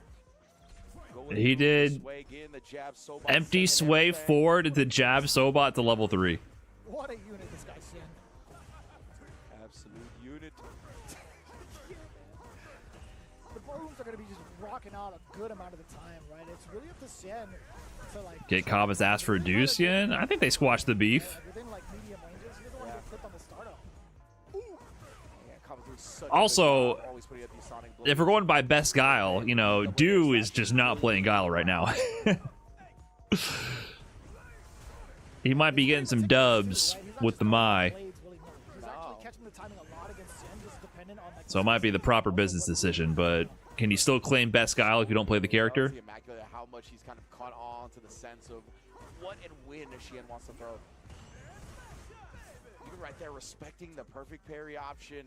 Knowing he's going to be tough to fill that gap. Yeah, there's still Lex and Higuchi in the conversation right now. He's willing to play the slow down so damn well, and also picking apart some of the normals that Xian's trying to utilize. Level 1. Standing just outside that drive rush range. That was such a good beat to the button. Will this burnout position I'd say Lex. The problem is you don't get enough international competition from either of the players, so it's hard to really compare. Whether it was on the ground, whether it's mid-air, Kabba's got this down pat. That's the wall, brother. Oh man, Kabba just stood the down bag. He was never gonna get bullied. I mean, Lex does have that top 3 Evo Japan, though. At every single range, full screen, nullifying the double air slasher up close, being really aware of the spacing traps and setting them up. He did show up to their block and get that top 3 finish. Where Xian might just whiff if he tries to go for like a crouch medium punch or a certain option that's not gonna reach. Takes full advantage of it every time. He's looking in control. Now, majority of the time, we don't like to play bias towards any player, but my man. It's Higuchi, man. Let's be real. Now, hold on. I was leaning towards Higuchi, but now you're saying let's be real. Now I might have to lean towards Lex. Lex showed up to Japan and got top 3. I didn't see no top 3 Evo Japan for Higuchi. Let's be real. What do you mean, let's be real? It ain't that cut and dry. Legit, this guy won Evo Come on now. Championship in SF4. Like, this dude has been doing it at the highest level for over a decade. With such a tough character as well, dude. Yeah. Give Gen back for him. Imagine, bro. I would love to see his pop if Gen got announced. I just never want to play that character. That's or the like thing, not play against it, play against the character. I would Yeah, definitely it's still hard to compare. Definitely playing against it. Hell no. No, thank you. I don't think Lex has gone to that many CPT events this year. But yeah, Bazooka was a little bit too close that time. -4 was the easy punish for Xian. Oh, he tried to go with a low hitbox, I think, beneath the Sonic Blade. Counter hit out of it. That upside down kick, that was kind of nuts. Some nice heal. Just harassing with a roundhouse now as well. He tried the soul bot. I got stuffed by the boom. That's gonna be safe, right? Yeah, there's no punish there. It's so funny they made these super safe. It's an awkward super to punish, 100%. And then in that scenario, though, man, Xian, that felt like a little bit of a Hail Mary type play, right? He tried the crouch fierce, obviously minus on block. I think he just did the level 1 after, thinking Kabba was going to take his turn. But, man, tough break so far. Kabba has been looking so monstrous. Kabba's just been putting up that wall, as you had mentioned, right? So patient with not even just like the... Kabba is winning from the corner. Big jump in. He does clear the space in time for that double. Excuse me, the heavy What? slasher. Yeah, he jumped into the perfect moment. first time we've really kind of like initiated offense in that way. Right? Yeah, he's just been chilling, right? Uh-oh, this is looking kind of rough for Cien. The patterns He doesn't bite on the shimmy. really been frustrating Xian, not letting him get in at all. And he's also like willing to let go of that charge. Okay, hold on. Oh, drive rush back sway perfectly calls out the reaction flash kick. From Xian into the level 2. Okay, can he get a burnout? What? How's he gonna play this? Oh, fake out with the heavy whiff. Point blank, it just deleted the rest of Guile's health. Okay, hold on. Signs of life. Didn't realize Roxy was holding a cat back there. Cradling a cat. Did he do tap parry into drive rush jab? Like that was the strategy? That's chaos. Like that was the strategy. Perfect parry over the boom. Lets him with the jump in. Oh, baits. Oh, hold up. Double flash kick bait now from Xian. I like that. Oh, attack the drive gauge. He wants his burnout. Oh, that's it's gonna happen. Backdash. Backdash, but wasn't ready to take his turn afterwards. What do you do about this? You can't be overzealous, right? Considering the positioning of Cobb, pretty close to burnout, pretty close to death off of a single hit because of the drive gauge. Cien has to be careful though, because if something goes wrong and he gets burnt out, he can lose. Oh, just no. Okay. Okay. Cien, you make me nervous, man. Come on now. Legitimately just staring at you like you know what's Come on now, let's finish those combos. Oh my goodness, but great stuff from Xian right there, right? Knowing that the pushback from that normal pushes him out of throw range, so he was comfortable to just sit Let's there finish and those wait. combos. Come on now. Let's go, Cien. Yeah, whiff punished it. Dropped the kill combo, but found it anyway. Quick little 5-second rule. You know it's still good. Down the back streets of Metro City, that just stays on the floor. 5-second rule doesn't apply there. You're like, nope, it's Hell gone. no, dude. Sorry, this piece of pizza, it's gone now. Dude, especially if it flops upside down, you my know what? God. It's kind of gross. I don't want to talk about it. I'm gonna throw up. Oh, look at this hairless cat. All right, 1-1. That's crazy. This reminds me of IQ. Battle of the dumpster. Yeah. The crow versus the cat. Be sick. Oh my God. Sway. Upside down kick this Sway. Yeah, unfortunately, couldn't take his turn after that. Or I should say he tried to, but Kaba beat him to the button. Just pick something faster. Xian was Getting hit by Sway feels bad. I just feel like DJ, to me, is one of the most feels bad characters to fight against. Everything he hits me with makes me feel bad. Drive rush jab, drive rush throw, Sobot, Sway, all of it makes me feel bad. I just don't like any of the interactions when I fight this character. It's never really a feel good match against this guy. Damage. I like that back throw. Although he loses positioning, he could have lost a lot more if he didn't do anything about it. Oos. The apex of that fears. Oh my. Yeah, I was gonna say Xian likes to look for the A driver. little button to Sway, attack the drive gauge. Calls out the shimmy, the buttons, level 2 on the side of Cien. Next touch or level 2 through the fireball can kill. I think that was punishable. What? Why did it counter hit? What did Kappa do? Oh my God. He just goes for the level 1 there to try to snipe out Kappa trying to take his turn back, maybe? That was an interesting interaction. Yeah, this one, it does connect. I'd have to double check that. How fast is the level 1 again? It's very fast, but I don't remember the exact startup. Yeah, it really does.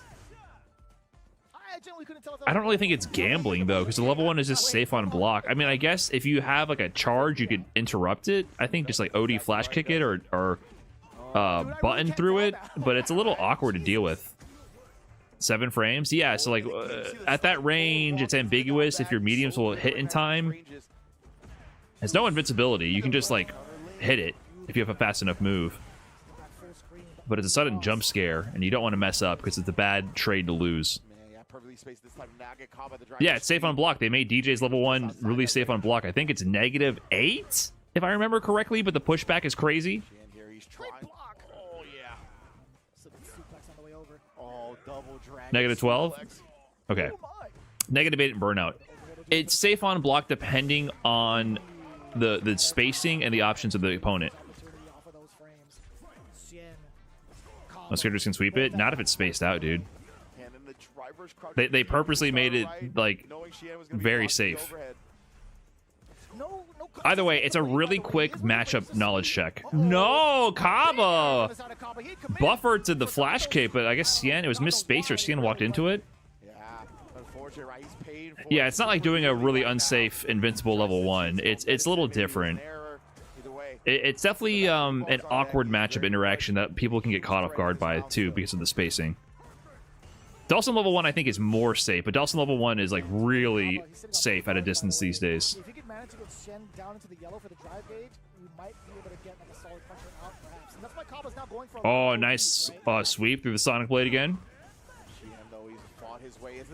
Oh, you're dead. Nice. Nice awareness on the drive rush there. Kava drive rush into the bazooka knee. Cien on the board. He would have been able to drive rush out of the range of a normal jump, but because that was the shallow knee drop, he's going to be way too quick for any type of escape. How's Cien doing? To bounce back after that first game. Dude, it bounced back in terms of like his current. Cien now 4-4, unless this is already updated. I feel like he's been a little bit down in the dumps majority of the time, but this W is well needed and also well deserved. Absolutely. Yeah, exactly what you can do in this community. Yeah, Ken level 2 is also safe now. They made Ken level 2, DJ level 1, and Dawson level 1 it was looking rather rough in the very first parts of the game. pseudo safe supers based on the spacing and situation. But they're not invincible. Well in the first game, causing a lot of frustration for the side of Sin, but he picked it up little by little. But I also think there was a lot of errors on behalf of Kaba. As soon as this You're gonna have to know like your matchup specific counter and spacing if you have one. Yeah, it was some strange moments, right? Where we It's nice to Terry because you can level 1 both supers. Yeah. So Terry has a 7-frame super, right? I think level 1 is 7 frames and he goes really far forward. So some characters can have options with meter. just slightly misjudged and miscalculated. And level 2 is invincible? No, it's not. As we got into like the rest of that round, it was Shen that actually fired first. And Ken's level 2 has 0 invincibility. Expecting Kaba to take his And I learned that in matches because I remember Ken players waking up level 2 and then I definitely pressed the button and then I thought I got hit and then they just ate shit instead. And I was like, oh, guess it's not invincible. Much faster than you anticipate. Yeah. A little problematic, but not for the Falcons team. 10 points away from the Titans. They don't need any more points at this point of the phase, right? They're just giving away as much as possible. But like again, 250 for the side of Bandits. It's more. Yeah, so it seems like they made that trade-off for some of these not invincible supers to make them safe. Are there any non-invincible supers in the game that are not pseudo-safe, like often safe based on the situation anymore? What else would it be like? I'm trying to think. Elena, her level 1 is not invincible, but it's an anti-air. Kimberly Super Art 2 is unsafe, right? Marissa level 1? Marissa level 1 beats throws and meaties now. Marissa level has a real level 1 now. There are some similarities in regards to like the pressure situations Luke can put you in, also coming in from Terry, right? Pretty substantial. Them buffing Marissa's level 1 to beat throws is a huge buff. Sweet Jesus almighty. But also, the pressure up close, right? Being able to drain a lot of the drive gauge and also just exude a lot of the stuff that you can't really get out of if you don't have a proper reversal. I feel like DCQ is able to navigate... Manon's is like minus a million. Manon's level 1 is invincible. Yeah, 100%. Like, no, and it was in the last... maybe the December patch, they made all these super changes. I know they changed Dalsim level 1, DJ level 1, and Ken level 2. I think that was in the December patch of last year. That type of strategy should look better in this one. One of the things I'm interested in, you know, we talked about the neutral jump heavy kick, or not the neutral Marissa level 1 is invul for 1 frame. Terry and how much range it has. And we talked about the neutral jumping up against Bison, right? So that's something I think we gotta look at. But it has the armor. Bruce in general feels like he's willing to risk some neutral jumps. He's got I don't really count that. He's willing to take risks where you do like neutral jump immediately It armors through physical attacks and throws. So that really late falling. I think that's close to being invincible. DCQ tries to approach a neutral jump. Right. On the other hand as well, we saw kind of like a little bit more of like a calmer pace. Yeah, it's really just like Kimberly level 2. From DCQ, you can't really navigate around the fireballs the same way you can like against Luke, right? Being that fast with the Sandblast. Being able to utilize OD Psycho Crusher is pretty imperative if Boost decides to even try to use Fireball outside of like maybe like meaty pressure. And the Mercer one was more recent, I think, but I was talking about the other 3. A decent way around it with the scissor kick, depending on like the timing. Aki or Kim's is the shittiest. They're invincible though. As well. But I mean, outside of that, I feel like the Fireball game is not going to be like as potent in this matchup in comparison to that Luke. that DCQ had to face off against either. So I think he'll be able to at least move on forward a little bit, or at least close the gap significantly with the OD Psycho Crusher. Oh, Super Art 2? I still think he wants to, like, the objective of being up close. I see what you're saying. Yeah, and then we're gonna see that. Yeah, I think Cammy level 2 is not invincible also. So good at manipulating you. Obviously, There might be some partial invincibility, but that move can get interrupted for sure. Yeah, that's another one we're gonna look out for. A whole lot of tools can be utilized in this matchup. I'm gonna see who's really. DCQ got to play JP. Did they show that he locked in on that? We haven't seen the DCQ JP in a minute. Choose to play it patient, walk out, try to fill each other out. But I feel like a lot of the time DCQ gets real aggressive at round start and wants to force the gambits. And really JP it is. We have not seen JP in quite some time from DCQ, I feel like. I'll tell you what. Okay, Boost Lee Indeed. And remember, Bandits is away, so they're deliberately not only choosing DCQ on the Terry. Drive rush jab immediately stops short of the drive rush check from Boost. Gets clipped. You know, the first time you said it, it still made sense to me. I'm not gonna lie to you. I'm like, yeah. It's a whole different dynamic coming in. Wow, nice. Jump into range right where they want a heavy punch. Another use of the lane change. Is that optimal from that punish counter? That jump's gonna get anti-aired. Tries to get the jump back to bait something out. Probably the amnesia. Gotta be careful with that use of the light swipe. Terry can definitely punish that.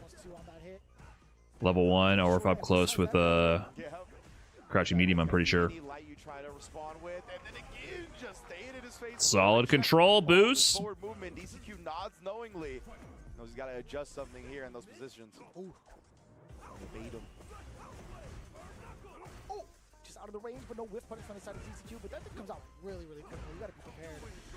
Level 2. Nice spacing. Level 2. He's burnt, man. All right. He goes for the overhead reset. Good block. Yeah, he's aware. You got to look for the projectile. Okay. He's got set of plus frames. Boost just surviving. Good defense. That's fine, man. He survived the interaction. I mean, it also worked out okay for DCQ. He's chipping away at his health. Yeah, this is fine. Trey combo? Yes, sir. He's aware of that. All right, what's the Oki option? It's median to get fucked. Drive rush. Drive rush cancel. Drive rush cancel. Meterless kill. Calamari the 22, thank you. I'll give away a random ass agent. It'll be alright.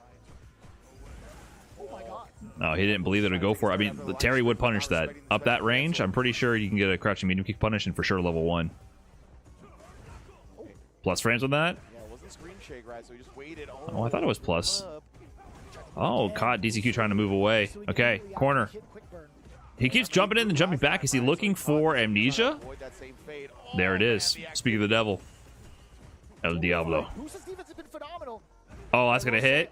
Stand MK confirm. Is he gonna kill him? That's death. No, that's dead, man. That's dead. That is CA damage with the level 2. Almost more than CA. Yeah, 100%. Yeah, the level 2 gives the level 2 basically for Terry gives him access to CA level damage whenever. If you go for the level 2 routing. Yeah, man. Getting a little emotional too. He cracked a little bit of a smile. He's like, job's not finished. Hold on. Drive rush overhead to start. Oh my, why? It's so good. But it's Boost Lee this time. 99-second overhead. Oh, we backdash on that. Backdashing on drive rush Terry heavy punch. Yeah, exactly right. He just gets blown up. Plus 6 there, if I remember correctly. That's crazy. No, not plus 6, plus 5. Oh yeah, look at the drive gauge being deleted by that Crouch Fierce OD power wave as well. Still within the 3-bar threshold. Bro, this Oh, he got pieced up there. Oh, you're gonna. Yeah, this is bad. Okay. Yeah, for real. It's not the end of the world. That first one was nuts. And just again, providing the chip damage and the harassment via the projectile. Oh, why did he? Well, he preemptively pressed crouching heavy. Recovering from the Crouch Fierce. Oh, Boost blown up. Wow, DCQ critical mistake whiffing the crouching heavy punch. Let's Boost Lee get in. Hear the audio cue coming in from Kaba. You know what? You know exactly what that means. Once he's feeling it, he's getting fully pumped up for Boost. It's been nothing but an onslaught towards both the life and the drive. Oh my God, he is getting in. DP? He's about to build out level 3 as well. He is harassing DCQ in the corner here. Level 2 activation. Side swap. Incoming. Jump over. Portal. Attack on the drive gauge as well. You're probably burned. I think he just sets up OD portal here. Regular portal. That's not gonna work. He's gonna get another mix. OD portal this time. Teleport through. He didn't read the parry. He doesn't go for the grab. He could have grabbed that. Nice, perfect parry on the target combo. A little side swap there. Right back at you, buddy. Oh, goes meaty with it. Meaty with it. To do whatever he pleased. It was DCQ with the extension off of that drive rush, crouching medium rush. Oh! Beats him to the button this time. Quick burn, leaving him standing as well. Just goes with the throw. He's been cycling between the throw and the frame trap. Drive rush DP on that? Oh, he's schmoving. Is he dead? He's not gonna die here. He's not gonna die here. Okay, because he had to save the meter. He was thinking about going into level 2, but then it wasn't enough to kill the meter extension, so he could have saved the drive gauge. This is looking real tough for DCQ. Yes, sir. Boost. Looking clean as ever, man. Solid 2-0, right? Yeah, good stuff from Boost right there. You can see obviously very excited for the dub. Boost is 7-3 now. A little bit short in a couple of his matches that I think he was expecting to do better in. So, yeah, man, Chris, I told you, bro. You gotta believe. And here's the thing, though. It's 10-10 right now. It's 10-10 right now. Last time, the way this match went down, Boost and Kaba won their matches. Mena lost to NL, and then Chris T won the tiebreaker. This time, Mena RD has to win. The winner of this match coming up next determines the winner of the team set. He can't afford to drop the set to NL this time.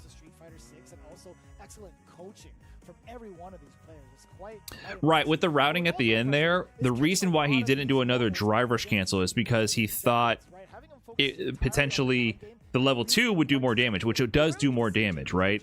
The level 2 routing he went for would do more damage, but then at the end, when he didn't do the extra drive rush cancel to preserve the drive gauge to have enough damage for level 2 extension, he realized, oh, it's not going to kill, so I'm going to not go for that route. He potentially could have killed if he just spent all of his meter on like a drive rush conversion route and went into level 3. But in the heat of the moment with Terry, that is one of the like more difficult like life awareness and scaling awareness moments to have. So he could have done a different route to do more damage when going into level 3 and burn himself out, but once he went down that route for the level 2 at the end, he couldn't do anything better, and he deviated away from level 2 into level 3. So he made the right choice. He was like, will this kill? No, it won't. Okay, that's fine. I'll just get my level 3 and save my meter, and I'll be in a good spot to win. To get that extra match going.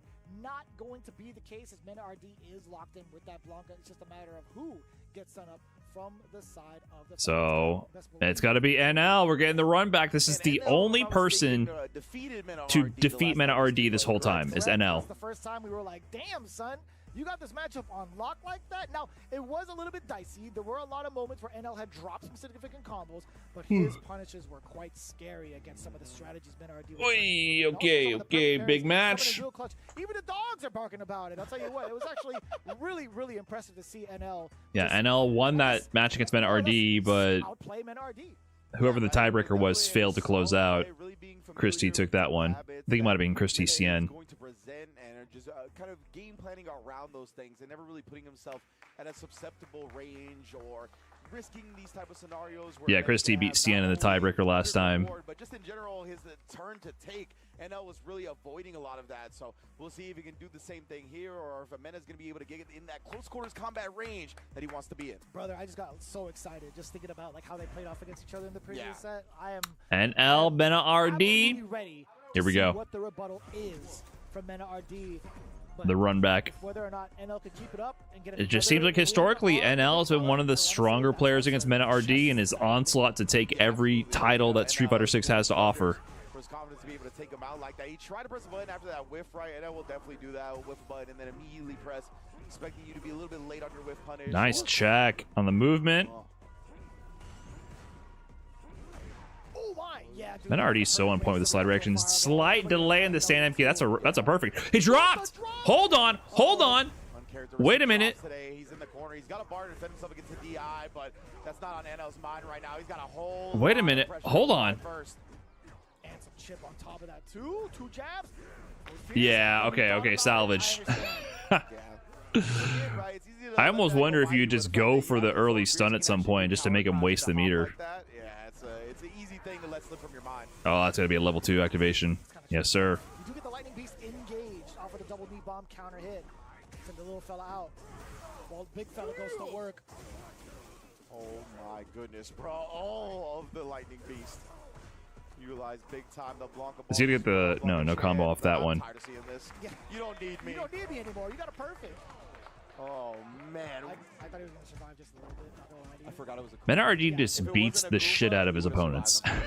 I don't know how else to put it. I love that. Yo, shout out to Boss throwing down all the His RPS is just stupid good. Not too long ago within November. Funny enough, his team took it, but you know. Okay, NL. Know how he gets down.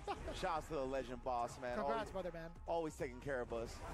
Calls out the movement. Nice placement on the crouching MK. And they start getting a little too creative with the dancing in your grill, trying to bait out a button.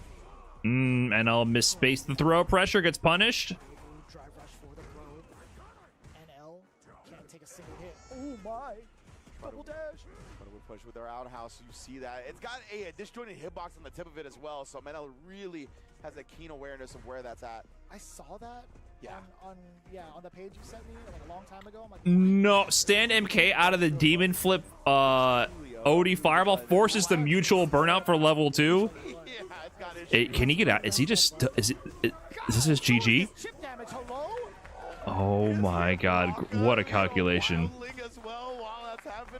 Dude, level 2 from Blanca is messed up, man. It's messed up. I can't tell if it's Blanca or Ollie from Family Guy. I'll tell you what, it's the same exact noise. Why is everything working so well? Just pick it up right where he left off. Looks completely locked in here. Oh my. That was He wants that run back. off of that dive kick.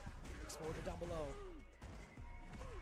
Oh, big cross up. He didn't believe. Oh, didn't believe in the cross up. It worked out. Shenanigan with like a regular wake up into something else. It's tough to navigate within this range, right? NRD is looking for a counter hit. Also, the anti-air very Using the stand MK anti-air again. Interesting. Oh my god, that would have been a fat fucking whip punish into level 1. Or GG. Dude, this is a steamroll so far. This is the only person to beat MetaRD. Because losing one set was unacceptable. I do not get to lose one set. That's true. And that is true. Yeah, MetaRD did say that in post-game interviews, and I'm going back to Japan because I was too weak in the first phase. Meanwhile, he was like 6-1 in sets, and his team was completely undefeated. The one person to beat him was NL, so this would be a big part of the training, would be to take out NL this time. And he has to do it if he wants to keep the perfect set record for the team, because if he loses this, it's over. to kind of confer with them and figure out what needs to be done. The crouching medium punch, such a perfect normal. Also in terms of range and also the frame. Y'all can't just be dropping the praying emote every time MetaRD is up to play. Indeed, man. Been pretty even so far. Come on now. Sweet guy. Actually countered because he was in the coward crouch. Doors a little bit, That's a very powerful emote, though. I'm not gonna lie. I actually really like it. Gonna say Meta likes that. He's gonna get Oki off of it. Oh, tries to bait something out with a big back hop. Praying for that Blanca level 2 incoming. GG. Okay, NL swinging. Make this a set, NL. Come on. I can't believe he didn't bite. Back to back. And throwing that fireball is so dangerous. MetaRD will slide on reaction. OD Demon Flip the dive kick trades. Baited out a reversal, finally. Wow, MetaRD bit. Trying to sneak away with the W with that OD up ball. It was an excellent bait, man. Like, to be able to bait and not get tunnel visioned on offense in like a scrambling situation while you're down like Level 2 incoming? Yep. Uh-oh, but how much composure do you have off of a hit? Blanca chain going down also. You might be dead. Defense the game. Oh man, big throw take to start off. 2v1! It is loaded against you. That is crazy. He secured the back jump on the read on the Blanca ball, but it activated the little buddy on the floor there and punished NL for that. Pick up conversion from MetaRD into the mix. Oh my god. Nice whip punish as well. I think this is over. getting shut And I'll prove down me by wrong right now, NL. please. Not an easy button to whiff punish either. Hell no. Nice air to air. Oh my God, he's on top of everything right now. One touch, one drive rush medium, it's over. And the conversion, dude, he is caging NL so effectively. Like, it is wild. He can't even afford that trade. Another stand medium and it's over. Oh, man, He's NL, just poking him out. Oh my goodness. Every. What do you do? What do you do? It's not just suffocating offense and bullshit level 2 shenanigans and Blanca Chan. It's also just suffocating neutral control. What do you do? He shut him down there in neutral. He won the previous round with the bullshit level 2, and then he just out-neutred him the whole way. Of course, Bandits taking another 30 points for the spoils. The rich get richer. I'll tell you. Damn, that was good. Yeah, that was hella bars, actually. I was about to say, yo, shout out to the boss for providing all the Yakiniku. They're 9-0 with 280 points now. I do not see Bandits ending anywhere aside from first place. With only 3 matches remaining, I don't know if it's possible. FlyQuest would have to go on a legendary run, and Bandits would have to shit the bed. Yeah, I mean, so much lightning breach pressure as well. Look at how much damage he took from Chip, dog. That's all Chip right there. Doesn't get hit a single time. Lightning breach just deleted like 10% of your life ball. Yeah, do you want to see that chip again? Yeah, Force. This is like, look at the awareness, man. Forces the burnout here. Would you know that at this much health, if you put yourself in burnout and activate level 2, you win? That's like almost, is that 20%? Yeah, I mean, so much lightning breach pressure as well. Look at how much damage he took from Chip, dog. That's all Chip right there. Doesn't get hit a single time. Lightning breach just deleted like 10% of your life ball. And he wasn't even done. You could still end it in like a Yeah, he could attack on one more special move as well at the end there. He was even looking to try to snipe the fireball even before he did the slide. He did that like long range. I think it's stay medium punch from Blanca. Yes. That trades a lot with the extended hurt boxes. Notice that it didn't trade. He just lost. So then he just slid right under, right? Knowing that that's going to be the move that's going to be within range. Crazy how Mena can control neutral like that with Blanca, considering the character has bad neutral, no ways to get around fireballs. Are you role-playing as that guy who said that Blanca has no anti-fireball tools in the chat from last time? Or are you actually that guy? I remember him. I don't know if you're role-playing as him right now for the bit, or you're actually that guy. Team Bandits, another dominated victory. At this point, you guys have not Blind viewers rise up. battle to anyone. Mena RD, you put a tweet up. I brought it up in the interview earlier. You said you had to go to Japan to practice just because you only lost one individual match, and it was to NL. This time things went different. Look, I don't waste my time, man. If I go to Japan, it's for a reason. And if I came back here, it's for a reason too. I said I wouldn't come back if I didn't feel strong enough. And I'm here, so that means something. Is that win any sweeter to you? I know it's not the personal with the but since he's the only Street for one League phase 2 starts, and Mena's like, nope, sorry, I'm not strong enough. It's very sweet, honestly, but it just confirms that my work is good. The work with the team is good. Shout outs to Luiman. Luiman was a big part of that strategy. And but at the same time, I know somebody gonna come with a different energy. I know Kevin probably preparing, Blast preparing, so I can't celebrate too much until I got the rings in my hands. Nothing's too sweet. Okay, let me talk about man's big boosting. Until I got the rings on my hands, nothing's too sweet. In your match, you beat DCQ's JP, and I saw you get up with a whole lot of energy. You put your hands up in the air. What was that about, man? I'm not used to seeing you that emotional. I just off the schneid for this half. You know, it's good to get that first win. You know, especially after hard few weeks not qualifying. You know, which is fine. You know, this is more important. But, you know, it just goes to show that, you know, anything that we do, or everything that we do, it's for a reason, and it works. If we just trust it and, you know, have faith in it, it will work. Talk that Faith? talk, big boost. Okay. Hold up, wait a minute. Please clap it up for that. He's dropping some interesting words over there. Absolutely undefeated, sitting at the top of the leaderboards. Let's go ahead and send things over to our commentators. Thanks, Rob TV. Welcome Is back, Boost everybody. I praying? don't know why I said it like that, but Bandits once again holding it down. They converted Continuing to send the Boost? message, Maybe. right? Obviously, always showing love to the community surrounding just the team, right? You know, you've really been highlighting the fact that Bandits Faith management mentioned? has offered Start praying. sports psychology services to other teams as well. He talked about Louis Man, right, who has been a past representative. Yeah, that of is true Bandits for at Boost, right? I SFL, guess being a big did part of he the lost strategy recently, still and right? whatnot. So it's just so collaborative an experience Bandits makes it. I'm glad you got all Boost of that from the interview. I'm still kind of lost to Crime A. called Bruce Willis.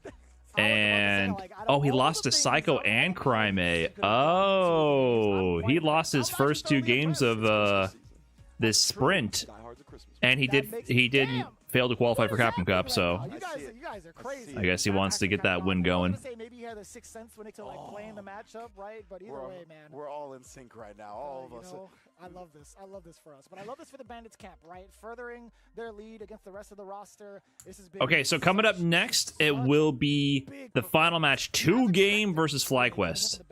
And remember last time, FlyQuest won, and Blaz was defeated, but it wasn't by Punk, it was by Psycho. So it's going to be interesting to see what they put up.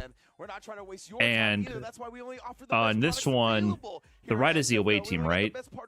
So FlyQuest will be away, so they're going to have to put their players up first. So we'll see. I'm not even sure what the player matchup's going to be. They are the most winning brand in our digital violence of video game culture. Okay, guys, I'm going to take a quick break here. BRB. Thanks for watching, guys.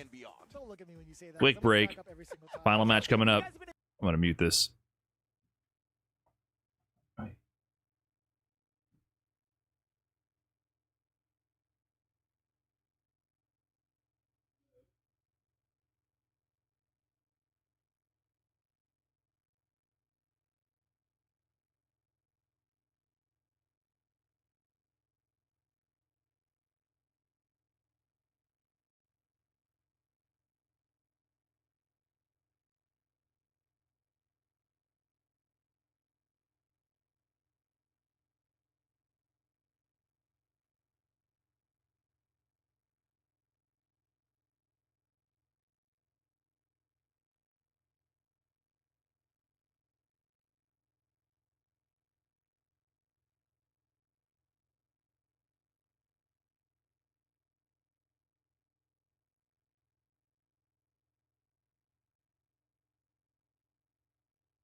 One second, chat.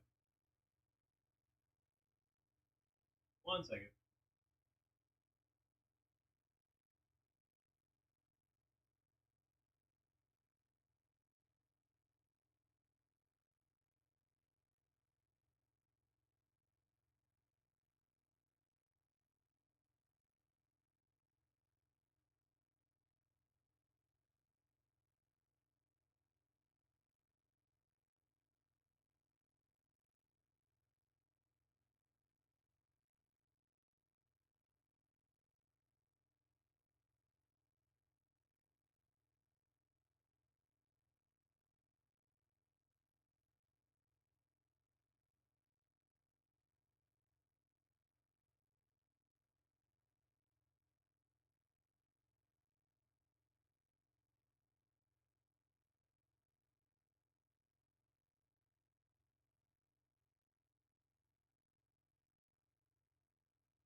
Okay.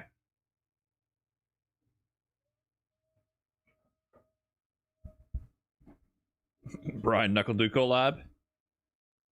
Has Knuckleduke cornered the chair streaming market? Is that it? Is there no one else who can compete?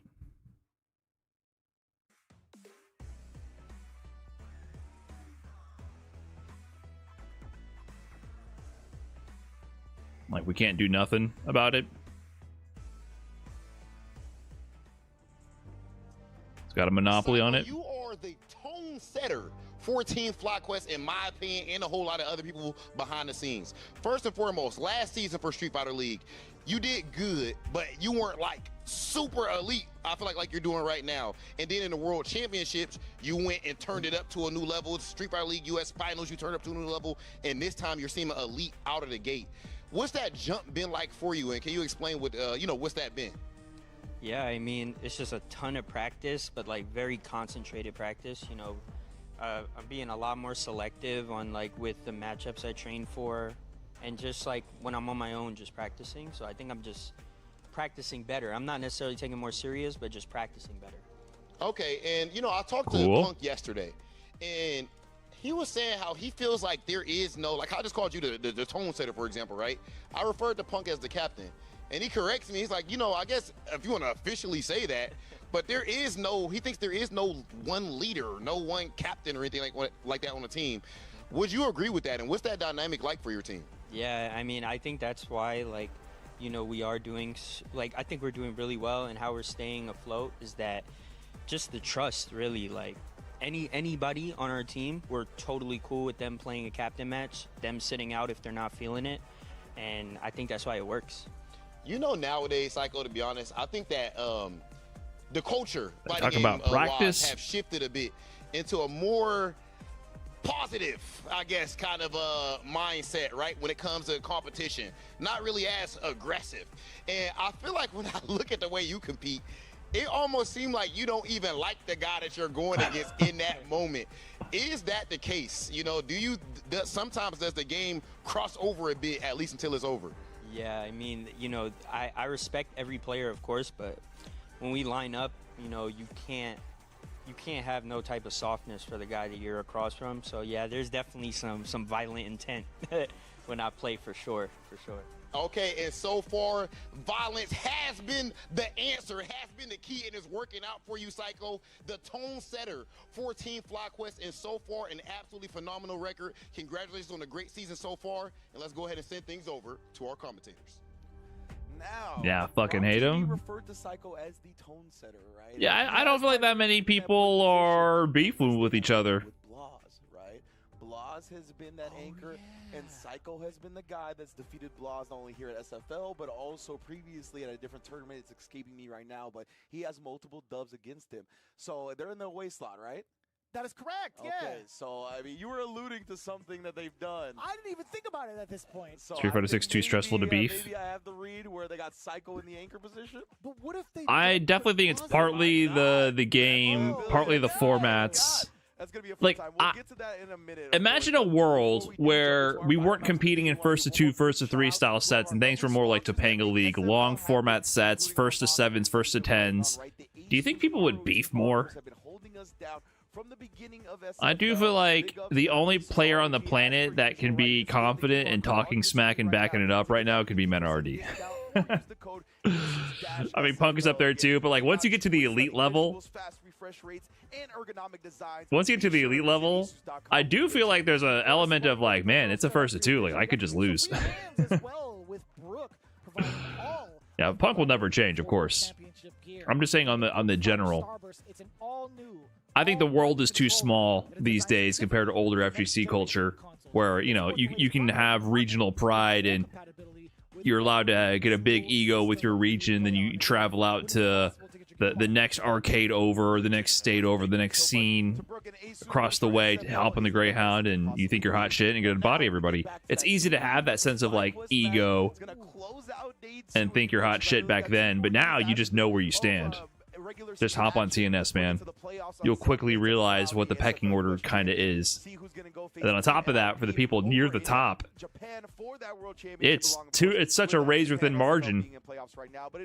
For most players, it's, you know, just the day of the week. For FlyQuest as they figure, right? Okay, so they're putting Punk up first. This is what they did last time. I'm not sure if they were away or not. I'm guessing they were home last time, so they actually counterpicked. You know, Punk went up against Brian Job and got beat pretty handedly. And Psycho was in the anchor position and took out Blaz. So they are continuing with that strategy. Psycho's the pick for Blaz. Right there, Brian is really good at playing at that high pace. Like, he's got quick processing. He won't get caught off guard, I think, by a lot. So I wonder if they're going to throw Brian Job again at Punk this time. Juninho! That's interesting. They had the option to choose who they want to put up. They put Juninho? Juninho wants to show Punk the Ross style? I like this idea. Luke, he's got those buttons right there, like forward advancing, whether it be with the stand. No way they send Blaz out against Kimberly. It was pretty close, wasn't it? It was a good set. And Blaz might be a little stubborn too. He might just want to get his run back. Psycho's becoming his demon almost. That's a little extreme, but Psycho beat him at Blink Respawn also in tournament. Ross Style versus Punk the God. Oh, said well played off of that. First hit to Juninho. Things off from Juninho. A lot of carry on that bad boy and Oki. He backed away in preparation for an early OD uppercut, but he still managed to next hit to Juninho as well, and the corner. Medium safe jump. Yes, he gets the throw on that? Yeah, that was -2 for Juninho. Not punishable. It was a safe jump, perfect parry, but yeah, Punk tried to overextend there. Juninho immediately texts. What's the defense like, right? We've seen what Juninho's offense is like, but right now, how did he hold on? He spent a lot of bar just to try to push back Punk, and now the whiff punches are coming in. Crouching medium punch. I think that was supposed to be a DP, but that crouching medium punch for Luke be doing everything. Oh man, if he had trade combo jab to level 1, that would have been crazy. Tsuyoshi-san is not going to be happy about no that. DP? He's definitely like, you know what, this button's got to go. He did it the first time, he's got to do it a second time. Both in burnout, by the way. Yeah, ooh, ooh, both of them not quite in nice. Oh, good. Discipline from Juninho to not bite. Well played. First round to Juninho Ross. Juninho to start this set. You were hovering around the medium range as well. Juninho was looking for a button. Oh, so was Punk, you whiffed. You're gonna get punished. Medium from Luke. We felt it in our bones. Exactly, man. He was really hovering around that medium range. What was he gonna snipe with? It's so difficult to whiff punish that crouch medium. DP? Oh, he absolutely meant to do uppercut there, but he was walking around and over buffered the level 1, put himself into the corner, gets punished. That is a rough execution error for Punk to have. He's playing from a disadvantage now. Oh, it's a little swifty with it, a little low on that to the drive or the drill, meaty. Okay. Staying solid. Round up a piece here. Really confused look on his face. Perhaps he wanted something that provided a missed input. Maybe he wanted an OD uppercut. Yeah. Nowhere to be found. MIA. Right now, both players have been playing so patient to start the rounds, too. With punish on that? Wow. Really misspaced dive kick. Maybe reading a crouching MK? That's huge damage. Spend too much drive meter to not build some. Now he's building the level 3, the meter back, but if he gets put into burnout real quick, this is bad for Juninho. Yeah, he has to just play for meter. He does not want to get checkmated. Okay. Yeah, good spacing from Juninho, right? Like backing up to get his meter back, but still being threatening to not allow Punk to overextend. Button timing, perfect from Juninho. Hold up. 2Game might be Punk's demon team right now. Brian Job got him good. Now Juninho.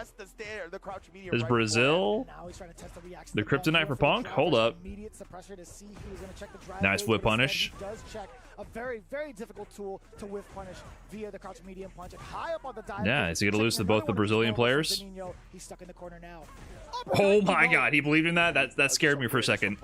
No! The hammer of the gods raining down upon your dome. Luke jump heavy punch. It's still that button.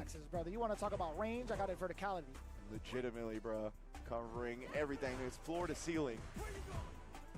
Oh my lord! Another whip punish again! Pump the god! Sweet Lord. Brazilians got beef with Punk low key. Good at when he doesn't bite against shimmy attempts, he immediately whiff punishes your like. Yeah, I know he went there in Street Fighter 5 and he didn't have a good time in some online tournaments or something. Like just immaculate stuff from Punk. Gotta hold that. I remember that saga. Who doesn't have low-key a little bit of beef with Punk, man? I don't think, whatever, man. Who cares? That's how I feel. Just trying to maintain stage advantage, but he immediately lost it from the spiral arrow, but he finds the button into Flash Knuckle. We already got a level 3. That's going to allow him to build some meter back. I love seeing that sequence. Was that versus Juninho, though? I don't remember if that was versus Juninho specifically. It might have been. Does Lore run that deep? I remember that tournament. He lost. I mean, you know, the connection could have been bad or not, whatever. But, you know, Punk was crashing out a little bit about the online tournament, and I think some Brazilians were trying to give him shit for it. I don't remember if that was versus Juninho or not. I love the utilization of some of the lights coming in from Juninho now. Knowing full well he's been whiff punished a bunch by some of these mediums. He's been taking a little Set point Juninho, though. Oh, big jump in from Punk. Seal level 3? No, just pushes to the corner. Ay, caramba! Mistimed the jab, but also Juninho missed the heavy kick just standing up there. Does that not work if they walk back? That seemed kind of weird. That was a big miss from Juninho. Okay, wait a minute. Staying alive. Scary situation for Punk. That is tough because you have to commit to that, right? Like it is cancelable even on whiff into the drive rush. Exactly. Juninho's just Not overextending here. Oh, nice DP. Next touch is gonna. Oh my! Oh, double whiff! Aye, this is scary. Oh, I love that sequence from Punk. He's represented that a few times. I like how he structures that drive rush heavy to burn out into non-cancel DI. It's very hard to see. That was close. I was feeling a little nervous there for Punk. And then something like that happens. Great recognition from Punk to immediately put him in burnout into the DI. Juninho's so good, man. People don't talk about him enough. I think he's been putting up some big performances when he's had the opportunity. He did really good at Capcom Cup in his group. Last Capcom Cup, and he's doing work here in Street Fighter League. Yeah. Really presenting him some different options here. That time, no anti-air attack. You know, he doesn't have as many opportunities at big CPT offline events to show out, but he's making the most of his opportunities right now. That was so scary for both sides. And again, these crouch strongs are getting whip punished left and right now. Oh, the uppercut, he had to do it eventually. Just to force Punk back, and now the pressure tacked on just a little bit. Punk at the, I want to say like at the receiving end of some of this barrage. Hold on. His drive gauge efficiency, but DP? Oi! Is that gonna be safe? Yeah, safe drive rush sequence. Set point, turning it around here, Punk. The demeanor just completely different from the side. Come on, is there gonna be the Ross style? You can see it in the Wow. cam too with some of these exchanges. Little toe tap. Frustration has been mounted Nice up whiff again. punish. Yeah, you see him, right? He's like, damn, my crouch strong got whiff punished again. Punk has just been so good at manipulating them out. Oh, Juninho scratching the head mid throw loop. Oh man, look at a little. Ooh, I don't know, man. You can see the physical reactions from Juninho. Now looking confident. Nice discipline. Doesn't bite on the Punk shimmy dance. Walked forward just in time for Juninho to connect. Oh, that's a big whiff. Hold on. Outspacing the dive kick perfectly once again. Juninho has Hold been on. Wait a minute. Hold on. He's in this. Punk, what do you got? You gonna close it out? Inching forward. Oh, he's afraid of the dive kick. Got in with the jump. The drive gauge. Yeah. He went for it again. Oh my God. Juninho reacts. Ready for it. Okay, wait a minute. Punk was trying to steal it right then and there. Final round. Final game, final round here. Match point for both contenders now. Hold up. Great stuff from Juninho right there. Not getting caught by the same thing twice. Funny enough, we haven't Wow, really he seen tacked. tactics play off for Punk, right? The dive kicks have not been Ooh, sniped him. Counter hit. Nice conversion with the mediums as well. Stan Lykic has been doing a lot for Juninho. No way, Punk teched. Oh God. This is actually bad for Punk. This is really bad. Juninho harassing. Ooh. I think standing Lykic would have been just a little bit too far out to link, perhaps. Yeah. Oh my God! Navigating around. Oh, you tried to check. He didn't convert? From so far to beat the check attempt. Oh He my does God. find the DP You're this time. dead. That's Finds it. the low as well. He's got the meter. Juninho, the Ross style with the pop-off. Celebration. Brazil kind of cooking Punk a little bit. Oh my God. Is there going to be a handshake? Going to be anything? No acknowledgement? No nothing? Did we miss it? Uh-oh. With a character that seemingly has fallen off the map. Yeah. Juninho getting it done. Do that right. Set the tone for 2-game as well early on and take Well played. You know, that's gonna send Punk was bringing it back for a little bit. Man, Punk bit on the side swap neutral jump. Ouch. Morale up when their best player has actually already lost to start the match. Let me fix my face. We did see Luke over at the Chengdu premiere. My bad. He's getting a little bit more shine nowadays, but let's not forget that he was Punk firing up the Twitter fingers. You guys exaggerate. He does not tweet every time he loses a set. Come on now. And figure out how to play him at this level again. Juninho being one of the premier players doing it, and what a way to close it out against Punk. And he's got the tool set, right? He easily has the damage. He easily has the screen carry. Hello. He does have Only when you're singing. to whiff punish, right? He does have the tools to find success. And we saw it from Juninho in this particular match. Right? So Why are you gonna say that? Coming in to face off against Punk the God right off the rip. And man, I gotta say, it was so difficult to see how he navigated the ground game with punish after whiff punish completely. I want to Well say, played, like, Juninho. 2-game came to play, man. They're cooking. Right, yeah, especially in that game 3, he like. And Juninho was looking a little flustered for a minute too. He was scratching his head. It almost felt like for a second, like Punk was going to run away from it. Really find himself throughout that last game and turn it around. Yeah, you can see definitely a lot of just wearing your emotions on your sleeve there, knowing. Yeah, you see it looking so frustrated at the crouch strong. Dumb question. When people don't DP and you say he was afraid of the dive kick, what exactly is the type of cannon strike moment they are worried about when they say don't DP? Sorry, my knowledge is very sporadic. What's so with these? Maybe sporadic. Basically, dive kick makes you hesitate on the uppercut, so that little hesitation makes it so that you lose the time to react to the regular jump. Because you have to react so fast to anti or dive kicks, you have to do it right away. You often end up abandoning your uppercut on the dive kicks because you realize, oh shit, I'm going to be late. I'm going to get counter hit out of my input attempt, or I'm going to get regular hit trying to buffer the input, and by the time I actually press the button to activate the input, the dive kick will actually hit me, and I'll get caught not blocking. So then you think, oh, maybe I should just block. Then by that point, you realize, oh, they didn't do the dive kick, they're doing the regular jump, and then the same mix-up applies. Oh crap, by the time I can finish my input, I might already be getting hit by the regular jump. So just that hesitation that the dive kick gives you makes it so that regular jumps become a lot more effective. Twice after all. But yeah, man, so Brian's going to be locking in to that second position, so I'd imagine Blas has to be gearing up for that anchor match. You feel that power when you fight against dive kick characters. You try to DP every time they jump, and then you end up being late on the DP and the dive kicks, and you get hit, and then you eventually go, fine, I'll be more reserved with the uppercuts, and then you end up letting the regular jumps get away. Probably honestly decently even. Like, I think Terry's got great walk speed and movement, and Bird Knuckle as well can kind of close that distance and be a jump scare for the opponent. The fact that Power Wave goes under the air slasher means you don't just get bullied by DJ's projectiles. Brian Job versus Riddles. I can definitely agree to that, yeah. They keep putting Terry's up against DJ.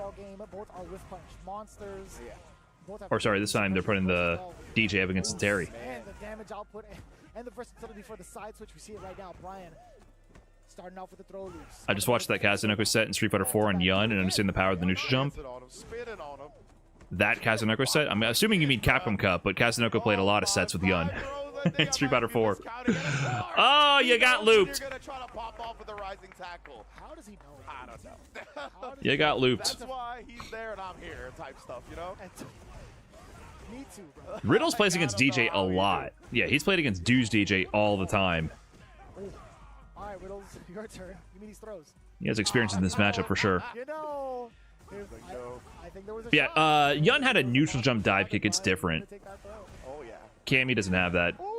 Having a neutral jump dive kick is so busted. Standing as well, establishes throw yet again here. Oh, it's getting so scary.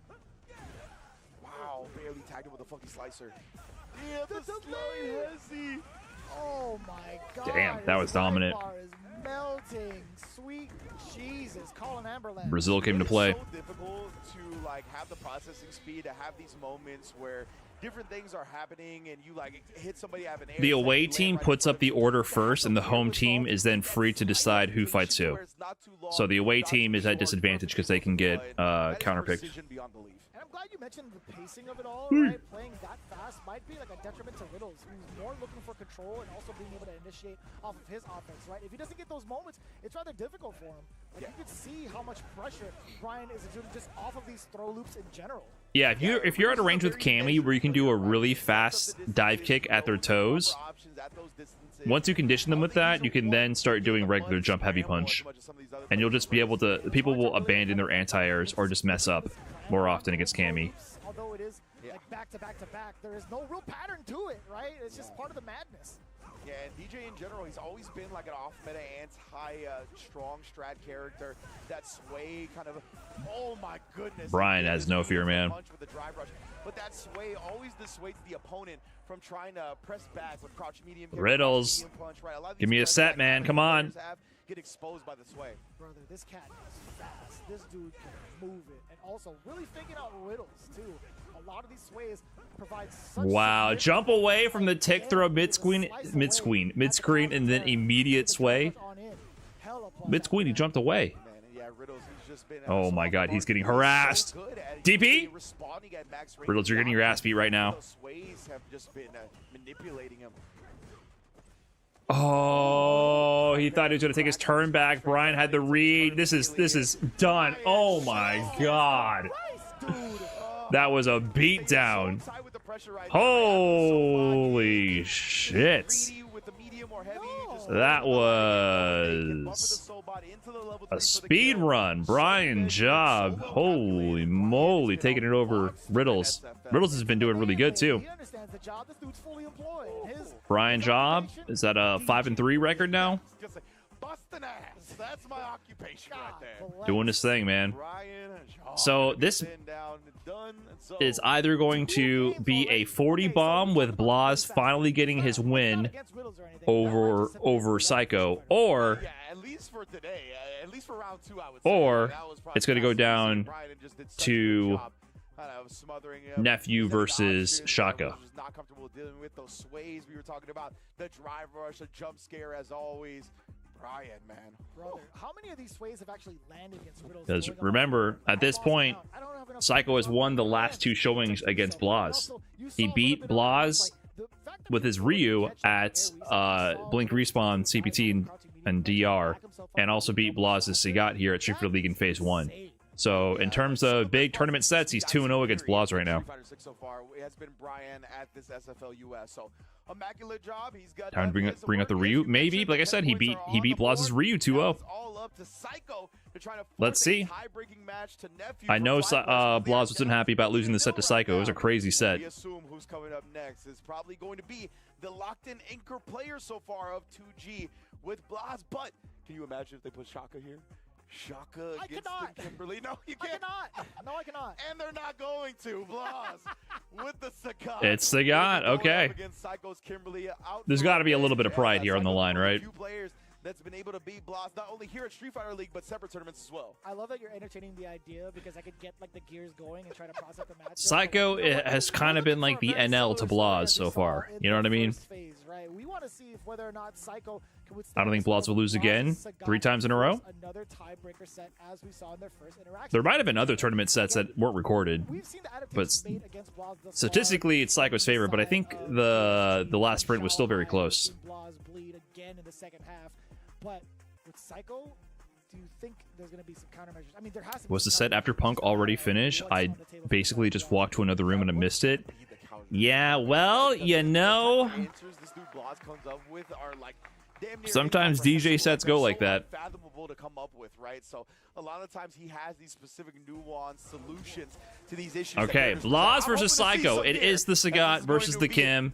The run back between these two players. And a FlyQuest member, Psycho, trying to force a tiebreaker match. Psycho has to win this to give Nephew a chance to close out versus Shaka. That Mamba mentality. Big whiff punish. The whiff punish, very much so within range off of that 9-framer. Drive gauge already under attack. That was really good defense from Yeah, he Blaz. found the Good right time to target drive on the reversal, lap, but bro. you have to give up 2 bars basically of drive gauge to survive that. What do you do about this, though? One Psycho's in your face yet again. Very healthy both in life and in drive gauge. He's backing away just in case. Whiff punish. Oh my god. Nice snipe on the drive rush there. Anytime Blaz moves on forward, best Stagger jab. Didn't convert. It's tough, man.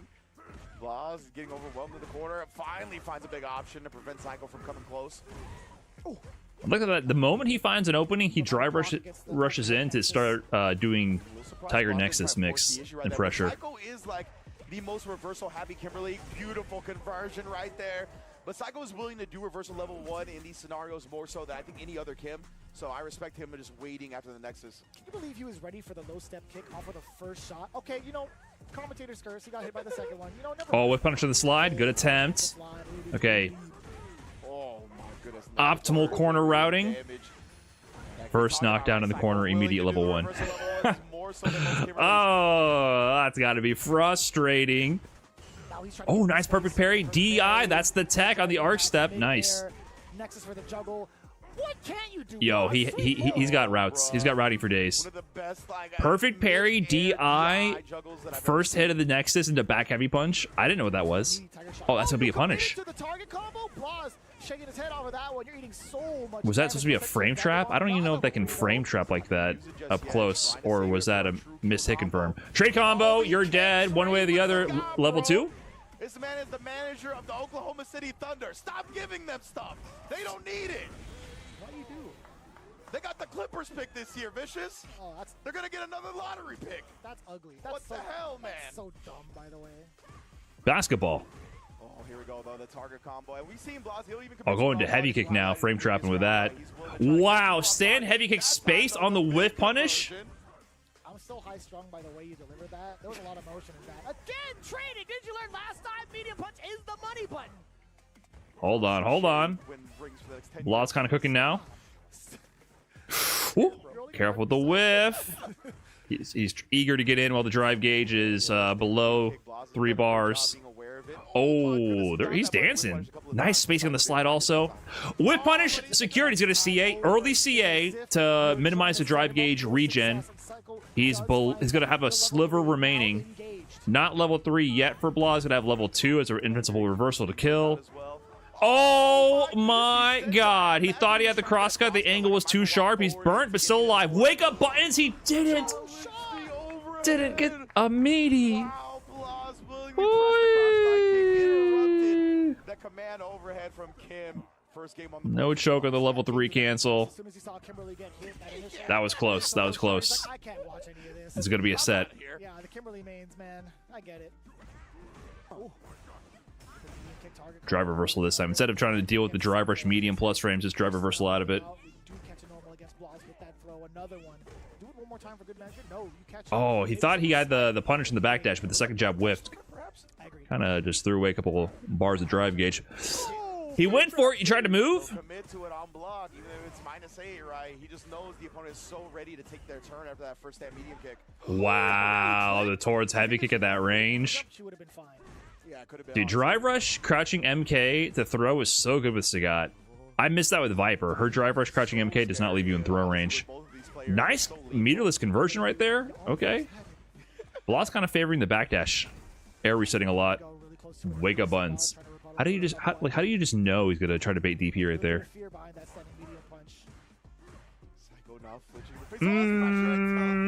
That's level 2. Level 1. Not even level 2 needed. Finish out that round. Blaz calculating the damage out perfectly to set the lead even further away from Psycho. Yeah, Psycho's spacing really well. I mean, you know, Kimberly has really fast walk speed, so it helps with playing that footsies. That footsies game. But Psycho's really good at moving in and out of the ranges. Nexus, not blocking the overhead. Oh, challenged? Okay. He felt the overextension on the driver's cancel. You're burnt. on it. I didn't see if it was off Fierce or not, but you can punish it if they don't actually commit to an option. If you do Fierce in the driver rush like that, it's -4. You just go for the DI. Actually, yeah. Level 2 side swap is threatening, though.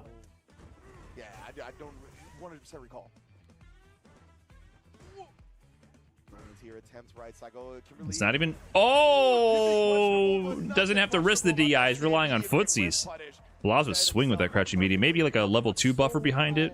And it's so much more when you have that walk speed buff to be able to navigate around some of these normals that do whiff and line yourself up for Trade combo. Oh, and then resetting the pressure.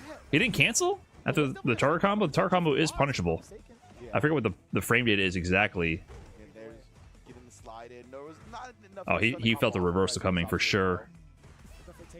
Wow, he drivers canceled. Nice, perfect parry again. He's gonna do the same route. Heavy kick. Never mind, just towards heavy this time. Ooh, almost a whiff punish there. A little bit of zoning? Nah, we're brawling. We're brawling. Yep. Yep. Now he conditioned him to stand block. He's gonna get the plus frames. Whoa! Whoa! He's not going to build a level 3. Cans down. 2 of them. The can protected him. Are you fucking kidding me? The can was still there and the pickup from Psycho. Oh my god. That's the game. 1-1. Wow. He kept him cornered. Threw the cans down. Had the coverage. Oh, damn. But if he killed him, oh, yeah. Wow, 1-1. You know what I'm saying? Blaz was rather impressed with that conversion, too. He was laughing it up. He's like, that was sick. So you see the approval coming from Blaz. That was sick. You think he's laughing because he thought it was sick, or he's laughing because he's like, oh, that was bullshit? Two sides of the same coin, I think, in fighting games. Uh-oh, harassing the Tiger combo extension. Oh my god, Tiger Nexus. Yeah, I don't blame Psycho for trying to escape in that moment, because you were going to get chipped out regardless. Like, even if you got the level 1, if you would have spent it, it's still such a life deficit. Could have honestly been a burden in Psycho coming into this next round if he did. Now it's going to be Psycho being able to come through. I understand, Rage. Can's going down? Psycho. Yeah, he's going to get punished here, right? No? Oh, the DP avoids it? Wow, another one? All that drive gauge, and you're burnt. DI reset. Oh, he ain't that young. Wow, great time to reset. No, greed. It worked. He missed the first throw reset trying to greed to save the meter, and he got the second one.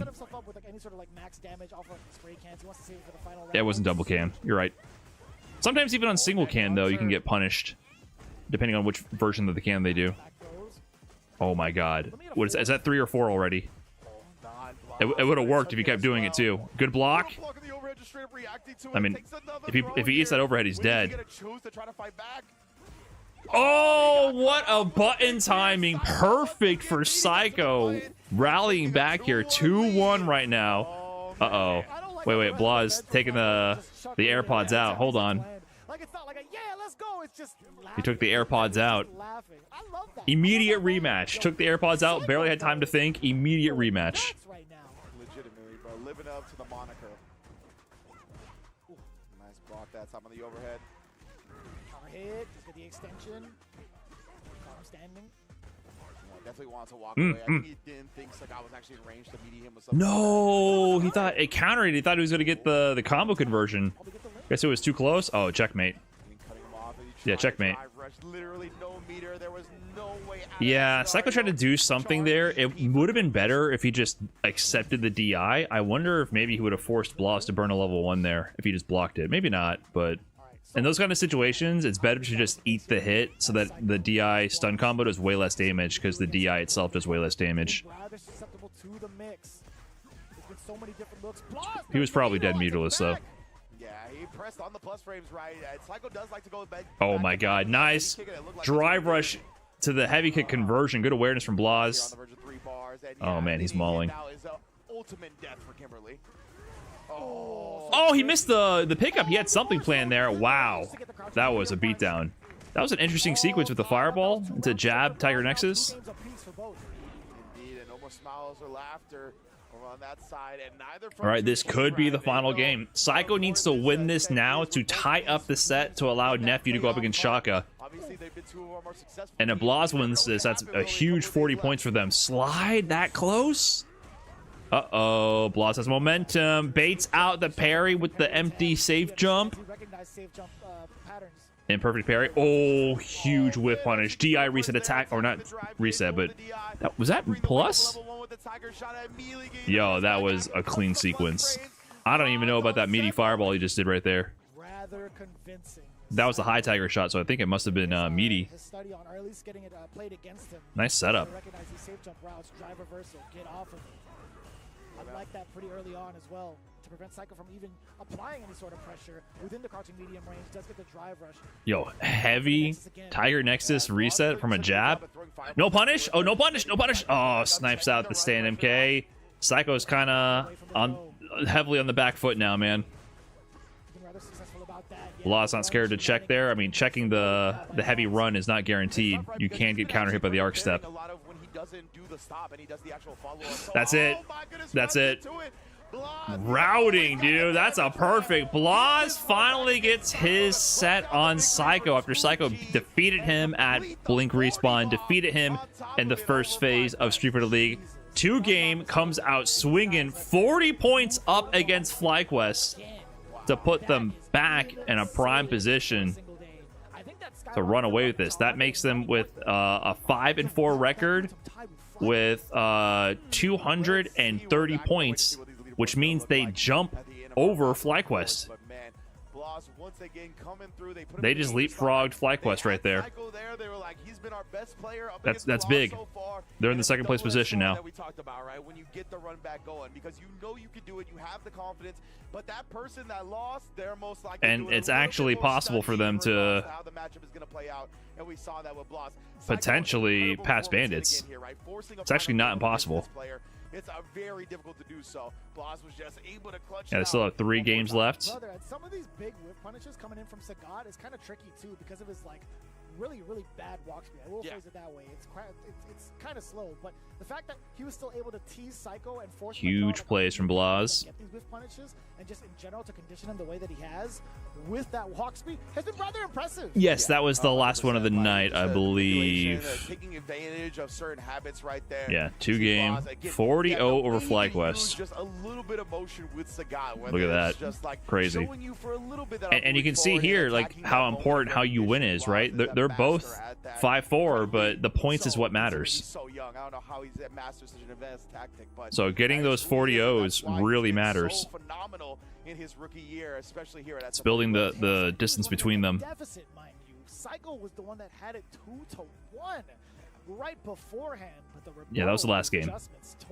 Some of the things that Psycho was throwing. That was the last one. There'll be an interview coming up. Last-minute dash before that check off of the crouching media punch from the side of Psycho. That still could have gone either way. If he was just a moment later, he probably would have got counter hit jab. No, points is the first and the only thing that matters. I don't even think record is the second tiebreaker. I think it might be game differential or something.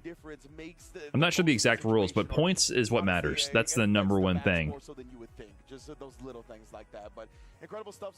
It feels like the set record is actually really low or doesn't factor into the tiebreaker, but don't quote me on that. 2-game. I mean, yet again, a 40 ball, and it was interesting. This time you had an interesting decision to make when it came to the player order.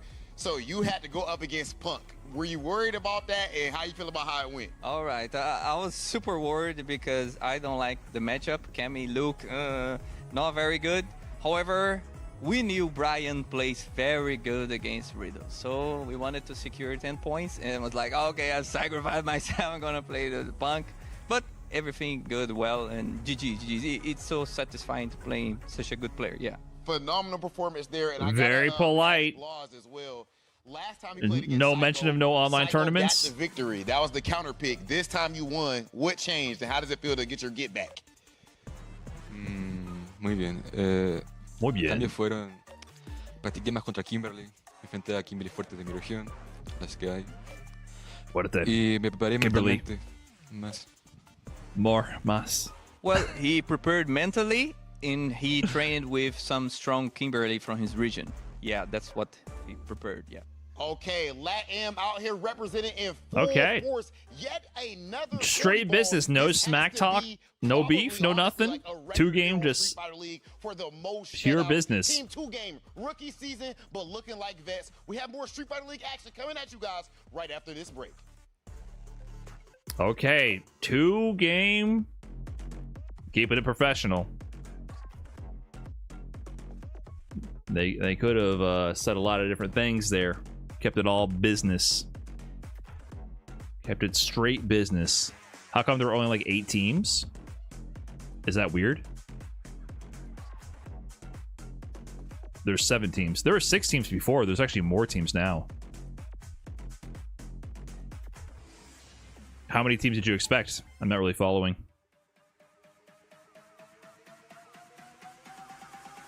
Oh, this song. I gotta get rid of this song.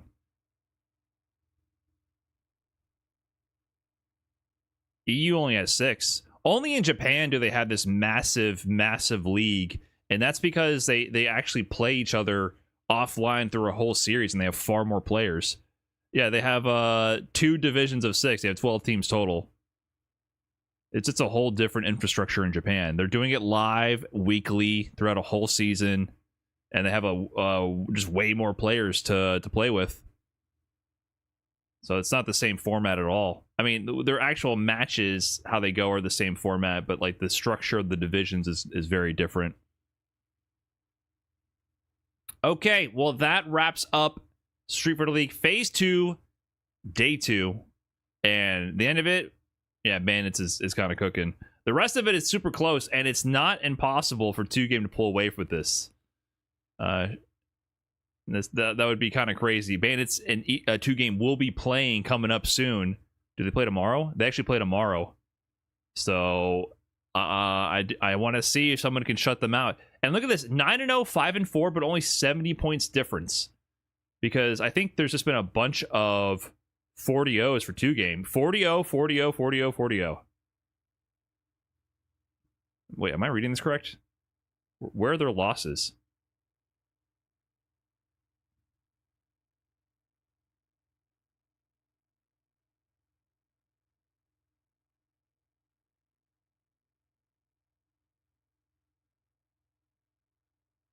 How do I read this? From the bottom up? It's got to be this way, right? No, Bandits beat 2-game. 40, all right? Do I have to scroll? Why? Their losses are in the away column? What's the away column? I'm feeling dumb. I don't really understand this.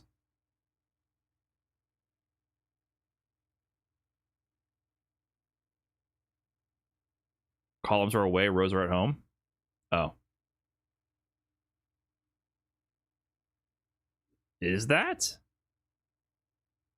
Columns are away. They only lost 1? No, that's not how it is.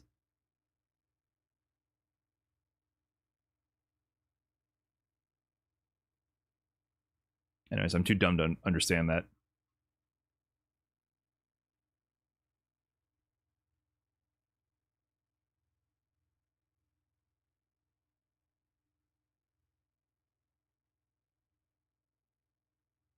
The greens are losses.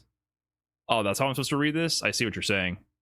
Okay, I get what you're saying now. That's weird to read.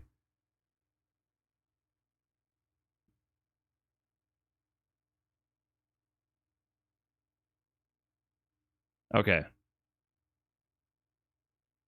So they lost 40-0 to yeah, because they lost 40-0 to Bandits.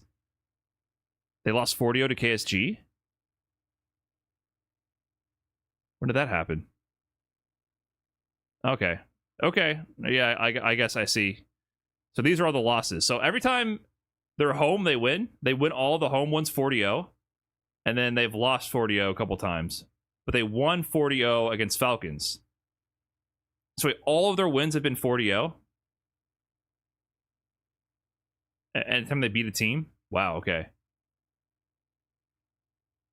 I see. Yeah, so because of how they're, whenever they sweep a team, or all their wins are sweeps, That's massive. Like they're that close to Bandits like this. I didn't realize there were 40 owing that often. That's huge. Okay, guys, that's gonna wrap it up for Street Fighter League today. I'm gonna go get some dinner. Nice, wrapping up by 8 o'clock. Perfect. I can get some food, do some chores, get to bed, wake up early. Awesome. All right, shout out to Capcom for putting on Street Fighter League US. Tokon beta is coming out. I do want to play that. We'll have to see how this goes. We got more Street Fighter League coming up. We'll see how we split the time. Thanks for watching my POV. Hopefully I enhanced your viewing experience a little bit. Appreciate you guys tuning in and hanging out with me on both Twitch and on YouTube. Shout out to YouTube. I see you guys. I'll catch you next time. Peace, everybody. Have a good morning, afternoon, or evening, wherever you may